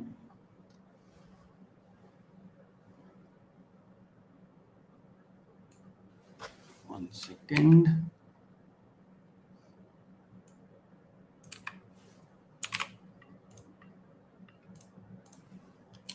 They have the value as justify content as flex start. And before it, let's have the border of 2px solid of blue color. So please focus on the box what I have created. Let me change the size to 4px. And now, as you all can see, we have actually aligned the contents to the start of this flex. So now changing to flex and entire content have changed, or I can say I have moved towards the end. So we'll have the next property in the alignment is called as center. So as you all can see, entire content is in the center of the box what we have created. The next property is between. Equally, spaces have been distributed between themselves. The next property is space around AR in space around. So space around all have been added using this space evenly. Evenly, they have distributed the space themselves. So now the direction of, no, I can say the flex direction, the direction of the main axis, which is default, it is row from left to right. Now, keeping these settings, we will change the flex direction to column.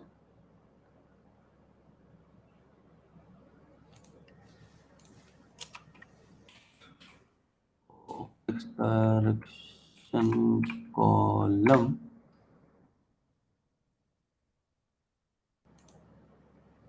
Let's change it to flex end.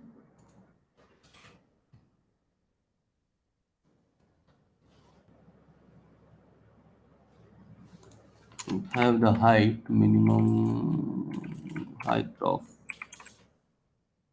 100 vertical height.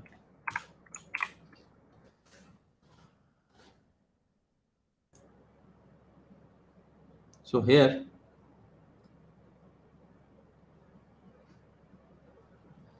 we'll have start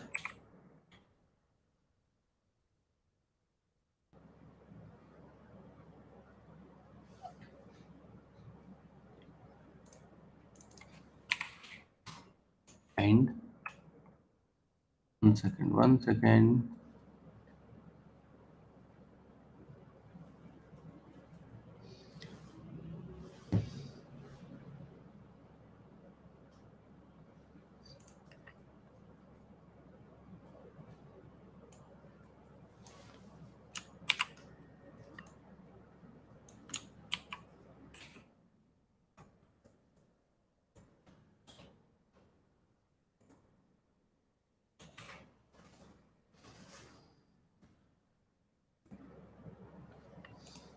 One second, let me check the code. Some error with the code.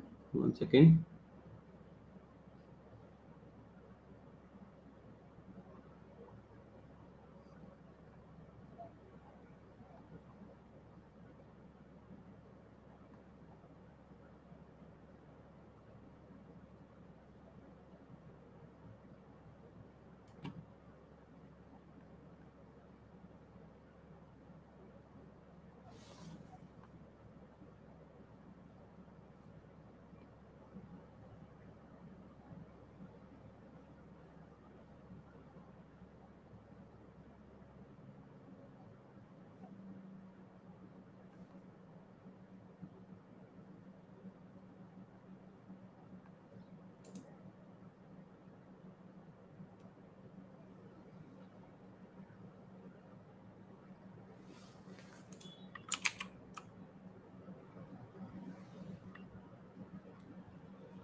Direction change हुआ है बराबर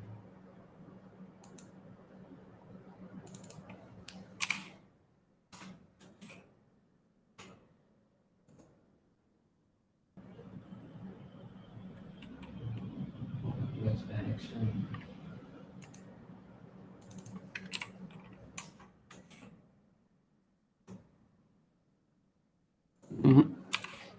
We column.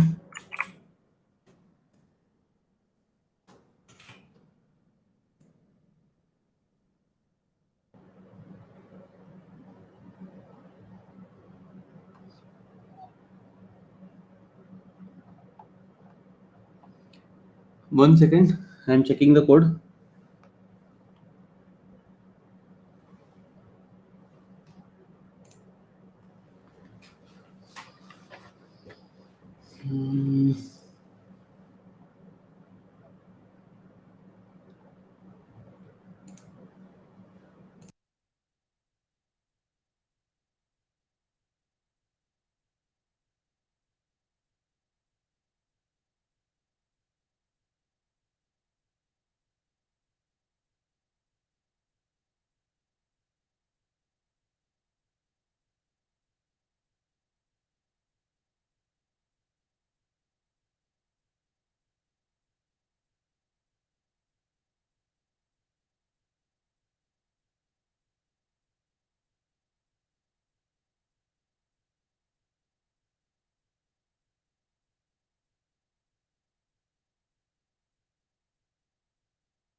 क्या problem आ रही है?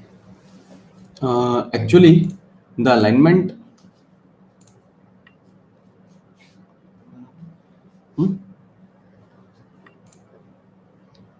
One second, we'll have center, fine, flex end,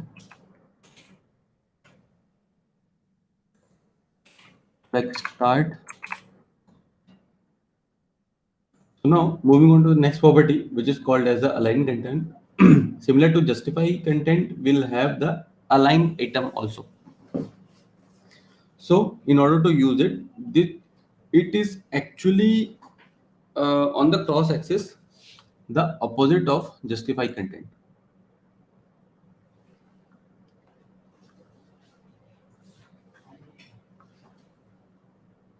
So let me change the basic code.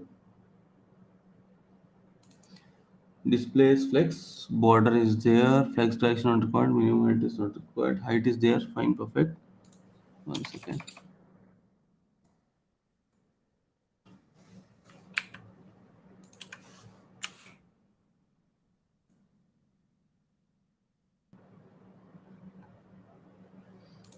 So we'll add align items as center, align items as stretch,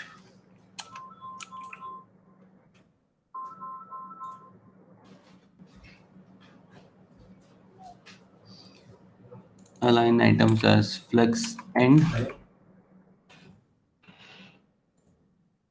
flex start.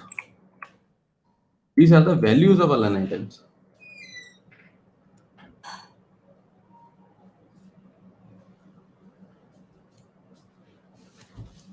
Now another important property in which keeping the base common, you can actually set items like this. One second.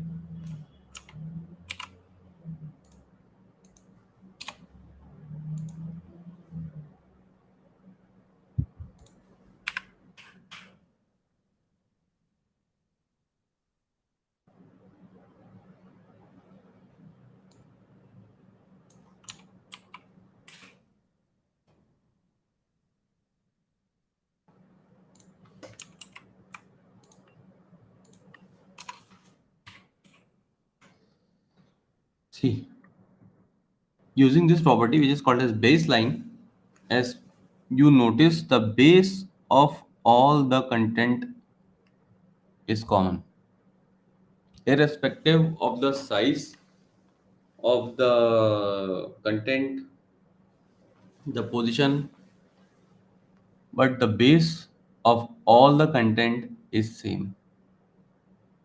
This is called as a align items baseline, where the base of all the items is common.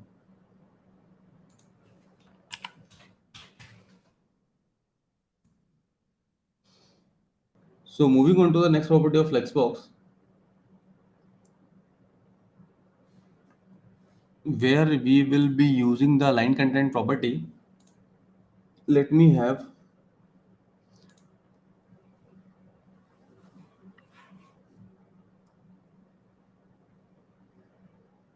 okay. The divs are perfect. Now moving on to the style.css.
display flex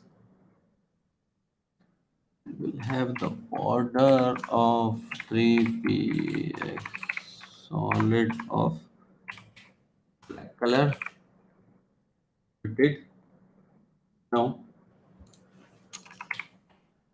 dot box width will have 33.33%.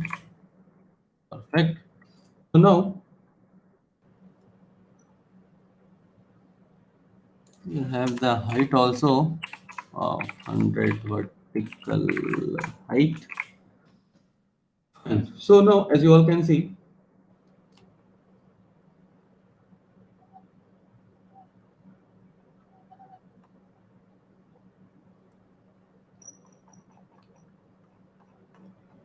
using the flex wrap property, one second, flex wrap as wrap, fine.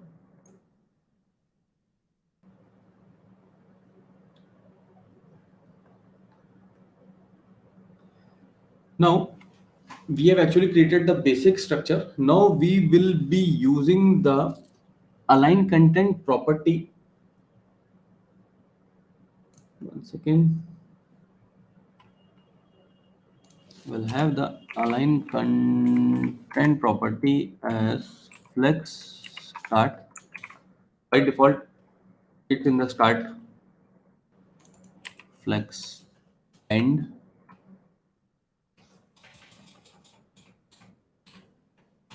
center,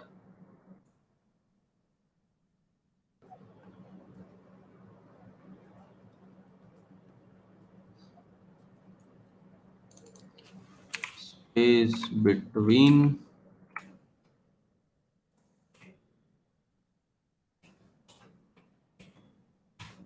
space around,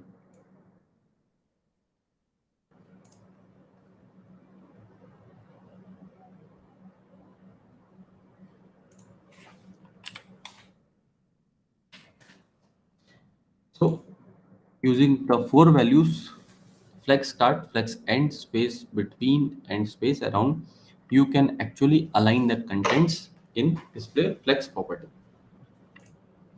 This is a very important tool, and I just don't want to tell again and again. It is very responsive. See,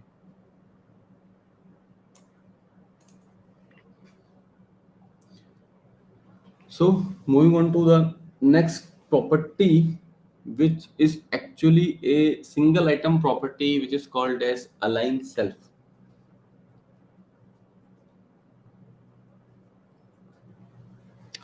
One second.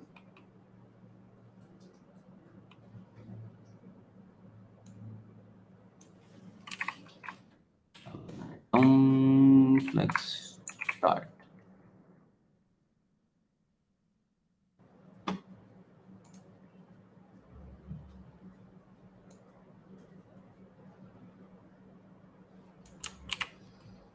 For let me have. So what I did, I have increased the padding bottom of three of the boxes to 200 px, 20 px, and 300 px. So here, using this align self property, which actually overrides the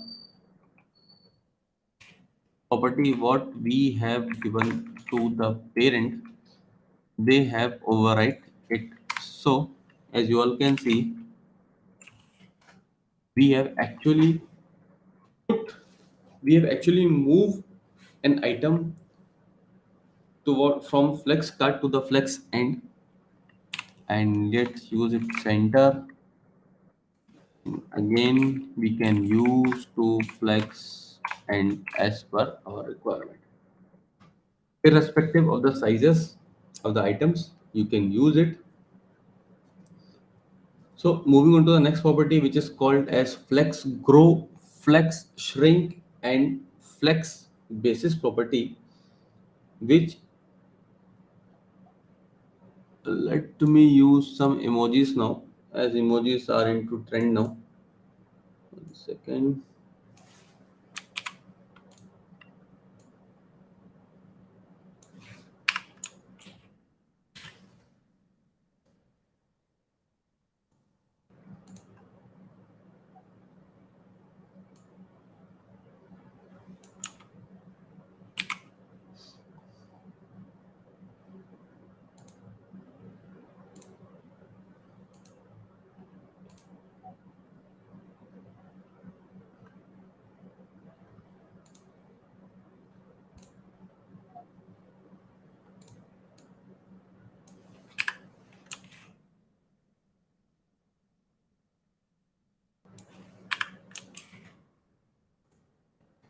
So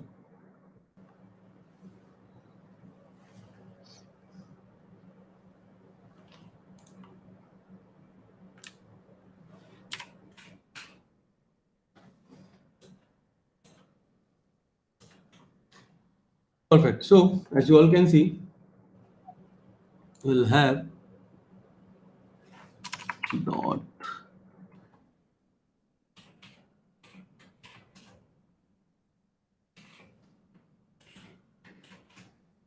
x1.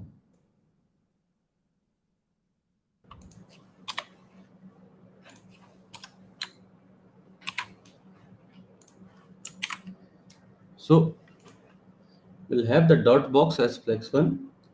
If we give flex2 to a single item in the above scenario, it will take twice the free space as others. So we'll show you the box 2 flex 2.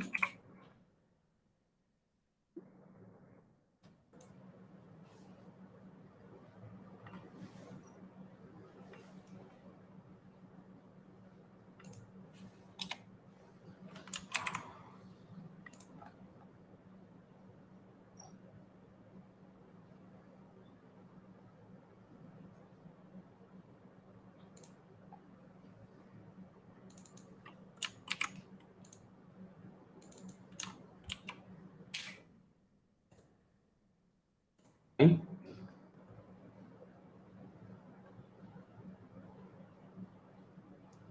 Now let me do one thing. Let me change the basic index to only 2 items.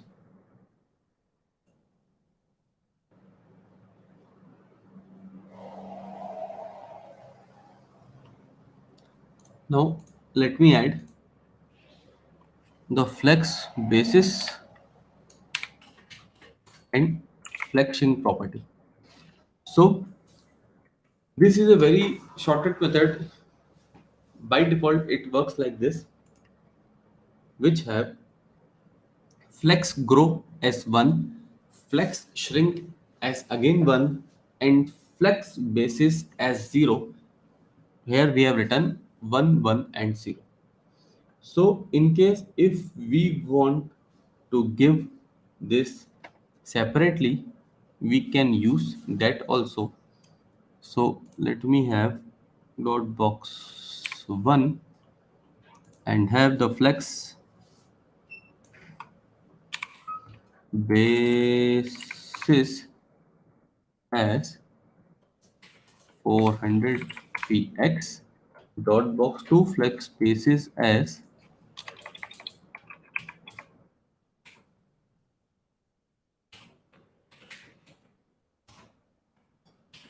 300 px. Fine. So now add flex grow property as 2, and again here also flex grow property as 1. Saved it. In the last property, we'll have the flex shrink property as 5, flex shrink as 1. So this is how it will work like it. So see the response. So by now we have completed the CSS Flexbox, and again after very next 5 minutes we will be starting with CSS Grid, and we'll have a break of next 10 minutes. We'll start at 1:45 p.m.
So, hi all, welcome back to CSS Grid Developer Edition. You will be using CSS Flexbox. So, join fast.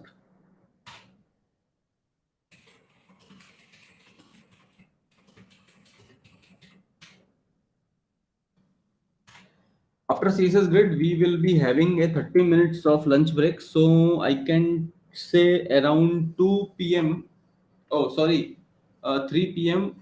We will have a break of 30 minutes. Yeah, hi Aman, welcome back. So let by the time people are joining back, let me do some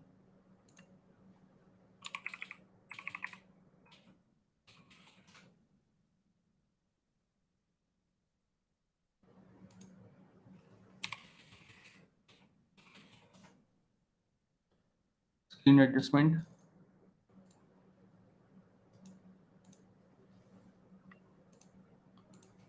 Great.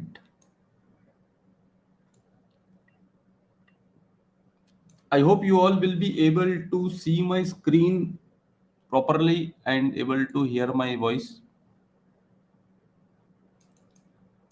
Please help me out with this.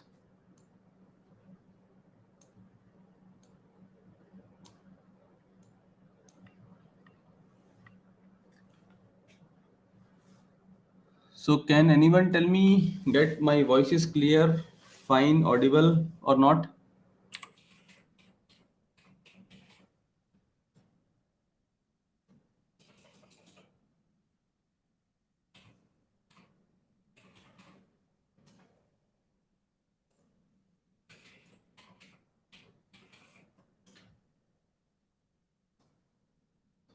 Oh, thanks, Aman. Thanks. I got it.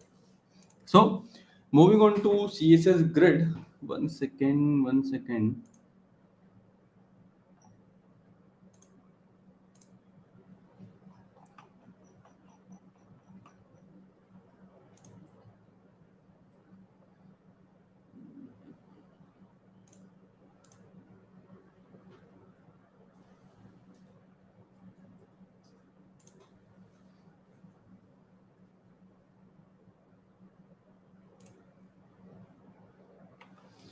So here I will be using a lot of codes here in order to make you understand. Yeah, thanks, Preeti. And thanks, Anisha Rama. So I will be doing a lot of codes here in order to make you understand how CSS Grid works. CSS Grid is a very powerful tool, and I tell you, I promise you, most of the websites will be using CSS Flexbox and CSS Grid these days to prepare. So, one second.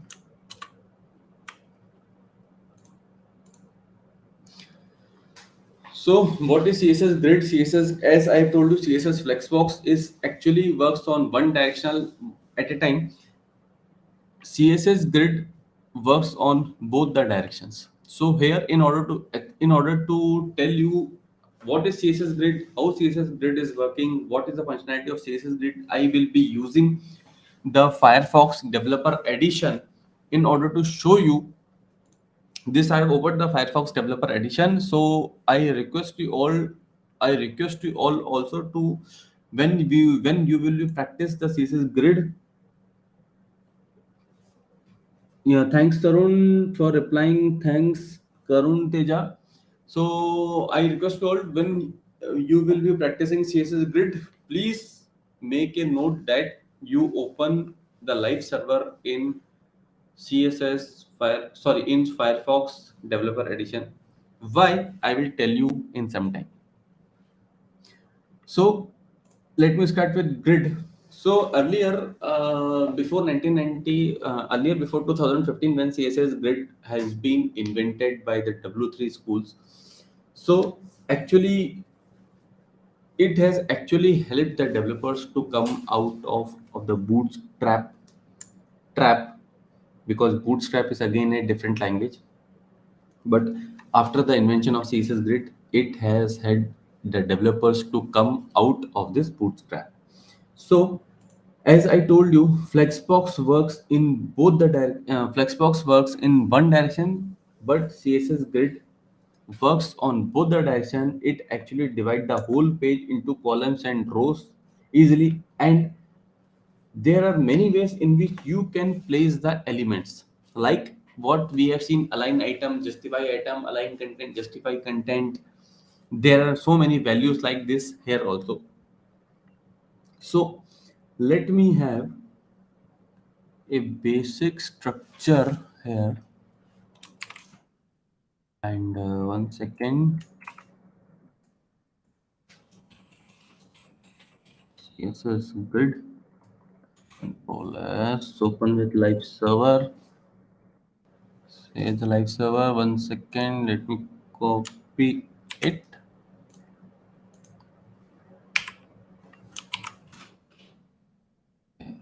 Perfect. So let me have one second.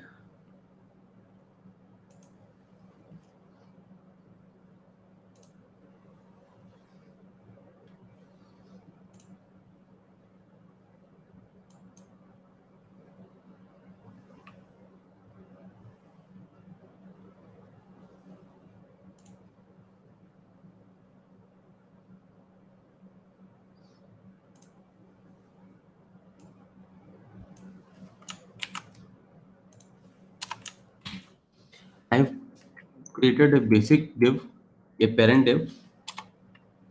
Inside this parent div, a class is there with items from 1 to 10.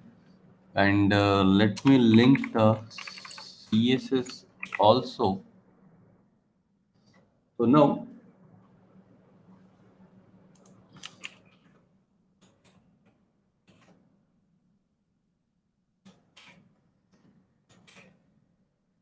so as you all can see, nothing special we have done. As you all can see, we have inserted the variables and box sizing, border box, font family. We have inserted font weight like that. So just don't go into this and try to understand the concept. What are there in CSS Grid? So copy the class name, inner, and one second. Let me quickly remove this error first.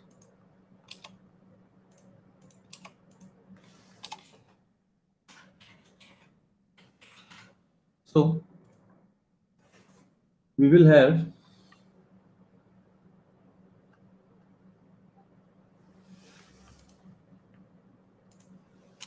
the display as grid.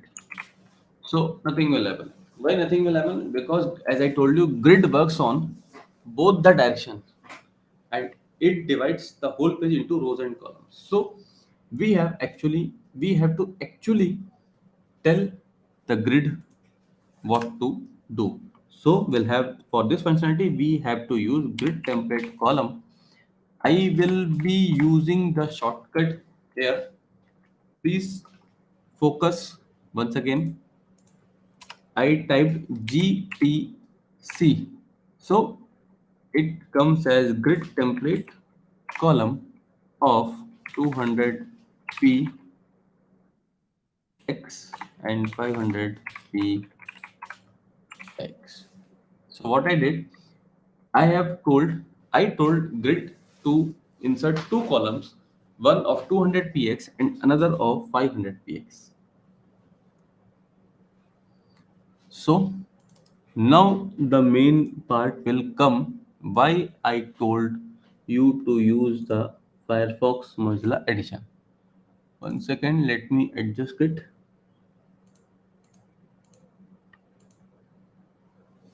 So as you all can see, grids, these values are actually identifying the grids as how many grids are there. Let me increase the size, or one second, let me have a another command grid gap of 10 px.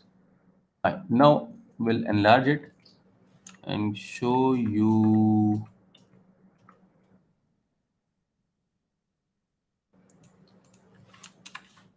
See, these are the grid names 1, 2, and 3.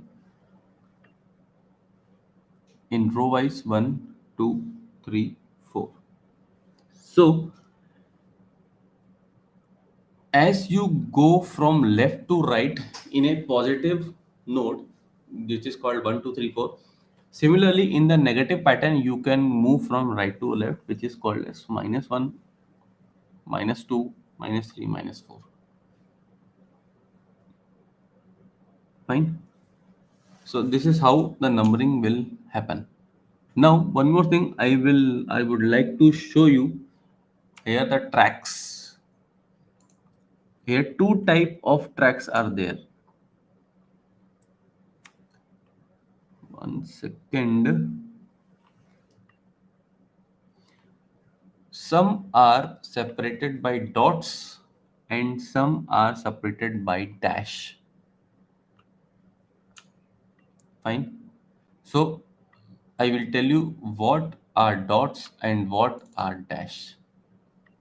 So as you all can see, we have actually inserted the rows. Now we told grid to please insert the rows of 200px and 100px. So one second, one second, one second.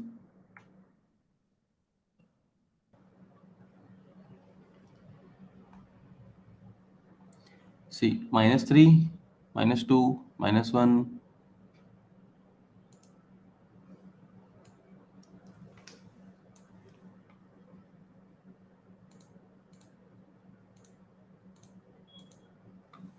Perfect. So this is the advantage of Firefox Developer Edition, which will actually highlight and uh, which will actually highlight each and every grid what we have created. So we have actually ordered the grid to create columns and rows, as grid divides whole page into columns and rows. So we have asked him to create two columns 200px, 500px, and two rows 200px and 100px. And we'll do one thing. Let us add another row of 300px. So again a third row of 300px. So as you all can see, we have 10 items and we have created only two columns and three rows, means we have created space for 6 items. So where are the last of the items will move? So it's a default property, as based on the size of the content, the space will get allotted. This is the by default property of this. So what is grid gap? As you all can see, the gaps between the grids, which is called as the grid gaps.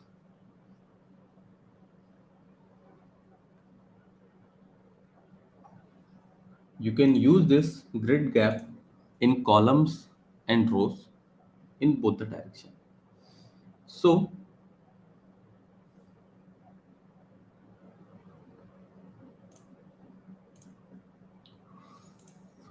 one second, one second.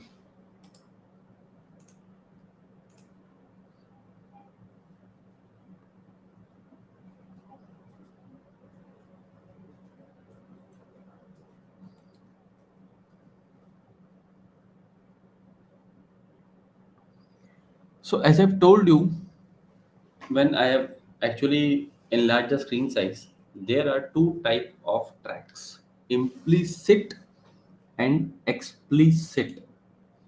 The implicit tracks are basically marked as dashed lines and explicit are marked as dotted lines. How they are created? They are created because we declare them using grid template column and grid template rows. These tracks are created because we declare grid template column and grid template rows. So once again I will tell you. See, these dashed are these small square are basically the dash and are called as the explicit tracks. Explicit tracks, and these dots are the implicit tracks.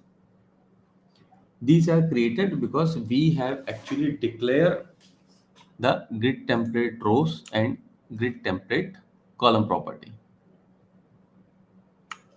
So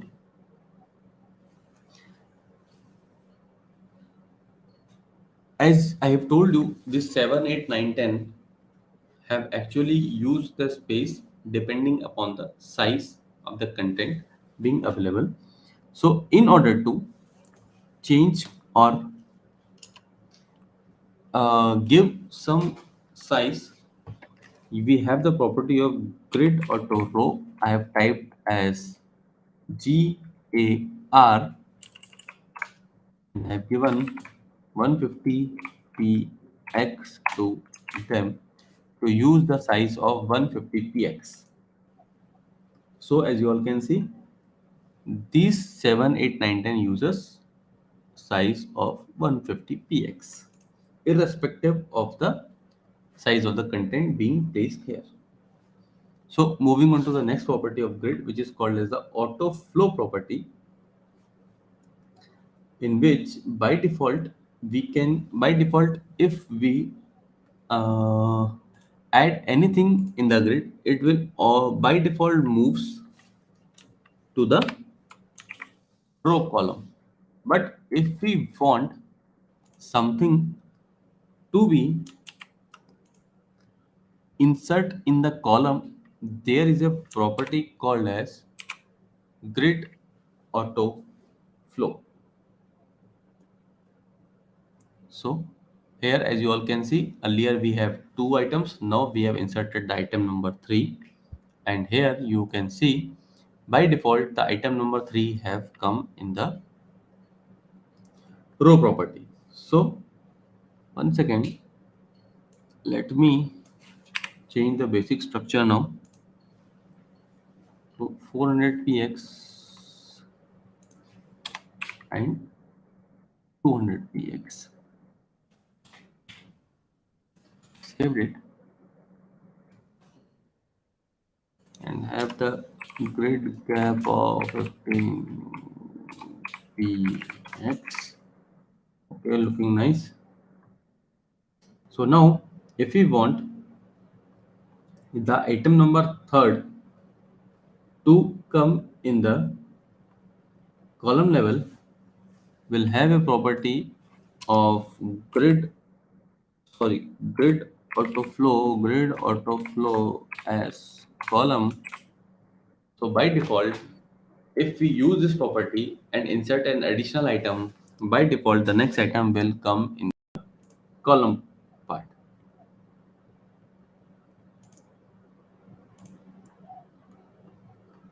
So now moving on to the next part.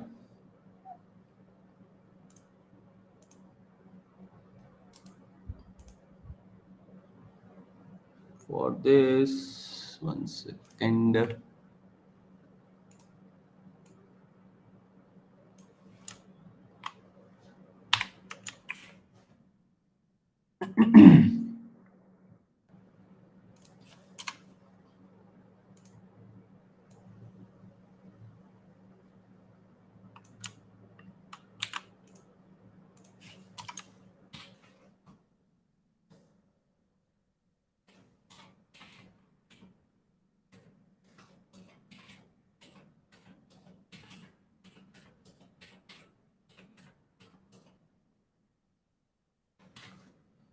I have added some more divs here with the class as common of all them is the item. So now moving on to the style.css, we'll have display as grid and we'll have the grid gap of 20 px. So I've saved it by default. So now I will be removing this grid highlighters. One second. One second. Okay, fine. So now displays grid and will have a grid gap of 20 px. So by default it will show like this. So now there is another property in which using the percentage column you can actually add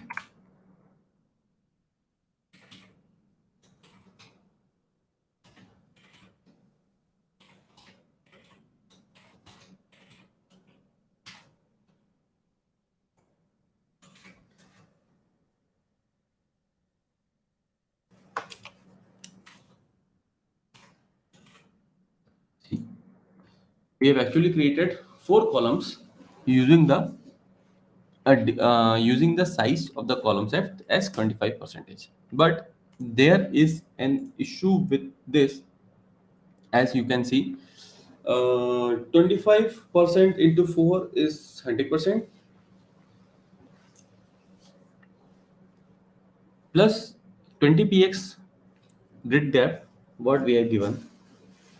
So they have used actually the size is 20% more because we have added the grid gap here. So in order to fix it, as you can see, the last of the items, item 4, item 8 and 12 have actually stick to the right of the page and it is not properly functioning. So in order to fix it, we have a property. One second, let me have a border also.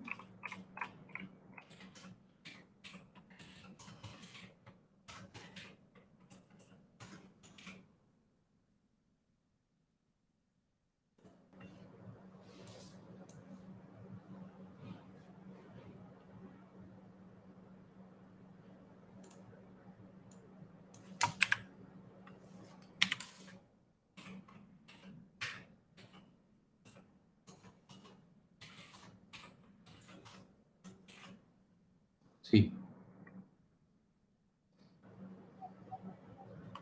now we will add a column with one FR and we'll take the space left over after the 200 px and 150 columns, 150 px column later.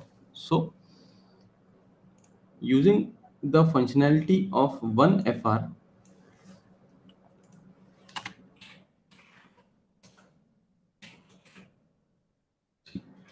what is one FR? One FR is means the leftover space has been used one times. FR is a unit of measurement. So we have created 3 columns. First one of 200 px, second one of 150 px, and the third one is of 1 FR. Means the leftover space has been used by them. So in case if we want another column of 2FR, see, first space has been used by 1FR and the another leftover space has been used twice of this 1FR. This is how this property is functional.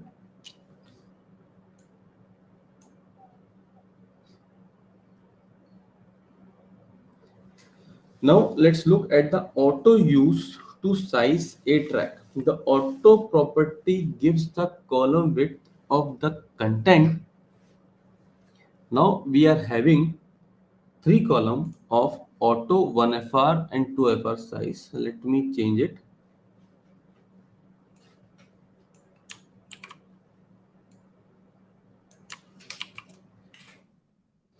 So first column is of auto means depending upon the size of the content, automatically they have the space will be allotted to them. Let me change the content one to see.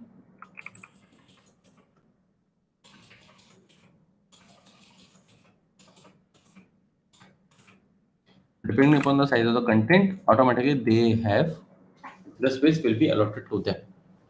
Next one will be the 1FR, means the leftover space has been taken by this, and 2FR means the leftover, twice of the leftover space has been used by the third number, the column number third. Now, I hope you all are getting the things properly. Likes are very less. YouTube will not help us because of you people. So I request you all to please like.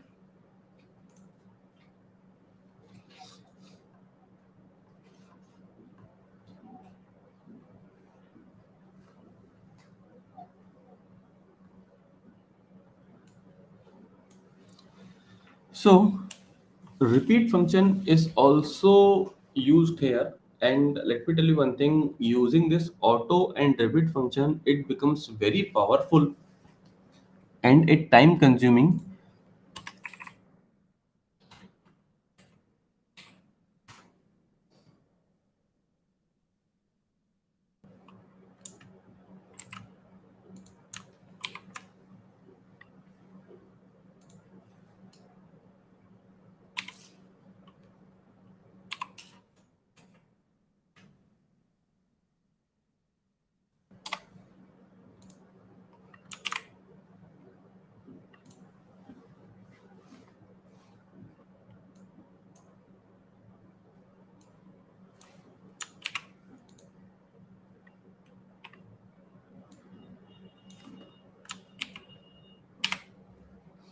So what I did, first one is auto, second one is repeat 2 times of 1FR, see 2 times of 1FR, and third is of 2FR.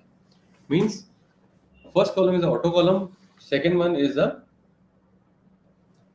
2 columns of 1FR, and the last one is the leftover space being occupied by them only.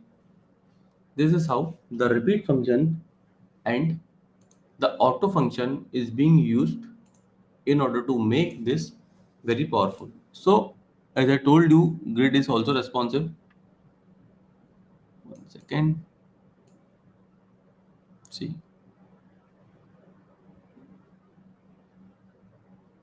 So no need to show again and again. So this is how the response is like that. So in case if we want to create another column of 2FR,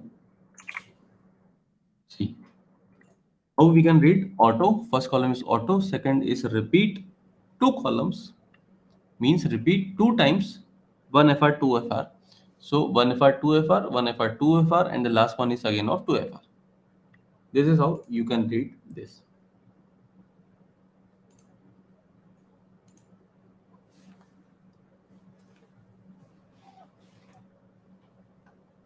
So moving on to the next part, which is called as the CSS grid. Sizing of CSS grid. For this, one second.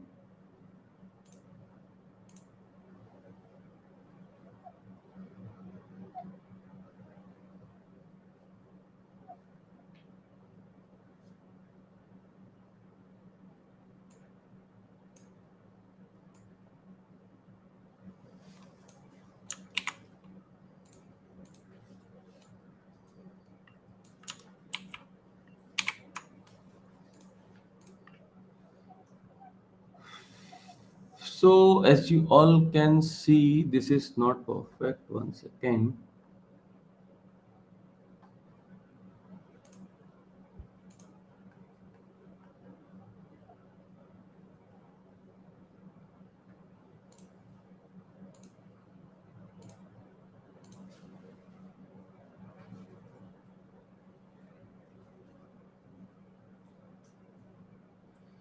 So Purushottam, if what happened if we give one more 2FR, it will create another. So I will show you 1 second.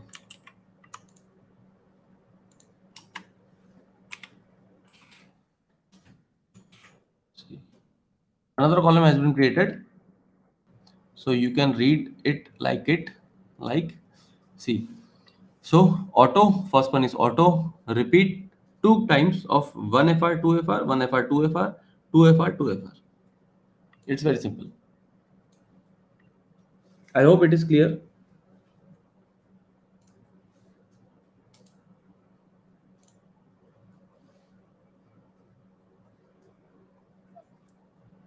So now let me change my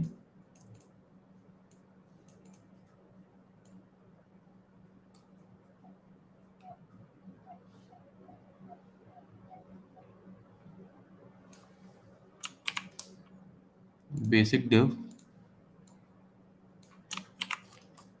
here.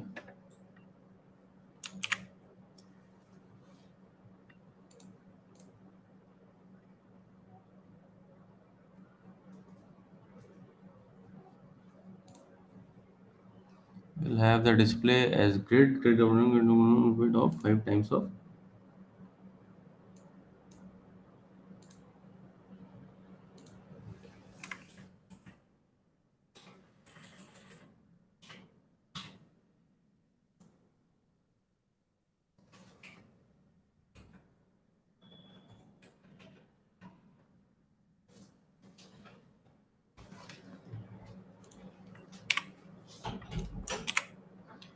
So what I did, I actually created 5 columns of 1 FR. It's as simple as this. Simply typing repeat 5 of 1 FR. So now let's target the item number 9.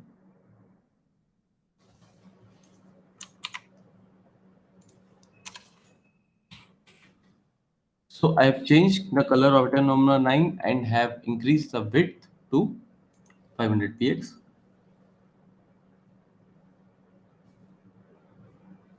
Inside also you can give 2 FR. You can write 2 FR, 3 FR, 4 FR. It will act accordingly. So I will do it here also. Inside 1 FR, 2 FR. See. So repeat 5 times of 1 FR, 2 FR. So 1 second, let me disable it. See. 1 FR, 2 FR, 1 FR, 2 FR. It will repeat till 5 times.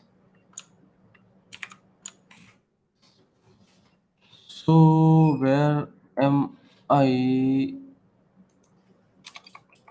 5 times of 1 FR, perfect. So as you all can see, okay, fine. So as you all can see, I have actually increased the width of item number 9 and have changed the color in order to highlight this particular item in this grid. So as you all can see, this item number 9 have actually disturbed the entire column. But what do we want? We want actually the size will remain of this item number 9 like this without disturbing the rest of the items. So for this we have a property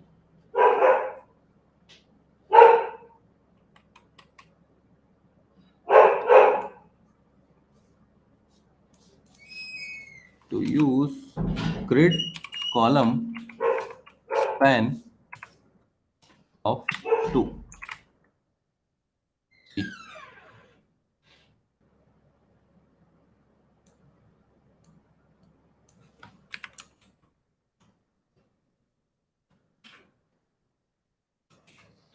So as you all can see, without disturbing the rest of the elements, the item number 9 have adjusted themselves in the entire grid, shifting the last of the item. So using this span 2, span 3, span 4, span 5, Like that, you can use this property without disturbing the rest of the items. So now, similarly, we can have in grid. One second.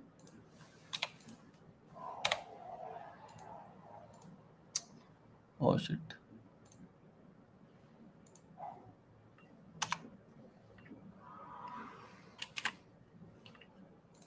Similarly, we can use this property in grid row also.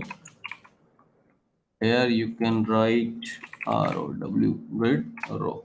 So see, they have used the twice of the space in the row part also.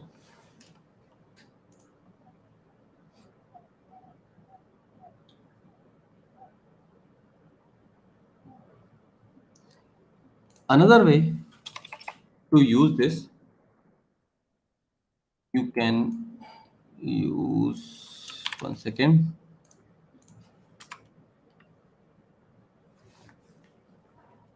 grid column start from 2 and grid column end to 4.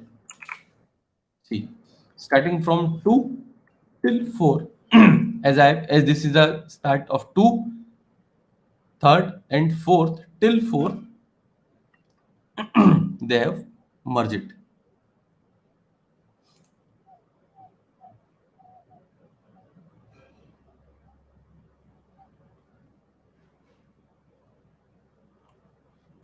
So another shortcut in order to use it is grid column start from 2 until 6, and same for grid row start from 2 and with 6.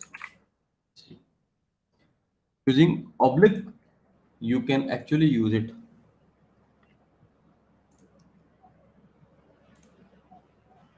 So this is how you can actually merge the cells. And let me tell you one thing, using this minus functionality also you can align the things. See,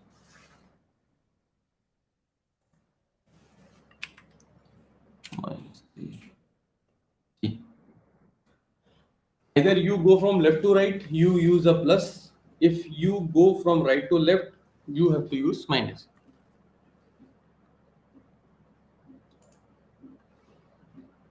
So moving on to the next topic in CSS Grid,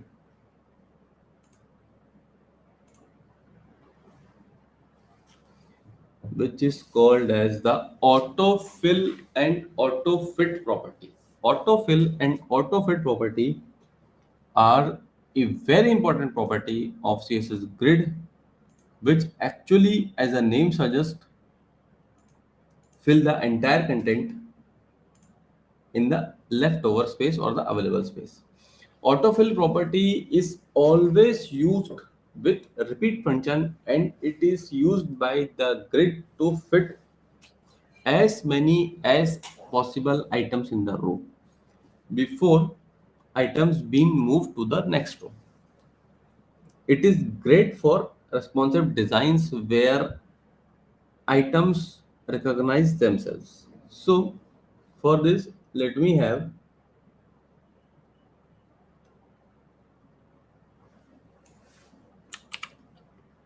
a basic change in the structure. One second.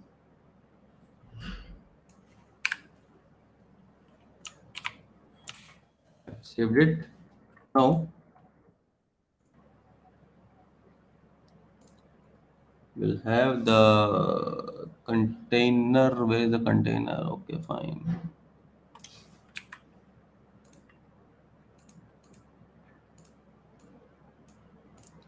Display will have grid type of 20 px, border and grid template column.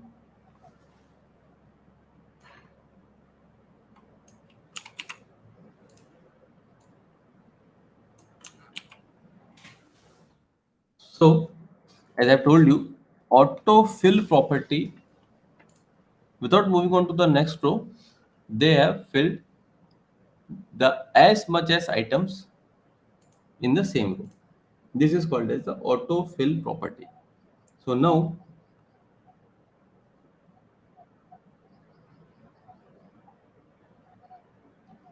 autofit is the another property which is almost very similar to autofill, but there is a difference. In order to understand this, we will reduce the items here till fourth.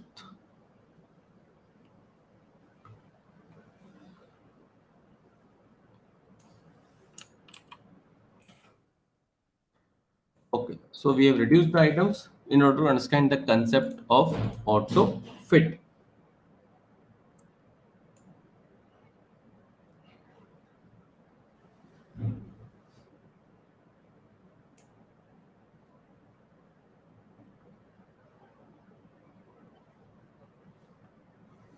Now let's change to auto fit, and now here, as you all can see, let me open the inspect part.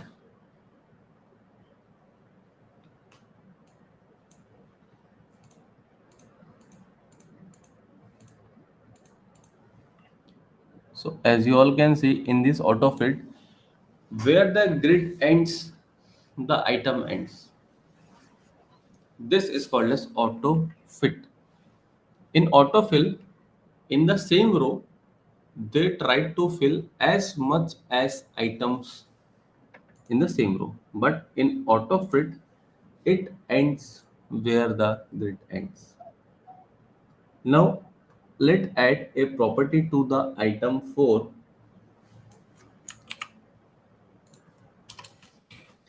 Here we have added a property to the item 4. One second.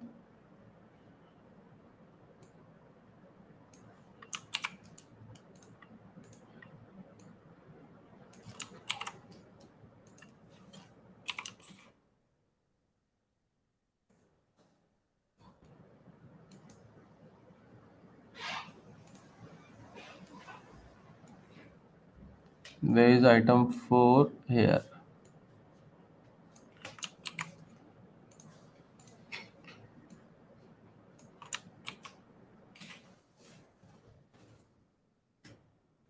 Here we have asked item number 4 to move to the grid column end of -1.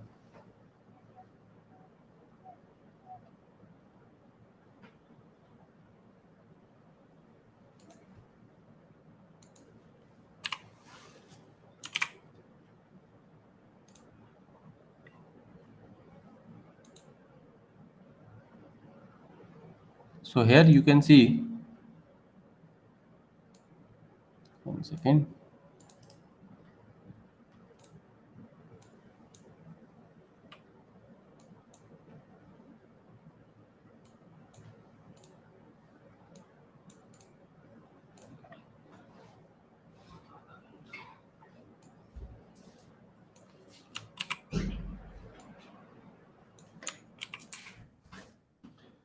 So here you can see the item number 4 have shift towards the -1 of the grid.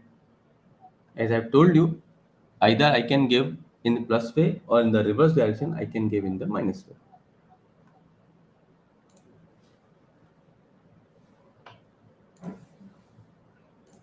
So here, another property which we will be using with autofill in order to make autofill a very powerful concept which is called as min-max. So let me tell you one thing. In next 10 to 15, after 15 minutes, we will be having a lunch. So wait for next 15 minutes. I will try to finish the CSS grid. So min-max property is a very important property which will make himself a very powerful using the autofill property, which actually uh, one second will show you how min-max becomes more powerful using autofill function. So here, one second.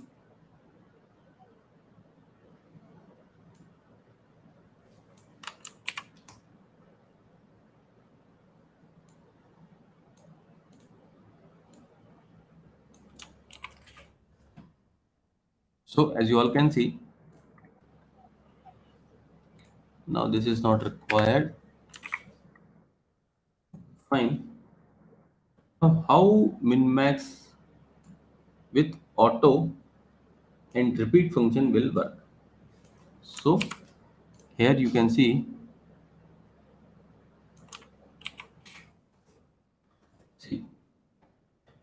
I will read you for this for you. Repeat autofill min-max 150 px or 1 fr. So min-max means depending upon the size of the content, whatsoever will fit it will use it. So as you all can see, goodbye content use 150 px and rest will use the 1 fr content. So this is how perfectly it is being actually, I can say, adjust themselves using the min-max functionality.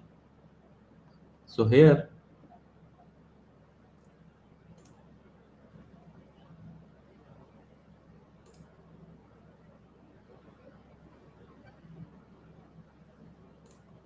this is how to use the min-max. It actually adjusted themselves, or it automatically, you can say, allot the space depending upon the size of the content whatsoever is being allotted to display. So moving on to the next part of this CSS grid, which is called as a grid template areas to place items. How you can use grid template areas to place the items. So I will tell you. Before this, let me create, one second.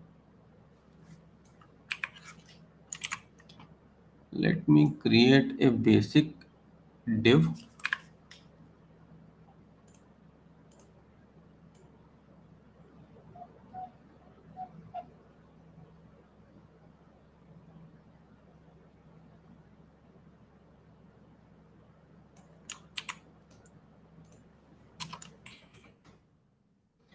So using grid template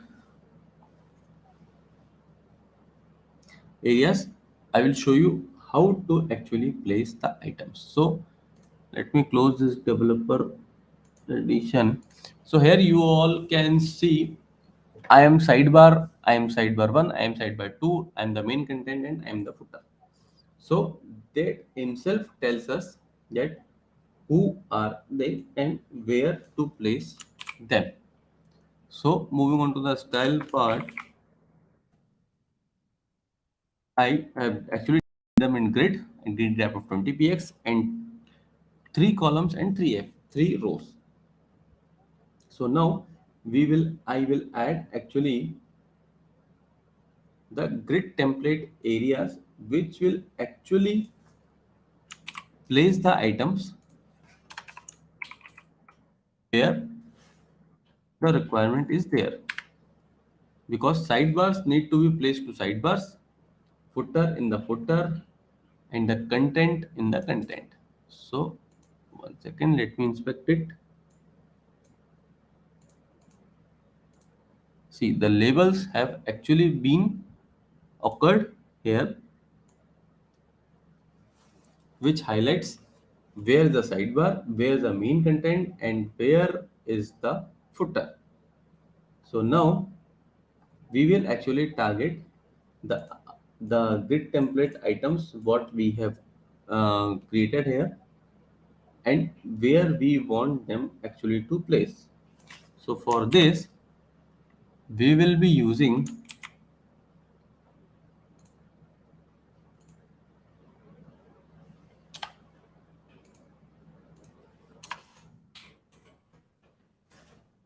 See, so we have actually asked move the grid area to footer, sidebar 1, sidebar 2, and to the main content. This will help. This will be only be possible with the help of grid template areas, and it is very easy to use. As you all can see the response. It is very grid is very responsive, and actually, let me show you. Let me tell you, it will actually minimize the most of the media queries codes. So now we'll have another property in grid which is called as a legendary masonry layout, which is a very important property, and trust me,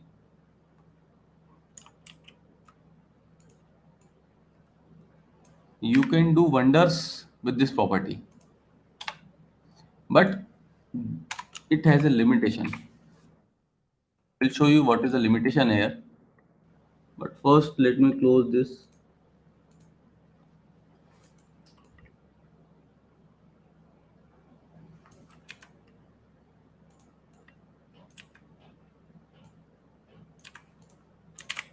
So we have 70 items with us, and in case if there is a scenario where you have to place so much of items without keeping the sequence to be maintained, you can use this property. So let us have some 10 columns in it. We'll have, so now as you all can see, 10 columns of whenever we have created. Now let's add some irregularities in order to understand the concept as how this is being used. So as you all can see, we have changed the size of the items using the span functionalities and span row, span column, and like that. So using this property of grid auto flow dense,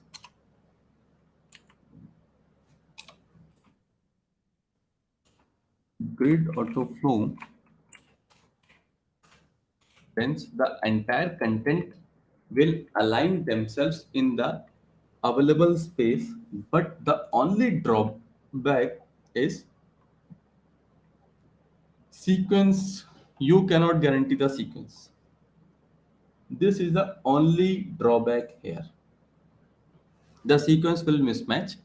So if you read 1 2 3 4 5, 6 is below 5, 7 8 9 10 11 12, 12 is below 6. So this is the drawback, that you cannot guarantee the sequence in this legendary masonry layout. One second, let me have some water.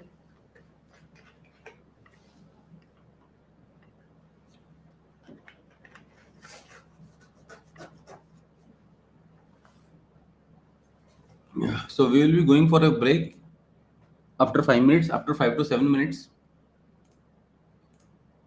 So here, now moving on to the next topic in CSS Grid, which is called as the alignment and centering, like what we have covered in alignment and positioning in CSS Flexbox. So here in CSS Grid alignment and centering, we have actually justify item, justify content, align cell, justify cell, like what we have similar into the CSS Flexbox. But the values have been some more here. Will show you what are the values, how to use it, how it works. Before it, let me have, or I can say, let me change the basic skeleton till 40 items.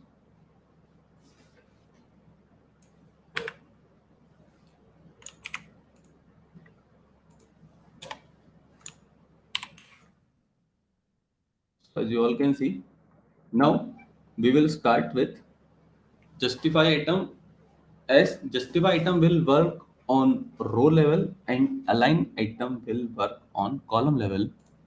So one second.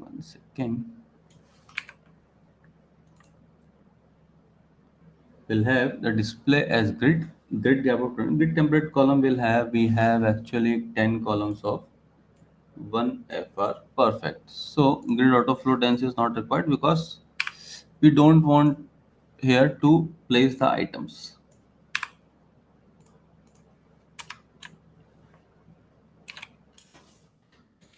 So saved it. No, perfect. So now we will be using the justify items here. What values? So justify items have actually 4 values: start, end, center, and stretch. So we'll have the justify items as start. So entire content have, one second, well, let me change the background to white so that we can see what is going on. Okay, perfect. So now justify item end, go towards the end.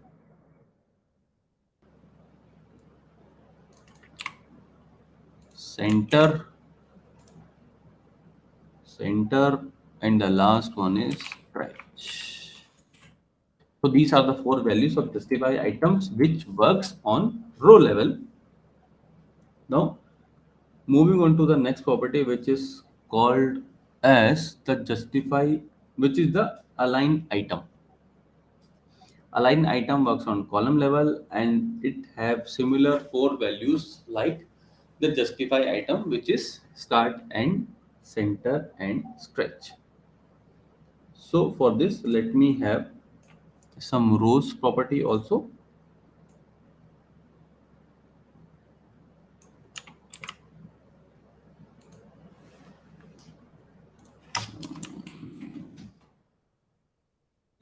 That you can understand.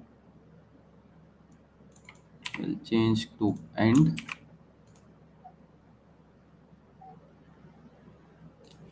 And align item,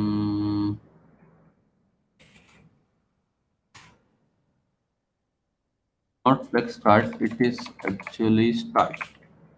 So align items are now in the start.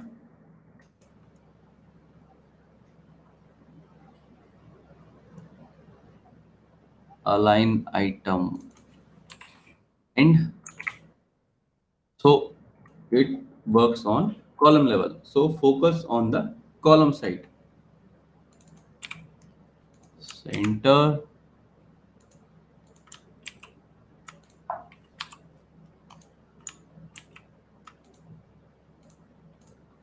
and the last property is stretch. See, it works on column level. So moving on to the next property, which is justify content, which again works on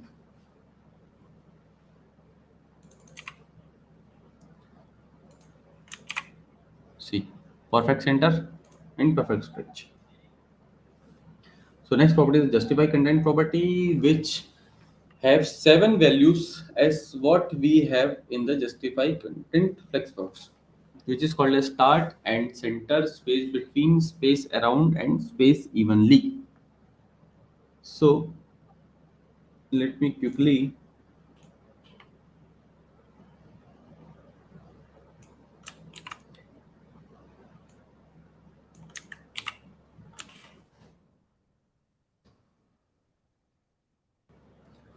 have justify content start, justify content end, and one second, center is stretch, space around, one second, space between, space evenly. So this is the 7 functionalities of justify content, which works on row level, which is start, end, center, stretch, space between, space around. So now, and also space evenly. So now, similarly to justify content, align content have the same properties, the same 7 properties. So once again, I request you all to mark your second attendance for the participation certificate eligibility. So we will have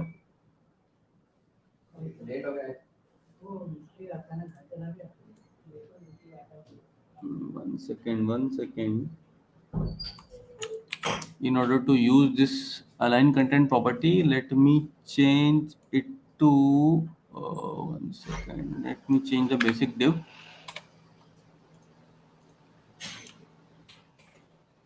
Okay, now perfect. So going back to style, justify item stretch, align item stretch, justify content, and now we will add here align content.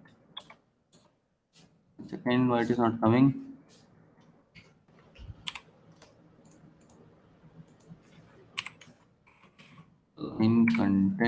Align content. We'll start with start,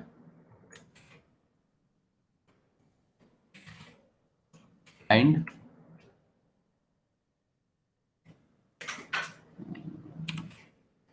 center,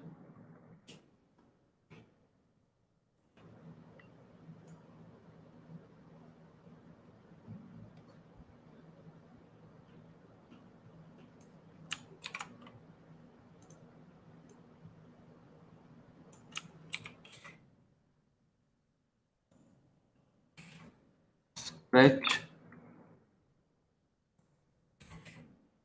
space around,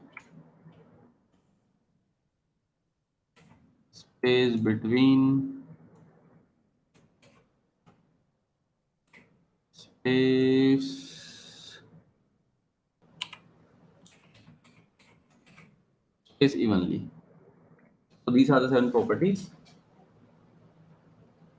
of align content: start, end, center, space between, space evenly, and space around. So moving on to the next property, which is called as align self and justify self. So how to use align self and justify self? The functionality will actually overwrite the property what we have given to the parent container. Justify self have again 4 values: start, end, center, and stretch. So in order to use it,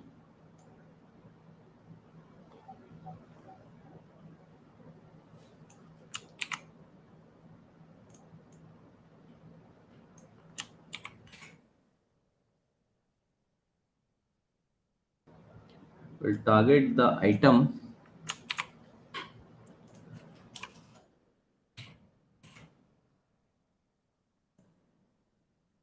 second item 8. Will target the item number 8. As you all can see, the color of this item number have changed, and we have justify self, the justify item to start, and now we'll have end, center, stretch. Perfect. So similarly to justify end, we will have the align self also, align self property also, which will have the 4 values: start, end, center, and stretch. So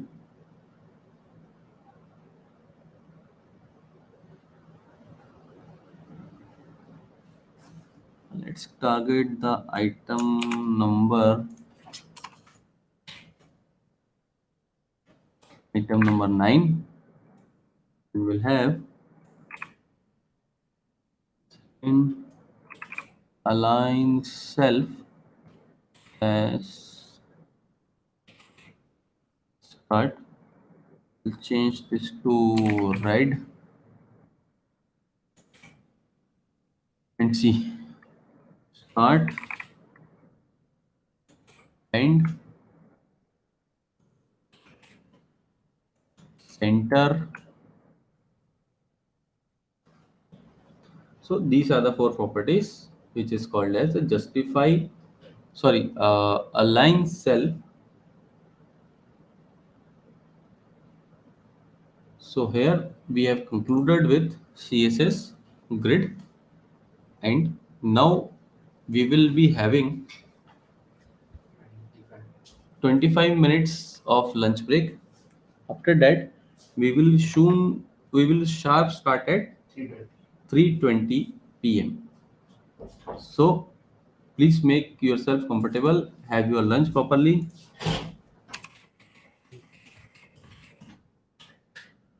25 p.m. with JavaScript. So have your lunch will soon start at 3:25 p.m.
Yeah, so we'll start in the next 1 minute. So yeah, I'll be taking from here. Mawsam, thanks Mawsam to putting such a nice session. Means the CSS, everything he has covered, and now I will take JavaScript as well as React. So today also everything I will take means whatever is remaining.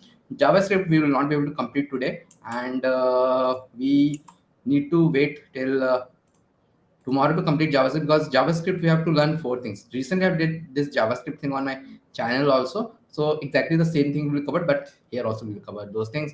So JavaScript we'll first cover the JavaScript basic, then JavaScript DOM, then async JavaScript, and then ES6 before moving to React, because ES6 is a must before moving to React. And React, as I've told earlier, also we are going to cover everything: class-based React and hook-based React. So yeah, so you'll get everything. And if something is remaining like that, maybe the Redux and all might will not cover, which is extra than React, but it is required. Then we have a playlist and all. You can just check them out.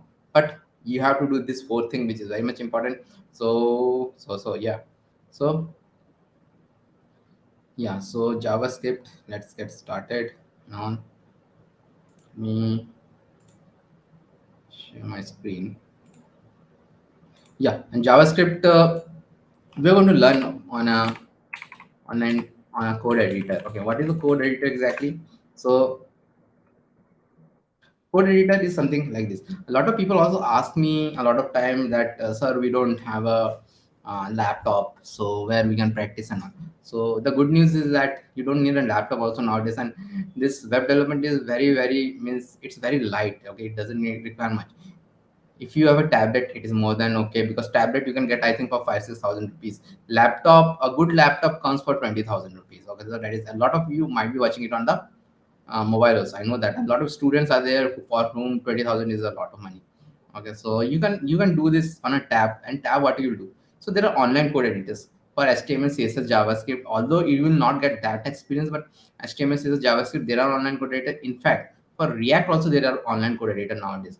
On the top of it, there is code editor for React Native also, which is like one of the toughest thing to do on a laptop also, because it requires a very heavy laptop.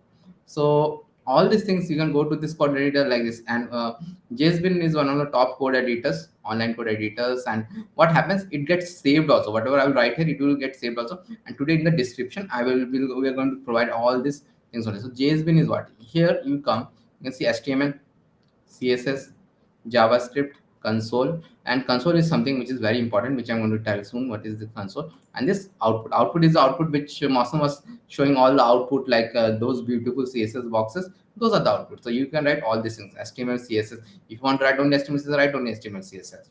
And it is all, you don't have to link it also. It is all linked. So like CSS, Mawsam was linking, you don't have to link it. JavaScript, soon we are going to see how to link JavaScript also in the DOM projects. Okay, so that is there. And so all of these things are there, but we are going to open only JavaScript and console here, because we are going to learn JavaScript now. Okay, and console is what? Console is if you right click on any browser, so and do a inspect, what you are going to, okay, I think I have to bring it a bit up. Okay, so here the second thing is like a console. This is a developer's best friend, console, because this is where you see all the output. See, JavaScript is not like a HTML and CSS. It is not visual. It is like something in the air, you can think, because it's add functionality. If I say that, okay, a button is there in which an event listener is there, which is listening in the background. What is the background? Background is the air. Background is nothing. You cannot see the background. How it is listening in the background? You cannot see the, like, you cannot see the radio waves. So like that, programs also you cannot see. But to see the program, like HTML and CSS is very much visual. What I've shown you in HTML, it was very much visual. CSS is way too visual. Okay, you can see the output, but for JavaScript to see the output, the normal people cannot see the JavaScript output, but the developer can see in the console. We have something known as console.log or something like that, with which we can see the output in the JavaScript. And JavaScript is the first programming language after HTML, CSS. A lot of people will find HTML, CSS very easy, and HTML, CSS is actually easy. Only the thing which is, it is requires a lot of practice. Like those grids thing, you have to do a lot of projects with front-end mentor. So we have front-end mentor projects also. So we keep on doing this front-end mentor projects, JavaScript projects, so that you can become a developer. You can be an app developer. You can be a web app developer. So we keep on doing those projects also, because only these theoretical concepts are not enough. We do these projects. You go through those projects, do those projects, make them on your site and make those projects on your own first, means seeing our videos, then you create some other projects. Okay, so that is how you learn. That is how you learn. The more projects you do, more projects you learn. So we have all of them. So hope you do those front-end mentor challenges which you have on our channel. Hope you do the JavaScript things which you have a channel. Soon we are going to have more JavaScript projects also, because on Wednesday we're planning to do a 10 JavaScript projects in an hour. So every Wednesday we do some series at 9 a.m. IST. Okay, so that is it. So let us start with JavaScript, and we are going to do here and JavaScript in console. So what is JavaScript? JavaScript is a programming language first, but it's a functional programming language. There are two types of programming language in the world. One is object-oriented programming language, one is functional programming language. So object-oriented programming languages are what? Object-oriented programming languages are one which are taught in the engineering colleges, which nobody uses in the real world nowadays. Okay. So the number one example is Java and C++, which nobody uses in the real world. Okay, there are no jobs in Java or C++. Literally, hardly 0.1% job will be there, but not more than that. Okay, so those first problem with those languages are that they are not being used. Okay, the second problem is that they are very tough. They're literally very tough in comparison to JavaScript. Python is known as the most easiest language on the world. JavaScript is the second easiest language in the world to learn. So if you find JavaScript tough, you'll find Java way too much tougher than this, C++ way too much tougher than this. What happens in JavaScript is mainly a functional programming language, but there are some object-based things also added here. What is functional programming language? See, what happens, you cannot write 10,000 lines of code in one go. In bigger projects, like there are a lot of lines of code, like Google have 40 billion lines of code. 40 billion means how much it is. Like Earth have what 6 billion people only, and Google have what 40 billion line of code. Okay, so that is how, means even I have worked in a lot of projects. I was an architect in a lot of projects. Even a small projects, and it means not of Google category, even a projects after 1 year it gets more than 1 lakh lines of code. 1 lakh lines of code. So you cannot write all of them in one file, one go. It is a very bad technique. So what people do, they divide it either through object-oriented programming, and which have got classes, or they divide it in functions, which are like the small manageable chunks. They show they do that. The common functionality goes like that. And JavaScript is mainly a function-oriented language, but there is a bit of object-oriented is also added, but that we'll see later on. And it was added recently only in 2015. Okay, so back to that. And the other thing is JavaScript is a very what you say, loosely bound language. So Java, C++, they are strongly bound language. Means what happens in that, some variable, if something is an integer, you have to mention it that is an integer. If something is a string, you have to mention it as string. Okay, so let's get started with this console now. So first thing which I'm going to do here is a console.log where I'm writing console.log hello JavaScript. So JavaScript, and if I run it, you'll see this hello JavaScript is coming. Okay. Okay, so hello JavaScript is there. So what is this console log? So if you're coming from some other programming background, you might be have heard about printf, cout, and all those things. If you're not coming from some other programming background, as I told, this is developer's best friend. This all of your console logs and all those things. So because I can see something on the console, and I'm using this JSBin. One more good thing there is JSBin is there, that I can see a big console, or else I have to right click and open the console. And so I can see this big console is there, and with this means when I run it, only then the program runs. Okay, I run it, I will see the hello JavaScript is just printed, just a string which is printed with console.log, which is inbuilt in JavaScript. Console.log. Okay, thing. Okay, so the most important thing in every programming language is actually are variables. So what are the variables now? Like let us understand what are variables. Okay, let us understand two things. First thing is that what are variables? What are variables? And you'll hear this thing a lot in programming language, like the variables and all. So like I'll go here and write a var first name equal to single quotes and double quotes, it doesn't matter for string Nabendu. So this is how I write variables in JavaScript. So first let me tell, if you're coming from a Java background or C++ background or C background, you don't like write variables like this. Variables, you always give the type of it. Type means this is a string. What are string? Whenever we give something in single quotes or double quotes, they are string. Okay, so they are string. So this is a string. in JavaScript also, Java also, everywhere. So there are two differences with Java and all. First difference is that you don't use a var and something like that. Okay, there. And there you use something known as int here. Not int. You'll use string here. String here. Java, C, everything. You'll use string. You'll say it is a string. Okay. But in JavaScript, there is actually only one data type, which is like var. Recently, there were two other data types introduced in 2015, which are let and const. Because JavaScript was having a lot of drawbacks, so after 20 years, it was released in 1995. A major upgradation happened. Nothing can be deleted in JavaScript. Upgradation happened in JavaScript, and let and const were added in it. Let and const were added in. Okay, so that is there. So it is there. So this var I have written. Okay, var I have written, and so that is there. Okay, var. So as I've told, the other programming language have a string. So here everything is var. Like number is also var. So then the other thing is that this first name is there. Okay, first name. I have written in a way. It is actually, this way is called something. See, this f is small, and please one more thing again. Please never do like this in programming. It is a very big error. Even this is also throwing an error. In programming, that is not allowed. When I was teaching HTML, that time also told that never give a space in programming from now onwards. Okay, so this is no programming. This is like space is there. This is not a variable name. You have to give something. Okay, so there should not be any space. So first name I have written. So how to differentiate is first with name. So I have given n as capital. N as capital I have given. So that's how the first name is there. So n I have given capital. And this kind of format is known as camel case. Camel case. Okay, this is known as a camel casing, because mid thing is capital. In Java, we follow something known as Pascal case, which is like first one is also capital. That is known as Pascal case. Okay, so that is there. As I've told, everything in JavaScript is like var. But in 1995, two new things were introduced, and let. But then also in JavaScript, like there is nothing num like integer, float, string, boolean. They are not there. Everything is var, let, or const. So what is this let?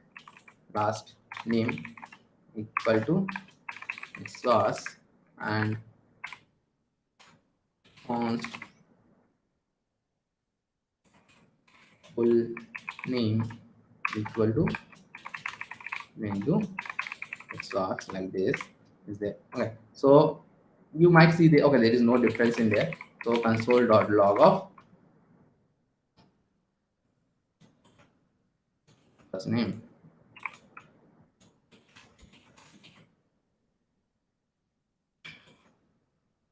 last name, and full name. First name, last name, and full name. Okay, so see, let me comment this out. So this is how you comment in JavaScript. Okay, I've seen how you comment in HTML, and this is how you comment in JavaScript. You select everything and do a control and backslash. It will comment it out, and it will not show. Clear it and run it. So it is like this. So you'll see no differences there. But now we are going to see the difference between your var and let. And actually, this is a very important interview questions. And this month on our channel, I'm going to do interview questions also during the I can what is this? Okay, next week we are planning to do like this. Advanced JavaScript. Okay, so that is something which we don't use in production course, but that is something which is asked a lot in interviews, which are not going to cover now also, because now everything which we'll cover, it is related to how you get a job. So sometimes in service companies means what? TCS, Infosys, and all those things, they ask those kind of questions, because I know that they ask. So that some advanced JavaScript we're going to cover, that is actually even more complicated than this thing. Some of you will not understand those things. Okay, so that I will tell, especially people coming from a non-IT background. So that advanced JavaScript we're planning to do from 13th. It is, and this is the first time we're doing on the channel. I have videos on the channel, but we have never done the certification on that. That is like advanced JavaScript, that is JavaScript advanced to mastery. And on 20th we are going to do those are new year. Every week we have a lot of live streaming on the channel. At least 2 to 3 live streamings on the channel happens every week. Generally from some at 3, some at 7, some at 8:30. Generally 3 live stream, but two live stream is always there. Previous week there was some issue, so there was only one live stream. So we have like our channel is like crazy. We do a lot of live streaming. Okay, so that is it's been New Year. Okay, so that is good.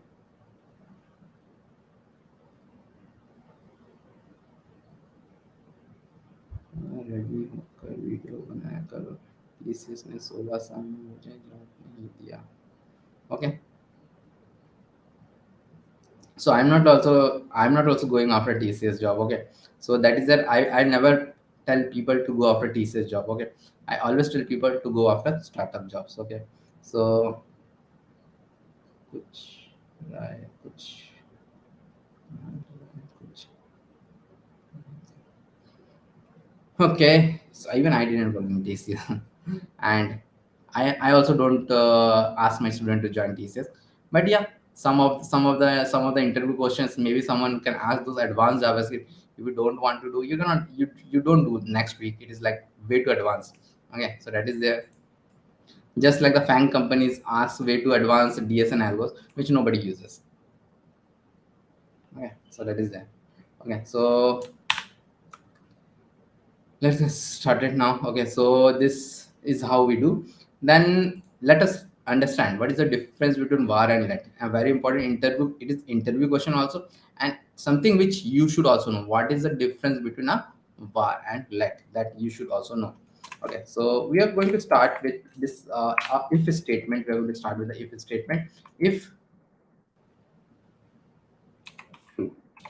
So what is the if statement actually? If statement is a kind of a statement, not only in JavaScript but almost in every other programming language. This if statement is there. But this if statement is there almost every other programming language. What happens in this with this if statement? If statement is something like this is second that I give some condition here, and if this condition is true, then only it will go inside. Suppose we generally check something like, okay, if 11 is greater than 10, okay, it's true, then it will go inside. But right now I have given a true. True is a boolean thing, type of thing, and in all programming language we have this true and false. So what will happen? This will 100% go inside because I have given it true. So I have written a if, and I will write a var num1 equal to 10 now, and console.log of inside it var. Mhm.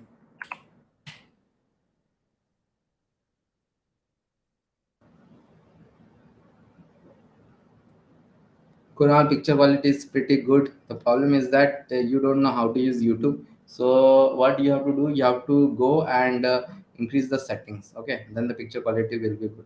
Increase the setting. So by default, YouTube will give at 144p. You have to do it at 720p because we are doing it at 720p. So let me write.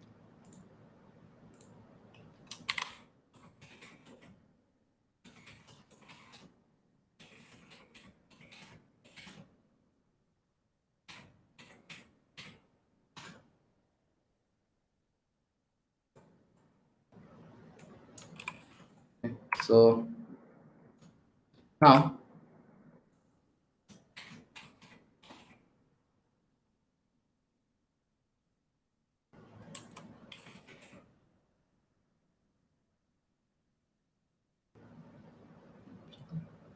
why I will tell about precompiled Azure function. This is not a cloud.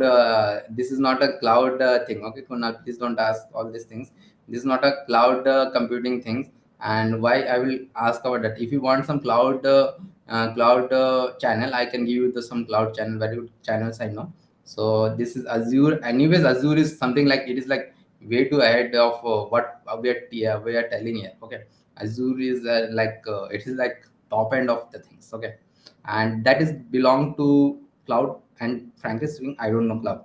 Okay, that is completely a different branch, and that I don't go in that cloud thing. There are some people who are very good in cloud. No, I cannot do. No, I cannot because I don't know cloud. How I can do Azure function when I don't know what is Azure function. Okay, I don't know Azure function. So if you want to know Azure function,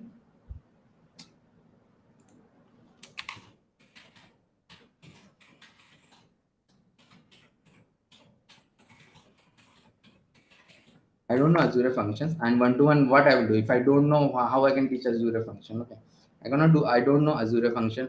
If you want people who know this Azure function, I know people who know this thing. I can tell to them, but all of those people are very busy, and I don't know whether they will take. Okay. Yeah, but please, yeah, I know people who know Azure or know these things. Okay. So please don't ask too many questions because we are doing here this thing. Okay. So this is known as JSBin. This software is known as JSBin. This is not a software. This is like a online code editor. JSBin. Okay, this is there. Okay. And then okay, so where was we? So because if I going to answer so many questions, we have a lot of things to cover. We're not going to able to cover. Okay, so for doubt solving and all technical doubt solving and all and not technical doubt solving, any career related thing, as in we do Wednesday at 10 p.m. IST. We do one thing for career related, so you can come and ask your questions here. Okay, so that is there. So what I was telling here, so there is a bar num1 equal to 10, bar num1 equal to 10, and in which I've given this console.log, which is like this, and with plus I can show this thing. With plus I can show this thing, and outside this if statement I have another console.log, which is like outside if bar, and that here I have given num1. Okay, so then I'll clear it and I will clear it and run it. So it will run, but in most other programming languages the second one will not run. Why second one will not run? There is something known as a scope in all programming language. So when you write something like a var num1 and all, var num1 and all, so what happens here? Okay, so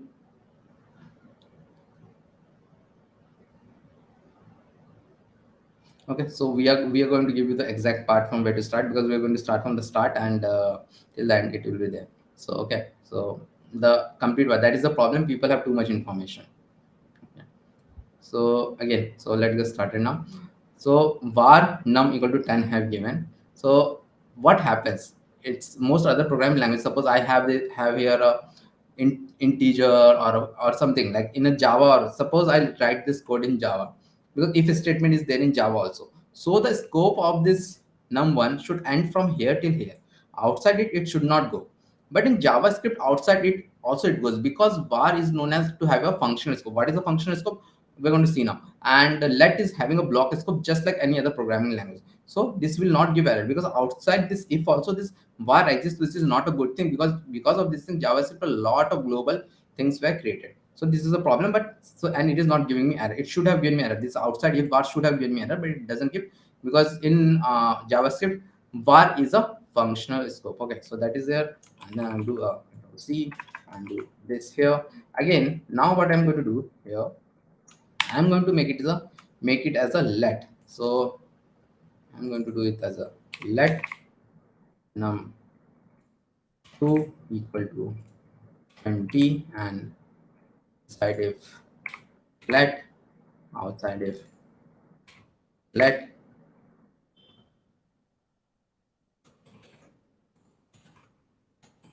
So when we do console.log like this is a string and this is a whatever the variable is there, it will be like this. And one more thing, just want to tell that, see here the num1, I have taken num1 as var or let, and here it is like a string. So in JavaScript, everything is like done by the compiler. It doesn't matter, you give a string or a number, it will take according to that. Okay. So now again, I have taken the same example, but with let. Let is a block scope just like any other programming language. Let is block scope. So it means that num2 scope will end from here till here, here till here, the scope will be there. So now if I run it, the second one will give me error, which is a very good error. It should have given me error here also, but it was not giving. But here it is giving me error. Second one outside if let is giving me error, because outside this if statement the num2 doesn't exist, so it gave me an error. But and this is known as block scope. Let is a block scope. But what is actually what is a functional scope? What is a functional scope?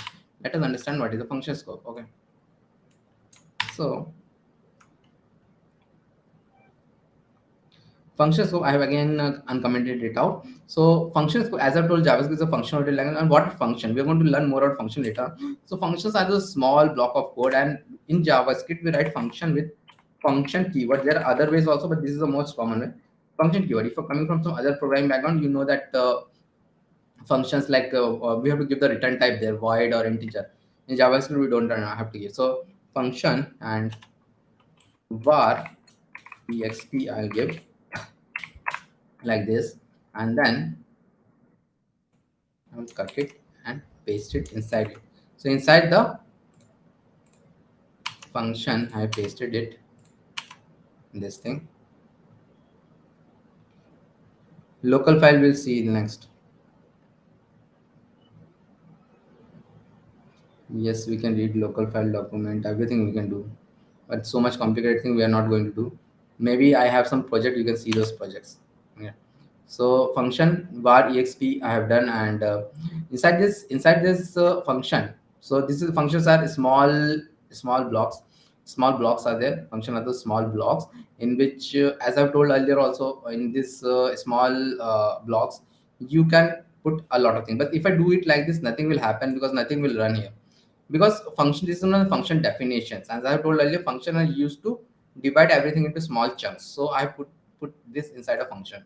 Now this will not run because this is just a definition, and then I have to call it. Okay, call it like var exp, like this I will call, and then I will run it. Okay, so now again, this is how you run it. Now I ran it. So what happens when it comes to this line, and it will run this function. Okay, if true, and it will run again. It is like a it is not a block scope, so both of them will run. But what will happen if I have a console.log here outside function var, and num1 I have done clear and run. See, this is giving me an error. So this is giving me an error.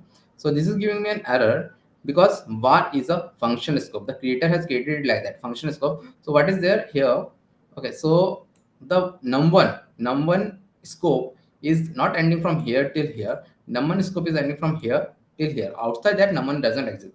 So if you want to have a scope in and not num in a var, you have to put it inside a function. That is the only way for the scoping. So that is something which was very confusing for people who were coming from some other background and all. So it was very confusing. So people were not able to miss. This was a very big, not a bug. This was like an annoyance thing in JavaScript, and that's why one of the reason in 2015 in ES6 there was a major upgradation in JavaScript that was introduced so that it behaves like some other programming language also. So that is there, and now the next thing is that, like, we're going to have a const. We're just going to briefly learn about the const, and not in detail because we're going to learn about const again in ES6. So const, as it is telling, const means constant. So I will have a num4 equal to like 29 and num4 equal to 40. So let me do that. Let me see whether this will work on. Okay. So first thing is that this only was giving us an error, so I have to comment it out. So I'll comment it out, come here, clear it, run it, and it is again giving me error because constant you cannot like do like you declare something, you can redeclare it. Constant means constant. You declare something, you cannot redeclare it. Num 49 is num4 is 39. It will be 39 only. You cannot change it. So that is about constant. Okay, that is what constant is there, and then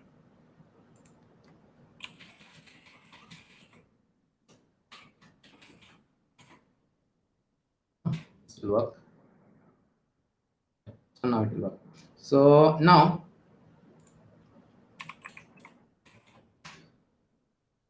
so this again is, and if I give you this link, you will be able to see this whole code because see, this is unique. So this is all logged in the cloud. There's also one benefit here. So again, I'll go to JavaScript and console, and now we are going to learn about data data types you have to learn about. And the data types are data types, just like in any other programming languages, we have data types in JavaScript also. So what are the data types? So those data types are string, number, boolean, null, undefined, and symbol. So symbol is something which was recently introduced and nobody uses it that much. It is similar to something known as array, which we are there, and it is a bit complicated also, and nobody uses complicated things, and we are not going to learn about symbol much. But string, numbers, boolean, null, and undefined, we are going to learn what are they. So for that, let us write something like const name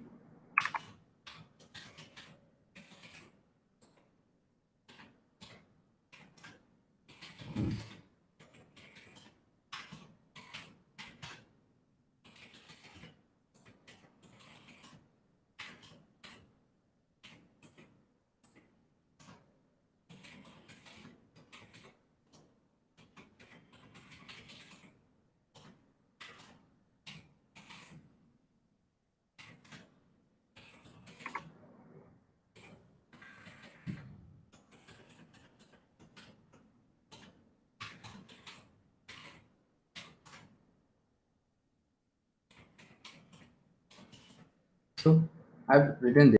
So one is a string, two are numbers, and a boolean, a null and a undefined. Okay, so that is something which you have written. So now, so log of. There is an operator in JavaScript known as a type of operator. So what does this type of operator does? This type of operator actually gives us the type of this thing. If it's a string, it will give us this, and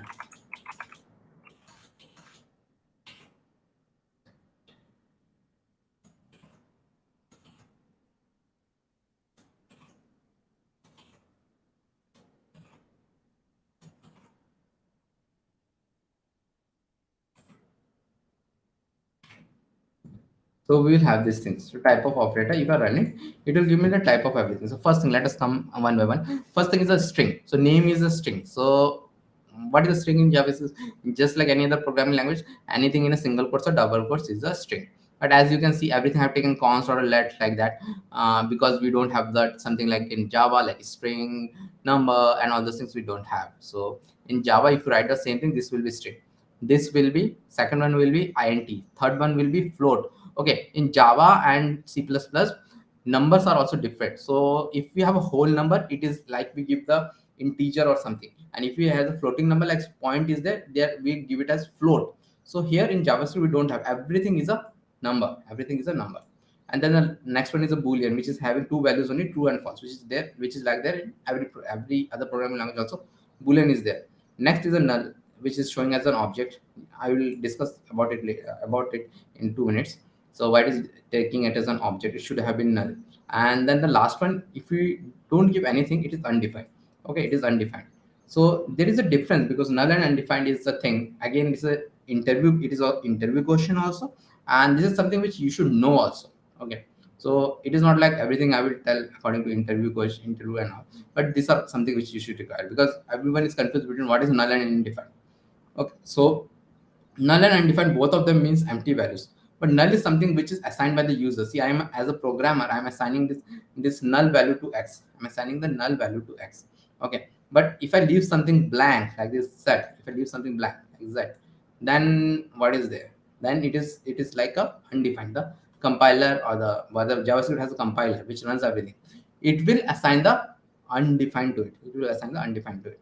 So both of them actually means empty values. Null also and undefined also means empty values, but null is assigned by the user and undefined is assigned by the system. If you leave something as a blank, it will be like we don't do give some value, then it will be undefined. So let us take a very good example of it. So null and undefined, null and this. So suppose you go to a college and to fill an admission form. So they will give you a hard copy. Most of the time they will give a hard copy, like you have to fill it with pen and pen. You have to fill it with pen. So there is a thing like name, middle name, and last name. So middle name, a lot of people don't have the middle name. So if a person doesn't have a middle name, he or she have got two options. Either they will leave it blank and give it to the clerk, and the clerk who is filling that form in the computer, definitely they'll fill in the computer.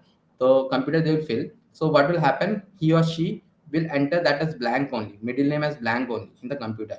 So means what is happening? Means I am leaving it blank. I am leaving it blank, and the middle name is now empty. I am leaving it blank. It is empty. But if there is one more thing, I can also write any, not applicable, or a dash. I can give a dash. So that is also common thing. So if I do that also, if I do a null also in that form, then also the clerk will put that as empty also in the computer. Means both of them is empty value. If I give a null or any, then also it is empty. If I leave it blank, then also it is empty. So both of them is the same thing. But the difference is that something is put by the users, and why it is put by the user in real programming context, because it is required sometime to put something as a null.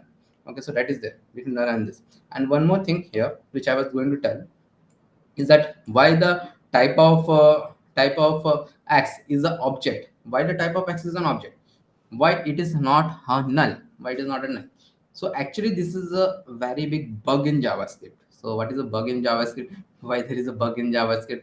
Because for that we have to go a bit back to learn why the bug is there in JavaScript, and why did the creator created something like this, gave something like a functional scope, not a block scope, because block scope was there from the days of Pascal in 1960s. Why they gave it like that? Okay, So they did something like this, because JavaScript was actually created in 10 days. I used to say 3 days, but someone rectified me on the chat only that JavaScript was actually created in 10 days. Okay, so I then did some more research, and yeah, JavaScript was created in 10 days. But 10 days is not enough to create a programming language. Apple took 4 years to create the programming language of Swift, which is used to do iOS program. 4 years, and there were hundreds of, like thousands of people to create that. But JavaScript was created by one person only, and that only in 10 days. And why did he create it in 1993, when internet was new, and at that time only the HTML and CSS was there.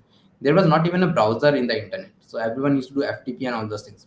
So then suddenly in 1995 someone decided to create a browser, and the first browser was known as Netscape Navigator. It was going to be released in the next 10 days. Then suddenly someone else got an idea of why the browser will release with only HTML and CSS. Let's add some programming language to it, and that programming language will give some thing like some button clicks and all. It will work. So mainly it was JavaScript was created to have those button having some functions. So if you click on some button, something should happen. So JavaScript was created for that. So that guy worked like 10 days, day and night, and did this thing. Whatever he found it right, he did it. Whatever he was not able to do, because in 10 days he created. So this bug was not intentionally left. This bug he overlooked, and this bug was there. So some printing mistake was there in his code. So he did it. But then what happened after that? Internet became very huge, and in 1995, sites like Google and Yahoo were released, and Google is still there, Yahoo is also still there. So they become pretty big, and internet become pretty big, and then after that they cannot get rid of the bug, because now also today also I know a lot of developers who write code like this, who make this null equal to this object. So there are code like this still in the internet. Still people write like this, and this is from the early days of the internet. Although this is completely wrong, because type of null should have been null. Type of null should not have been object. So there are code like this. If how do I check something is a null? So the most common way is to do type of if type of x only, type of x. Okay, type of x double equal to is a comparison operator, which we are going to see soon, is object. Then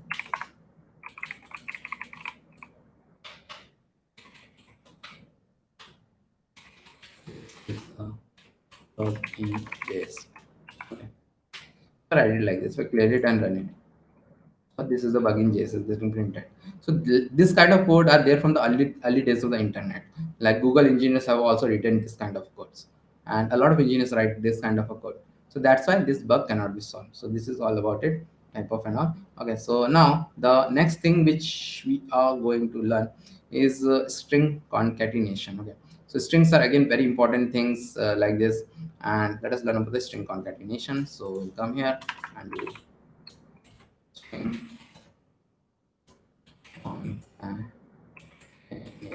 string concatenation, and like I have this name and age. Okay, so there are actually two ways to print the variable. We have already seen that to print a variable we have to use this plus. We have to use this plus to print a variable. Okay, so first thing is that console.log of, suppose I want to print some statement like my name is, so my name is I have to write, and my name is this name variable I will take. Okay, so I have to do plus name, and I have to write some other string. So then again a plus I have to take, and I have to write and I am, again I want to use this age variables, age plus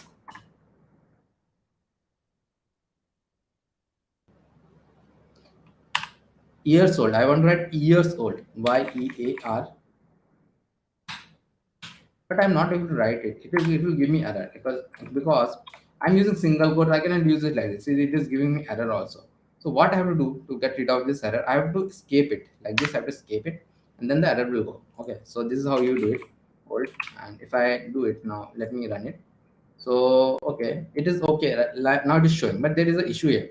See, there is no space here. Like here, no space has been shown, because when you write something like this, I forgot to put the space. I shouldn't have forgotten, but I forgot to put the space. So I have to again come back, and trust me, if you're doing coding for a long time, also you will always forget to do this thing. because before 2015 we used to do it like this. So again, I'm going to tell one ES6 feature. ES6 we're going to learn tomorrow in details also, but some of the features I'm going to tell right now. Okay, so this is the old way before 2015. Now also you can do it because I'm doing it right now. But the new way is what? The new way is the ES6 way, in which there is a new way to give the string. Okay, so that way is like console.log, and there is a backtick which is below the skip. There's a backtick below the skip. I'll give this backtick and I'll write my name is dollar name. So here what is happening? The variables you give it in dollar name. Okay, dollar and curly bracket, dollar and curly bracket, you give this variables dollar and curly bracket. So dollar name I'll do, and it will be like this. And see, I'm not using any plus or something, so I'm not confused also. But I should know that the variables have to give it a dollar and a curly bracket. And I am dollar age ARS old. So like this I'll do, and I will let it run it, and it will show me correctly. And since I am not using any plus, I will also not be confused not to give the space. I have given the space perfectly. Okay, so that is it. And then there are a lot of string functions are there. Some string functions are there, and just like any other programming language, there are a lot of string functions. So where to see these string functions? If you go here, string methods MDN, and string methods MDN. I will say not to mug them up. There are a lot of string methods, and MDN is what? MDN is Mozilla Developer Network. It is way too better than the W3C schools. Okay, because this is a bit complicated, bit tough than W3C school, but the documentation is much more better. So you will see all the different string methods which are there in JavaScript. And again, don't need to learn them all, but you should know that there are methods to get the length of the string. There are methods to do everything, change to lowercase, uppercase, substring, includes, and a lot of other things are there. Okay. So let us do a bit of the string methods, and after that maybe I will also, okay, I will give this for reference also, and you can go through this, and this will be a good thing. Okay, so that is there, and some of the string methods we will see, like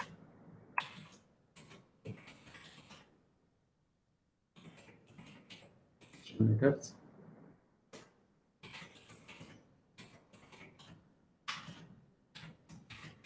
Hello. Yeah.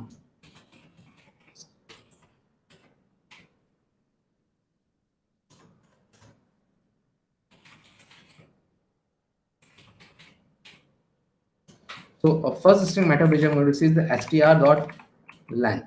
Str.length is the first string method which we are going to see. So, and what it will do? It will give me the length, which is like 16. What is the length of this string is there, each alphabet, and even it will count this space. Okay, so that is there. Then I'll do a console.log of str.to upper case.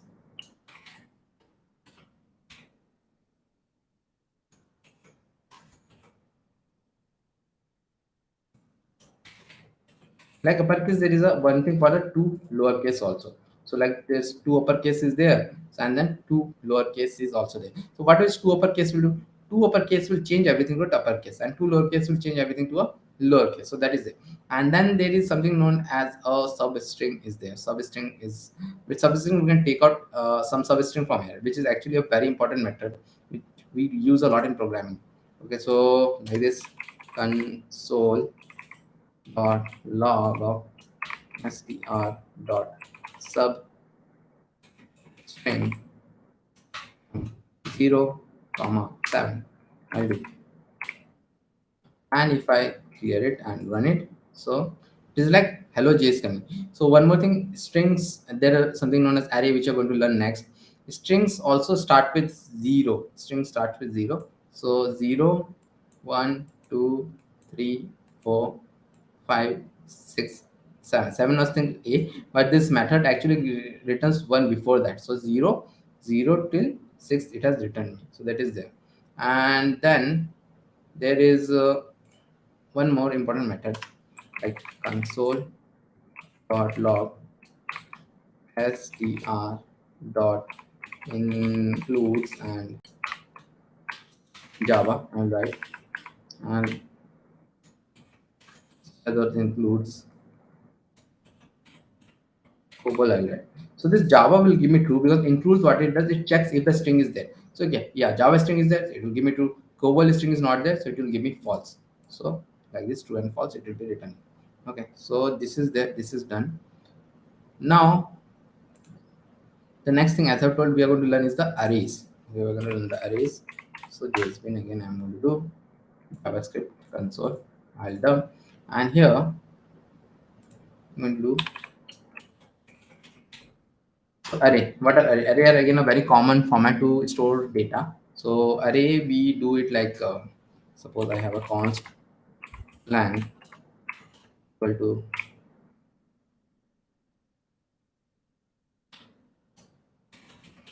JavaScript Java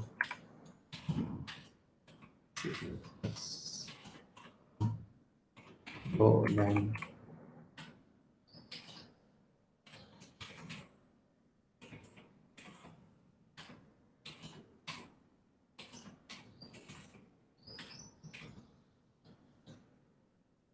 So this is known as an array. So array are different than a variable. Means variable is what? Like this variable which you have seen, this variable, it is a bit different than the variable. Variable is like a single memory in the system, and the array is like a continuous memory in the system. Okay, I think I'm not told about that. See, when a variable is declared, not only in JavaScript but in any programming language, it is where it is written. Like all the things which I'm writing here, they're not permanent. Variable, arrays, all these things, whatever programming things you write, they're not permanent unless something is stored in the database. It is not permanent, and I'm not stored in a database and all, so these are not permanent. So what happens when you declare some variables, space in the memory RAM of the computer, especially the space is there, which is also known as hexadecimal address, that will be given to that variable and it will access it from there. Okay, so that will access. But when you give some array, so then also some space, memory space will be given in the RAM of the computer, not in the hard disk, but the RAM of the computer. So that's why sometimes it is said that you need 8 GB of RAM for programming at least. So RAM of the computer, that will be stored again, and then what will happen? But in other cases of array, a continuous addresses will be taken like this. Suppose address number 44 is there, 44, 45, 46, 47, 48, 49, 50. Like this, continuous addresses will be taken and it will be stored like this. So arrays are like that. Continuous addresses are there in array. Okay, and we give arrays with this square bracket, and inside that we can give different element. And in JavaScript, there is one more thing is that we can use arrays of different types, like string. I will use a string, I will use a number, I will use a boolean. But in Java, it is there in everything. In Java, C++, it is not allowed. If you have an array of a string, then we'll have an array of a string. If array of numbers, we have an array of numbers. Okay, so now how to see this thing, like console.log of lang I'll do, and it will show this thing. I will done it and it will be shown. Okay, so log of lang, it will show me the array. So now one of the main thing is there, how to access an element of an array. We access that, suppose C++ I want to access. So how to access it? We access array like this. I will again give a square bracket, and that I have to give the index. An array like string also start with 0 index. JavaScript is 0, this is 1, this is 2. So I want to access C++, I have to give 2. And now C++ will be shown. So like this. And suppose I want to update some value, maybe the Golang value I want to update. So how I will update it? So I'll do a lang and free equal to C I'll do. And then I want to see the latest one. So I'll do a console.log of lang I'll do. And if I do this, clear it, run it, it's not showing. C++, okay, so second one is not coming. Sometimes this is a bug here. So this, see this, new array is been shown. Now this array is been shown, and this array, the Golang is been changed to C. So lang of 3, because I've changed the third element to this. But this is not a good way to change something, because array, we generally don't do this way to change. whenever we want to change something, we add something to the end or delete something to the end, or add something to the beginning and delete something from the beginning.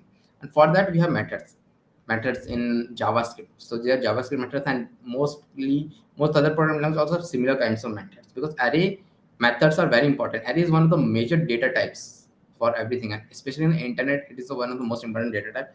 I soon say why it is the most important data type on the internet. Okay, because internet runs on arrays only. Okay.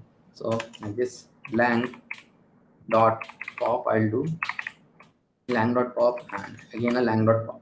So what is this pop? Pop is something which removes something from the end of an array. So I want to delete not one thing but two things. Because this 5 and 2 are been shown like a bit different. I don't like it, so I'll run it. So this 5 and 2 are removed. See this thing, 5 and 2 are removed. So this is the pop. Then if I want to put something to the end of the array, I have something known as push. So lang dot push, and here I'll put a push of Pascal, and then I have a lang dot unshift, and here I will have a like a language I should take. I'll take Flutter. So and then after that I'll have this. Okay, console.log lang. So here push, what push does? Push put something at the end of the array. What that unshift does? Unshift puts something at the start of the array. So if I clear it and run it, see push Pascal to the end, unshift put Flutter to the starting. So that is like this. It is there. Now we are going to learn about something like shift. Okay, so we have seen how to remove something from the end, but we didn't learn how to remove something from the beginning. So let us learn that also. So it is like lang dot shift, lang dot shift, like this, and then console.log of lang. We clear it, run it, and see what is this. Flutter is now removed. So this is how they are there. This four methods, the most important methods here are pop and push. We use them the most because most of the time we delete something from the end only and push something to the end. Starting, we hardly do that thing in an array. Okay, so then like this, there are some array methods are there. Let us see those array methods. And array methods are actually more popular and not more popular, they use more than string methods and every other method. Okay, so array methods we'll see. So we'll take the same array only. So again, console.log array dot is array. Now lang I'm going to do. Then if I clear it and run it, so it will give me true. So what does is it is again an inbuilt method, array dot is array, and I have to pass the array, which is lang. So it is an actually array. So this is a very important method to check whether I'm passing something which is an array or not. So this is like this. See, most of the time we don't know what we are getting. Sometimes the data gets from the database, and also we have to see. Here I'm seeing it is an array, but in real programming and real production code, you will not see that it's an array or what. Okay, so that is there. So is there a lang have given? So the next thing is there, like is array. I will this time I'll put some thing like this. Okay, so like Java I will put. Okay, Java I'll put and run it, and then this will be like false because this is a string. This is not an array.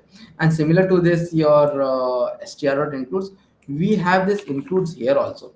So I will come here and put this includes instead of this str includes. I will put this lang dot include Java, lang dot includes COBOL. So Java is there, but COBOL is not there. Run it. So not two times. Let it run it. So this is true and this is false. And again, there is a very same place we do array methods md and d methods mdn. So again, this is a very good documentation. You can go through it, but don't mug it up. Just learn if they are there. So you should have them on the back of your mind. Okay, so there's methods are there. So I put this also here in the chat. So net is there.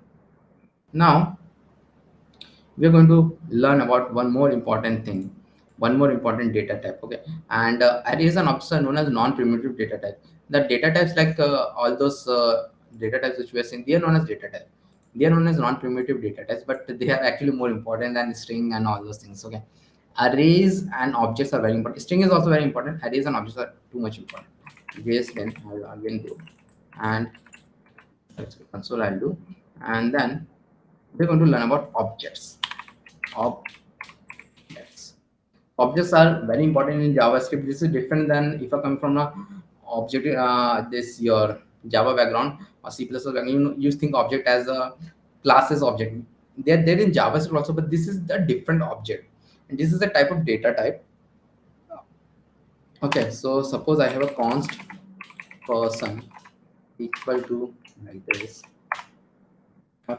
name, or maybe I will have a first name,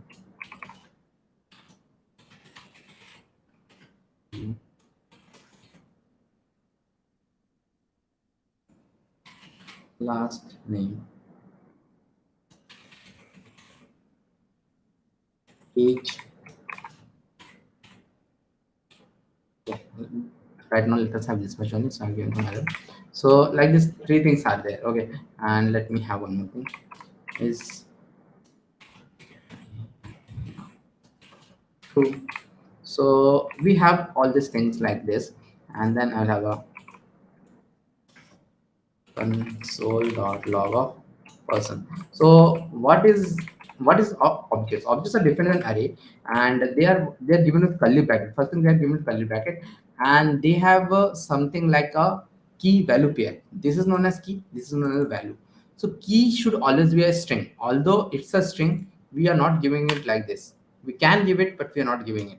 Okay, so we can give it like this in a string, but this is a string. But the value can be anything. Value can be another string, value can be a number, value can be a boolean. Soon we're going to see that value can be something else also. Means, okay, let us first understand this thing. So I've done it. I will show me the object, and see this object what are you seeing. This is actually a bug in, not in JavaScript, but bug in this JSBin which they have written. So they're just showing like this. If you see the same thing in the console, you will see the object like this. Okay, like this it will be showing normal way. So only the curly bracket will be shown. So ignore this thing. And one thing is that objects, see, you cannot guarantee in which order you will get. It is generally alphabetical order. See, age have come first, then first name is trainer, then the last name has come. It doesn't matter here, because the way we access the object is different than the way we access arrays. Arrays are like, it have to come in an order. Okay, because we access it by number also, like this. This is the way we access the array. But how we access the object? So person dot, we access the object in two ways. Person dot first name, I'll clear it, run it, so it will give me number. So dot, this is known as dot notation. There is one more way to give it. Okay, and that way is known as bracket notation, similar to array but not exactly similar to that. Here we give a bracket, and then here we give a quotes. Quotes is very important, and then I'll give a last name like this, and clear it, run it, so it will be shown like this. What is the benefit of this second way? Actually, you will use 99% of the time first way only. Second way nobody uses, but there's a benefit in this thing. So suppose I have this in a quotes. Suppose I, instead of last name, I give last space name. For that I have to take a quote, definitely. So here also I can take a quote like this. I can give it, and it will give me this. Okay, so but the thing is that if I do a dot notation, I cannot give it like this. It will anyways give me error. So this error it will give. I cannot give it. So in that way, second way is only required. Okay, so that is there. That is an object. And objects, I was telling that I will tell something more in the object. See, objects. What is the objects can be more complicated than this. Means more complicated in the sense the value can be actually anything.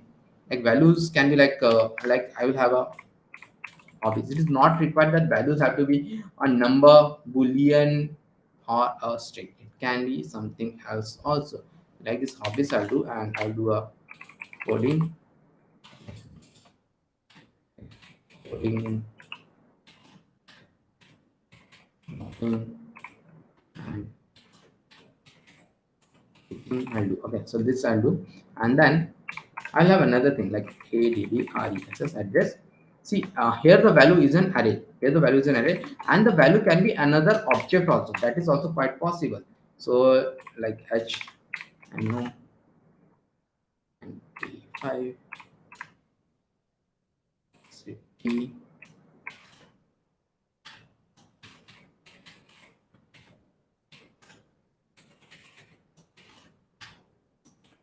So like this also you can do.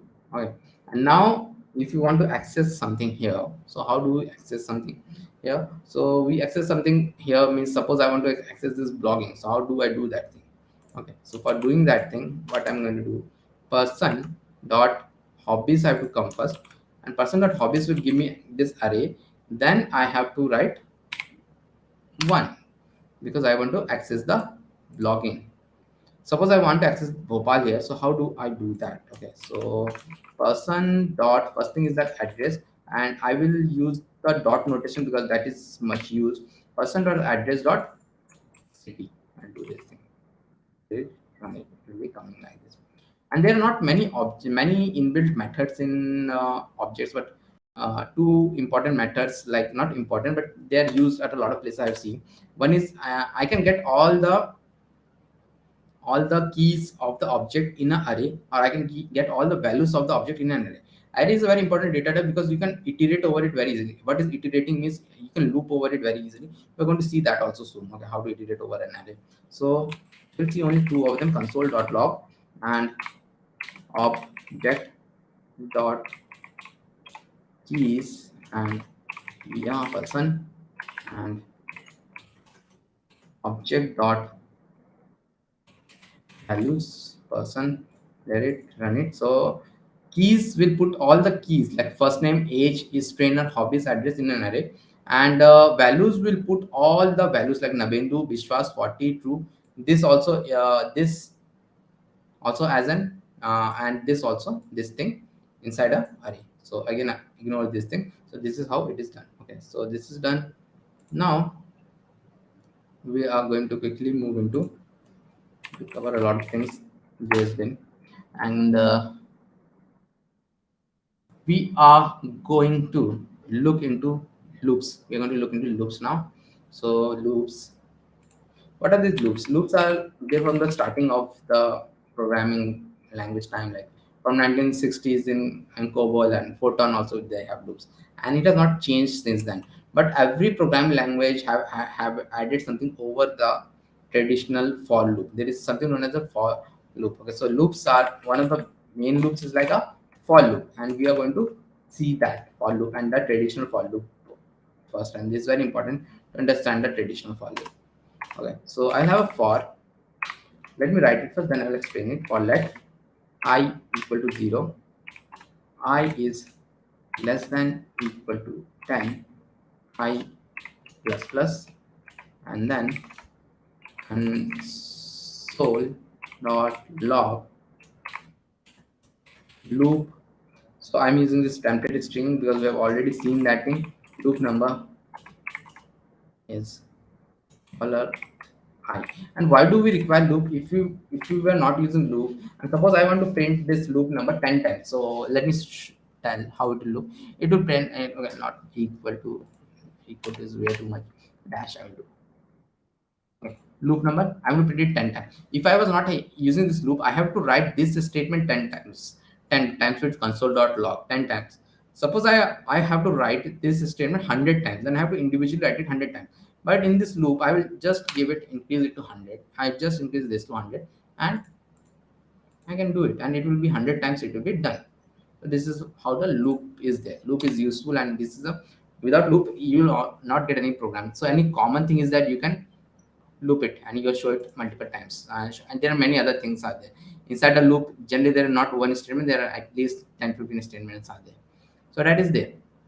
So how does this for loop work, and which is also known as the traditional for loop, because this is there in almost every programming language from C, C++, Java. Syntax is same, only in Java instead of this let we'll use a int, and here you're using a let, var, const, whatever you want.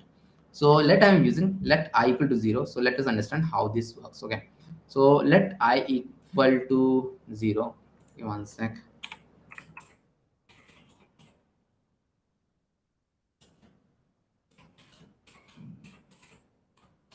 Okay. So for I equal to 0 is there. First time the loop works, it's in a different way. For I equal to 0 is there, so a variable I of 0 will be created. Okay, variable I of 0 will be created with this. Then it will go to the next statement, which is written I is less than equal to 10, which means it will evaluate 0 is less than equal to 10. which is true, which is, and one thing is that loop execute till the statement is true, that till that time only it will execute. So it will execute till that time. Okay, so that is there. So 0 is less than equal to 10 will be there, then it will come down, it will come down and it will print the 0. So that is what it printed, 0 first time. Then how did it print the 1? Then the next time it will go up, it will not go up from here, so here it will come, and then from here it will go up, so it will go up here. I plus plus it will. What is this I plus plus means? I plus plus means I equal to I plus 1, I equal to I plus 1. So I equal to I plus 1 it will done means I value will be 1 now. So then it will come here and it will write 1 is less than equal to 10. 1 is less than equal to 10, it will search. Okay, yeah, it is true, 1 is less than equal to 10. So it will then come down and print the loop I, number I, 1. And then it will again go up from the this right hand side, again do it 2. I is 1, 1 plus 1, 2. 2 is less than equal to 10, yes. 3, 4, 5, 6, 7, 8, 9, 10. It will do till 10 also. 10 when it will make 10 is less than equal to 10. 10 is not less than 10, but 10 is equal to 10. So it is true, it will come down. Then it will make it 11. Okay, 11 is if 11 is less than equal to 11, no, it is not true. So it will exit the loop. This is how the for loop or a traditional for loop works. Okay, so this is how it is done. It is a bit too much. Okay, so then we have another loop which is known as the while loop, which is much more easier than for loop, but people don't use the while loop. I will give why people don't use the while loop. Most programmers don't prefer to use the while loop, and you see always for loop or a variant of for loop is being used. So I will actually change this to a while loop, and you'll see that while loop is pretty much easier to explain also, learn also. There is the problem with that. So for that, in while loop, what happens? This initialization, this one is initialization, we do it outside. I equal to 0. Then I will have a while of I is less than equal to 10. Okay, then so the condition is there. Then I will do this console.log. I'll do it here. Then I'll do a I plus plus. I plus plus I'll do. Okay, means this one will do that. So I have all these statements are there, but they're in different places, and this is much more easier to understand. Why it is much more easier to understand? See, all the programs run from top to down. So from top to down it will come. So I will 0 to do once, then it will never go up. Here I have to explain exact round thing. First time it will go like this, second time it will go like this. No, nothing like that here. So first it will come here, I equal to 0. Then 0 is less than 10. Yeah, it is true. It will come down, print that 0. Then it will increase the I will become 1. Then it will go up, and then 1, 2, 3, 4, 5, 6, 7, 8, 9, 10, 11, same way. But it is much more easier to understand. But then also, as I have told, this while loop is not used a lot, because in a real big project, what happens is for loop will have like 100 lines of code inside the for loop. While loop will have 100 lines of code. And what happens when it have 100 lines of code, the last statement should be this I plus plus. But a lot of time what happens, a developer actually forget to put this I plus plus. So if I forget to put this I plus plus, then what will happen? Now I will clear it and I will run it, and it will go to infinite. Actually, you're not able to see it because loop number 0 is been shown at such a fast rate that it will soon break my browser, and this is known as infinite loop. Let me close it. I'm not able to close it. My browser actually broke. And this kind of statements, actually they are the big bugs. Suppose this kind of statement some Google engineer have written, that will break Google. So big projects also have seen breaking because of this kind of things. Like this is one of the reasons. Sometimes you divide something by 0 in mathematics. You divide something by 0, then what will happen?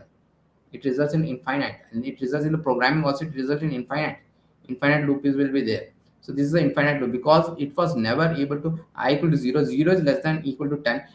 Every time it was doing 0 was always less than equal to 10. It was never able to check that. Okay, so your it was never able to make it 1 or something. Always this was there. Okay, like that. So I'll make it back so that we don't get this error. So that is there. So now the next thing which we are going to do is another loop. This is known as a do while loop. It is known as, it is similar to while only, but a bit different is there. And this do while, again I will do this, and then I'll come here and do a do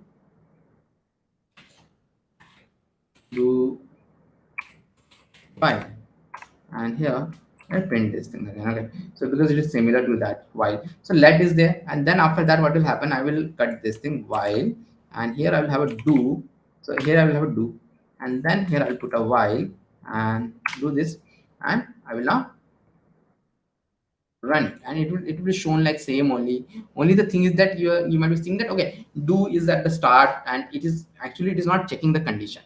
So it is a sometimes a special case arise, what in that case what is there, we don't want to means check the condition for the first time, and if any of the condition is false, I want to print something. Suppose I will do I plus equal to I'll do 11, I plus equal to 11 I'll do. So what is this I plus equal to 11? I plus equal to 11 means I equal to I plus 11. So what is happening like right now? So I equal to 1, I equal to 0, then it will go inside. It will press, put the loop number is 0.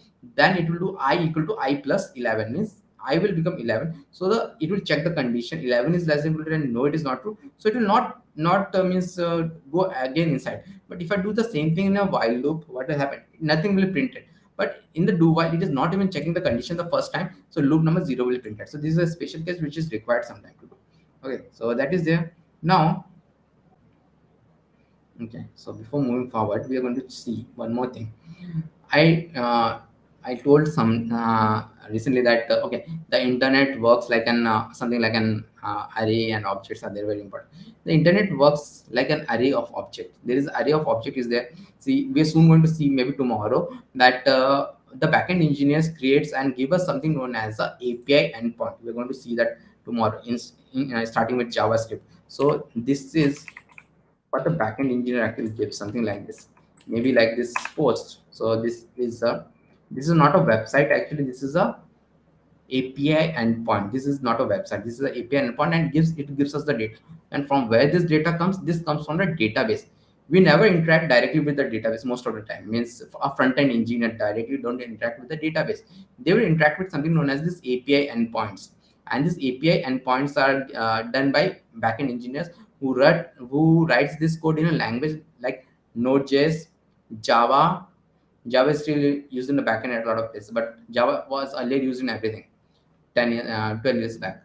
Okay, so Java or C#.NET or Golang, something like that, or even Django in Python, Flask in Python. So all those things they write this thing, okay, and they give it, and this data we get it from the database. And if you look closely, it is like a array is there. It is actually array of object. Array of object is there, and this is how most of the internet works. Everything get passed in the internet as array of objects only. Why array? Array are very easy to iterate, and why objects are very easy to store the data. I'll take one more data like fake product API. I cannot show the Amazon endpoint because I don't know how to get the Amazon endpoint. Amazon is such a big company. Amazon, when you go to the Amazon site, what happens? Your web page also hits some endpoint. Same as, the front-end engineer have written some code, and you will hit some endpoint. I cannot get it out. Amazon has too much security and all. Okay, so I will use something known as a fake store API. I'm not use it. I'll just show it because we're going to use it later on maybe. So here, if I go to this products page, you will again see this. Okay, pretty pin. See, this is how actually Amazon data is also there. Like I have an array of object. In that object, I have like this title, price, description, category, image. Image is also most of the time we give image like this. Endpoint we give the image, and which is coming from the some backend which is stored in the Amazon. It is coming like this. A rating, see again an object inside an object. So this is how everything works. So this, as I've told, this array of object is like very important. Okay, so let me do one thing. Let me take an array of object from here only. Why not take a real kind of data? So what we are going to look into now, we're going to look into JSBin, and all of these JSBins I'm going to give it to you all. Okay, so we are going to look into, maybe we'll store it in a const USDS posts like this, and it should have an ending like this. Like it was a big 100. I'm not going to give the 100 and all. So maybe I'll delete this thing, and one more thing I will tell. Let me make it a bit easier to read. Then I'll tell something here. Okay.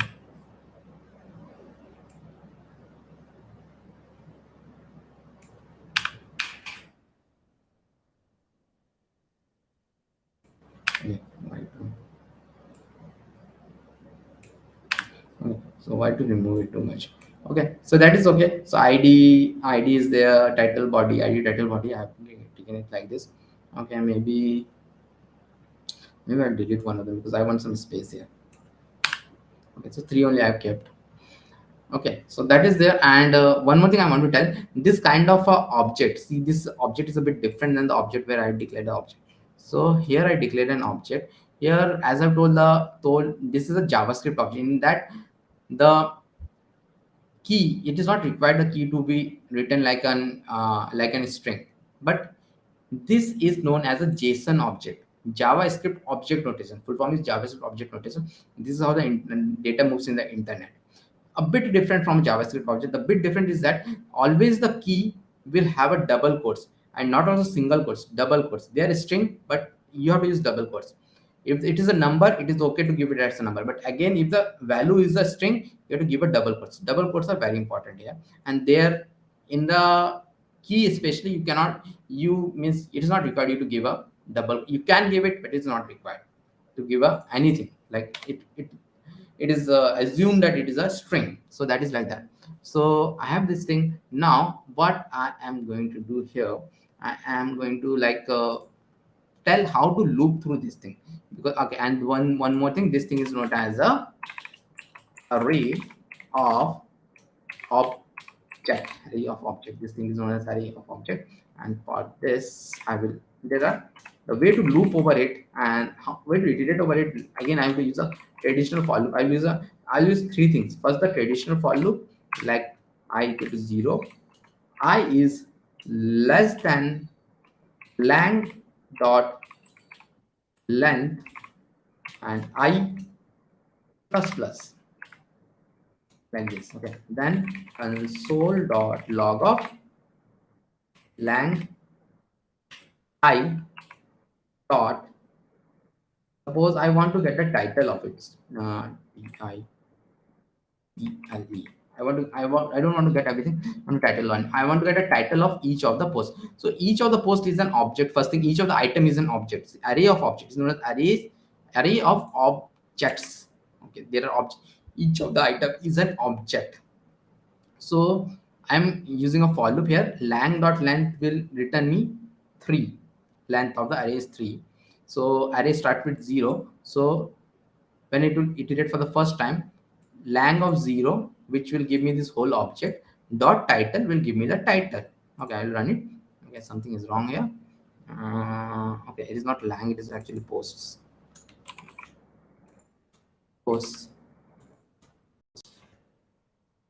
Run it, and it will give me the all the title of it. All the title of it. Post 0 will this, post 0 title will give me this.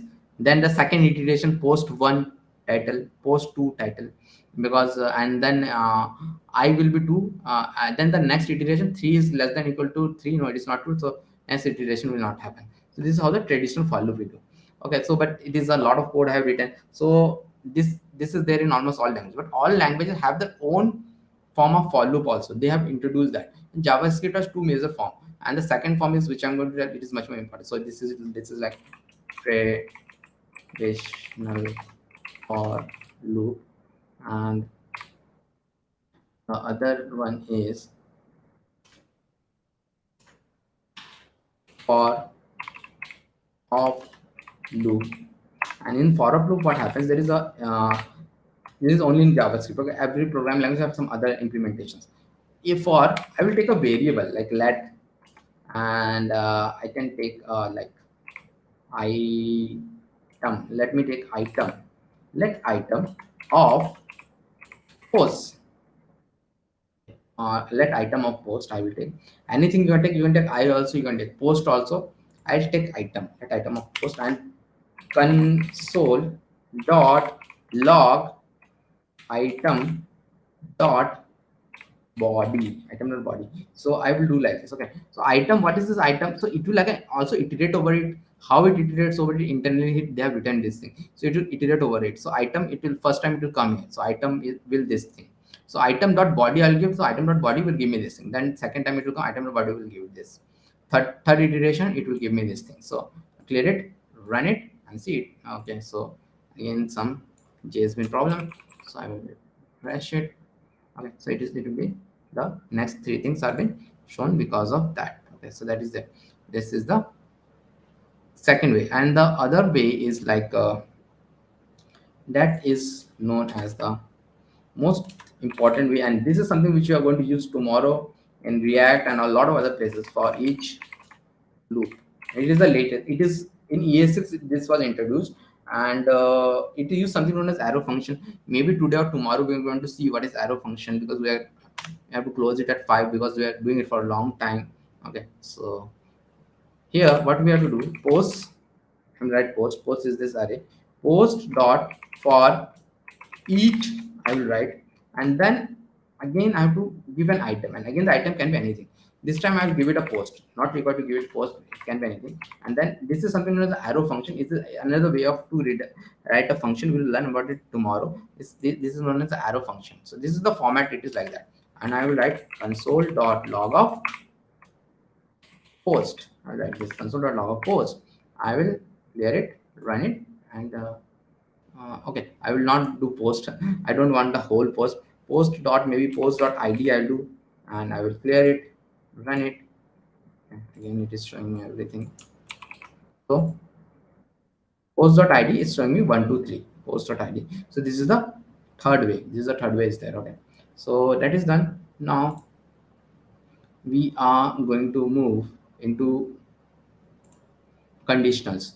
So just like for loop, there is conditional, and one conditional we have already seen earlier, and that conditional is like if a statement is known as a conditional. Again, the JavaScript and console I will go, and conditionals. Let me write conditionals. Conditionals. Okay, conditionals. All right. And here to learn conditional, I'm going to teach two concepts here. If statement we already seen, if it is true, it will go inside. Okay, that we already know. Let us learn one more concept here with language if statement. Const x equal to string 10. I am taking my string 10, not a number 10. This is totally different than a number 10. String 10 I have written. Then I'll write if x double equal to 10. So double equal to is, again, this is very much common in all the other programming language. Double equal to is there. Double equal to is known as a comparison operator. Single equal to is known as an assignment operator. So okay, what does single equal to do? Single equal to take the right hand operand and assign it to the left hand operand. And double equal to what it does? Double equal to compare both of these things. Okay, x and all, and it returns us something like true or false, either true or false. Okay, so it will return. So this I'll do, and I'll do a console.log of x is 10. I'll do x is 10. I'll do, and I will run it, and see, in most other programming language this will not run. Why this will not run? This will not run because x is a string 10. So this is like this. Okay, it is like a string 10 is double equal to 10, which is not true actually. String 10 is never equal to number 10. The data types are different, and string is never equal to number. In most other programming language, this will fail. This will not fail. This will not execute. It will not go inside the for loop, if loop. But if not if loop, if statement. But here it is going inside the if statement. Why? Because JavaScript, again, the creator thought something, and what he did, he made something like, if something like this happened, the compiler tries to make them equal. Compilers try to convert the string to a number, and when it will try to convert this like string 10, the compiler, JavaScript compiler, it will try to convert the string 10. It will be able to convert it successfully to, it will try able to convert it successfully to number 10. So now number 10 equal to number 10 it will do, and which is true. So it will go inside and it will print it, which is not a good behavior. So the JavaScript people everybody come to know about this problem soon, and this was a big problem. So they fixed it within the next 2 to 3 years. then they didn't change it anything you cannot change in JavaScript. They added something exclusive in JavaScript, and which also adds to the confusion in JavaScript. And let me show what they added. In the next 2 to 3 years, they added something known as triple equal to, which is not there in any other programming language, exclusive to JavaScript. So const y equal to 20. Y equal to 20 will do. Again, a string I'll do, and I'll write if y not double equal to, triple equal to 20, and then console.log of y is 20. Else, okay, else part. What is it? I'm going to teach one more thing. What is the else part? What is actually else part?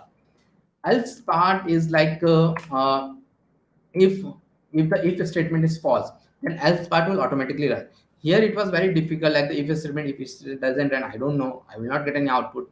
But else part is always in almost every code, you will see the else part is there, because if doesn't run, if then else part will run. So then I will write here console.log y is string 20, all right, save it and then clear it, run it. Why is string 20? Now no compiler doesn't touch this thing. This is known as a strict comparison also, but those are all fancy terms. The main thing is that compiler doesn't checks now, just like any other programming language. Okay, it will say, it will see that okay, I'm equivalent, I'm checking on string is equal to a number. It will not even touch it. Okay, string to a number, how can I check? I will not check. I'll go to the else part. This is how in other programming language it works. And the moment it sees okay, a string has been compared to a number, I will not check. The compiler will say I will not check. Okay, so it will not check, and it will go to this else part, and else part will be printed. Okay, so that is the main thing, is that this will not run. So in JavaScript, two things have been told nowadays. You should not use a var, you should always use a let, and you should not use a double equal to, you should always use a triple equal to, because of those bugs in JavaScript.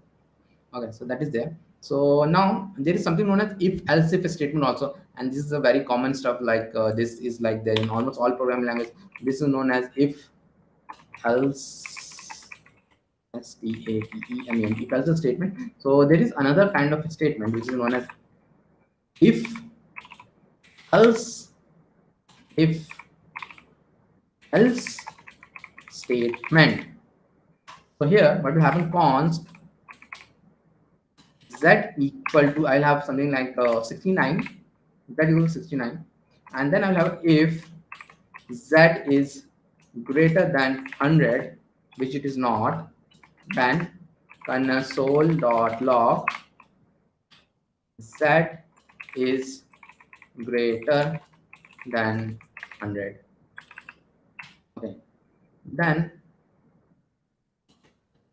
else if z is greater than 80, that is greater than 80, and I will write z is greater than 80.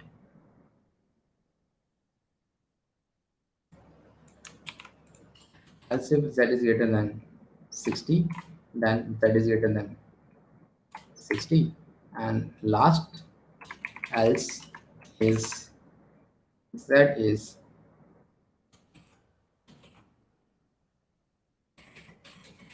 lesser than 60. Z is lesser than 60 is the last thing. I will clear it, and I will run it. So z is greater than 60 is coming. So how does this work? So it will work like this. Okay, if it will come and see, okay, if 69 is greater than 100, no, go to the next one. 69 is greater than 80, no. 69 is greater than 80, yes, it is true. Then it will execute this, and it will not go to the next one. It will just come out of these things. Okay, so this is a very common way, if else, and if nothing is true, like this, maybe I will take 90, nothing is true, then the else part will be executed. So else part is always very important. Okay, so that is there. Like, let me go to it again, like these things. So this is there. So the next thing which we are going to learn is the JSBin.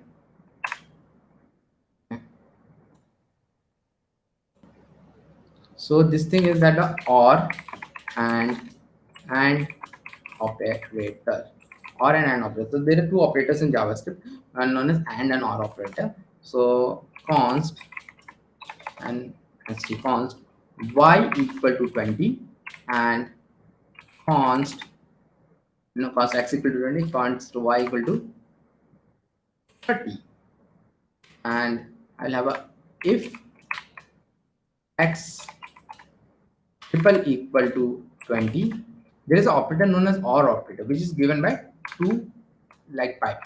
Now don't give any space between them, two pipe together. This is known as or y triple equal to 40, then console.log any one of the statement is true. As it is telling, it is like that only. Any one of the statement is true. Okay, so this will be printed if y equal to 20 and x equal to 20 and y equal to 40. So okay, so what does this do? So if any one of the, as it is like any one of the statement is true, it will go inside it. See, the second statement is not true. Why is not 40? But then also it has gone inside, and we can have this pipe like 100 times also, and even if 99 things are wrong and one thing is right, it will go inside. So this is what is like or operator. Similar thing I will do with the and operator, and as you might have guessed what will happen. So I'll have the and operator, and it is given by 2 times double this and both I'll write both, both of the statements are true. Clear it, run it. Okay, so it is not giving me anything because this is not even coming. So in and an operator, what happens? See, even if one of them is false, which this one is false, it will not go inside. It will not go inside the if statement, and it is like that. So similar example, if there are 100 statement, even 99 are true, one is false, it will not go inside. So let me make this also true. So I'll make it this was 30. Then I'll clear it, run it, and this is run. So this is how the or and operators are. So that is there. Now we are going to learn about something known as ternary operator. So something known as ternary operator we are going to learn. So ternary operator we are going to learn. Ternary operator. Ternary operator is a shortcut of if-else statement. Although we can do if-else statement, it becomes very complicated. I will not suggest to use and do like that. So, and it is used a lot in React. Okay, that which you're going to learn tomorrow. So const z equal to 10. I have 10, and now let color I'm going to have. Okay, z I'm not taking. Okay, and then I will do if z is greater than 10 and color equal to I'll first write a if else statement, then we were going to convert it into a ternary, then else color is equal to blue, and if I do console.log of color, so what it will give me. So 10 is greater than 10, no, 10 is not greater than 10, so it will write the color as blue, and it is there. So now we are going to convert it into ternary, and ternary operator is like very simple here, not simple, but it is in a one line. It is not simple. Color 2 I'll do, maybe I will comment this out. Color 2 I'll do, and then this if else system I'm going to do a ternary. So what I have to do, z is greater than 10. So what was the condition? I have to do that, and I have to do I have to do a question mark. So it means this thing means that okay, check this thing. If z is greater than 10, check this thing and return me true or false, whatever is there. So whatever is there, it will return. And if the thing which is written is true, so I'll have a red. I'll have a red in a string. Or else it is a false, then I'll have a blue. Okay, like this, it is there, red and blue. Okay, so then I'll have a console.log of color. I'll have this color too, like this. Get it, run it. again the blue is coming. So how does this work? Again, this will come here. Z is greater than 10. No, Z is 10 is not greater than 10. So to do the blue. So if I make it like maybe 9, I'll make it. Okay. 10 is greater than 9. Yeah, 10 is greater than 9. Yes, it is true. So red is been given. So this is how the turning operator will be. So now we are going to check the last topic for today, because there is a function also which I wanted to tell today, because JavaScript basically over after this. After that, we're going to do DOM programming, and we do a lot of DOM programming, like this also known as vanilla JavaScript projects we do, and that is the something which is a bit different than the this JavaScript fundamentals are there, but that is a different kind of a programming. Okay, so a lot of document.query selector and all those different kind of things are there. Okay, so like this basic JavaScript, you can take the basic JavaScript and do ReactJS also with this. Take the basic JavaScript, do Node.js with that also. Take the basic JavaScript and do the DOM programming also with that. So DOM programming is what we'll see tomorrow. Means tomorrow the first topic will be that. Tomorrow everything will be there like React and all, but the first topic will be that. And I'll go to just JavaScript and console, and now we are going to check into the switch statement. What is the switch statement? Okay, switch statement is something similar to if statement. If a statement, it is exactly similar to that. Sometimes we use that, sometimes we use this. So let's say if color equal to, I'll have a blue like this, and I will have a switch color and case red, and console dot log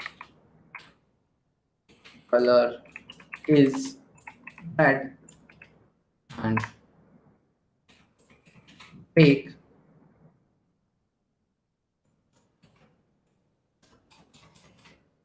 case more cases,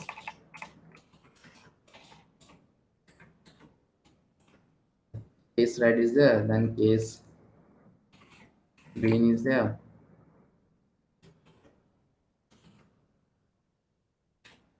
blue,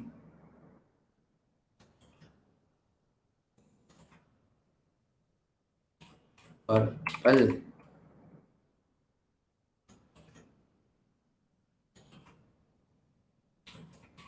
yellow,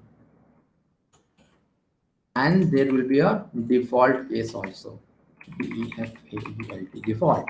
And this default is like in this default there is a break statement which you're seeing here. In this default, the break statement is not required. So no color and etc should be matched. No color is matched. Let it run it. See, the color is blue is been printed because the blue is this. So how does it work exactly like if else statement? So I'll take this color blue, and it will come here and it will compare it with everything. Okay, red it is not red, green it is not green, blue it is blue, and it will print the blue, and it will break. This break statement is very much mandatory in switch statements, or else it doesn't comes out. Okay, so the break statement is there, but in default you are not required to have break statement. So you can default, you can leave it, and default is like the else thing. So if I do a like magenta I'll do here and clear it and run it. So no color match will be printed. Okay, so that is there like this. It is there, and purple. I'm going to clear it, run it, and it is a, again the color is purple. So that is there, and okay, so let me give the final. Okay, let me stop sharing, and I will give the final thing also, final attendance also. And tomorrow after this is completed, we are going to tell how to get the completion certificate, because you have to complete some of the projects to get the completion certificate. At first quickly give me the let me give the Google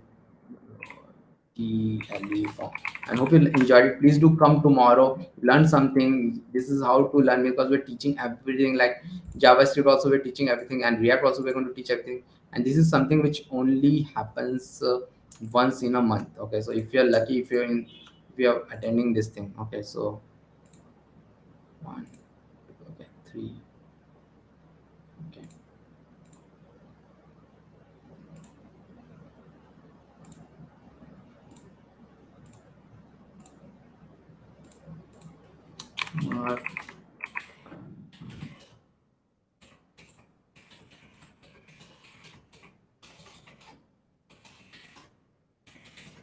This is the final attendance for the day.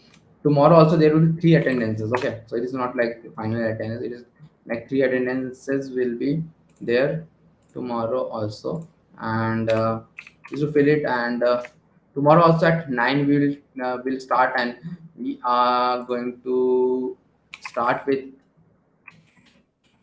one sec. We are going to start with your JavaScript. We'll complete this JavaScript, and as I told, then we are going to cover complete JavaScript DOM, and then async JavaScript and React, class-based React. Then after class-based React, we are going to do the your hook-based React, and this is like almost everything we are going to do.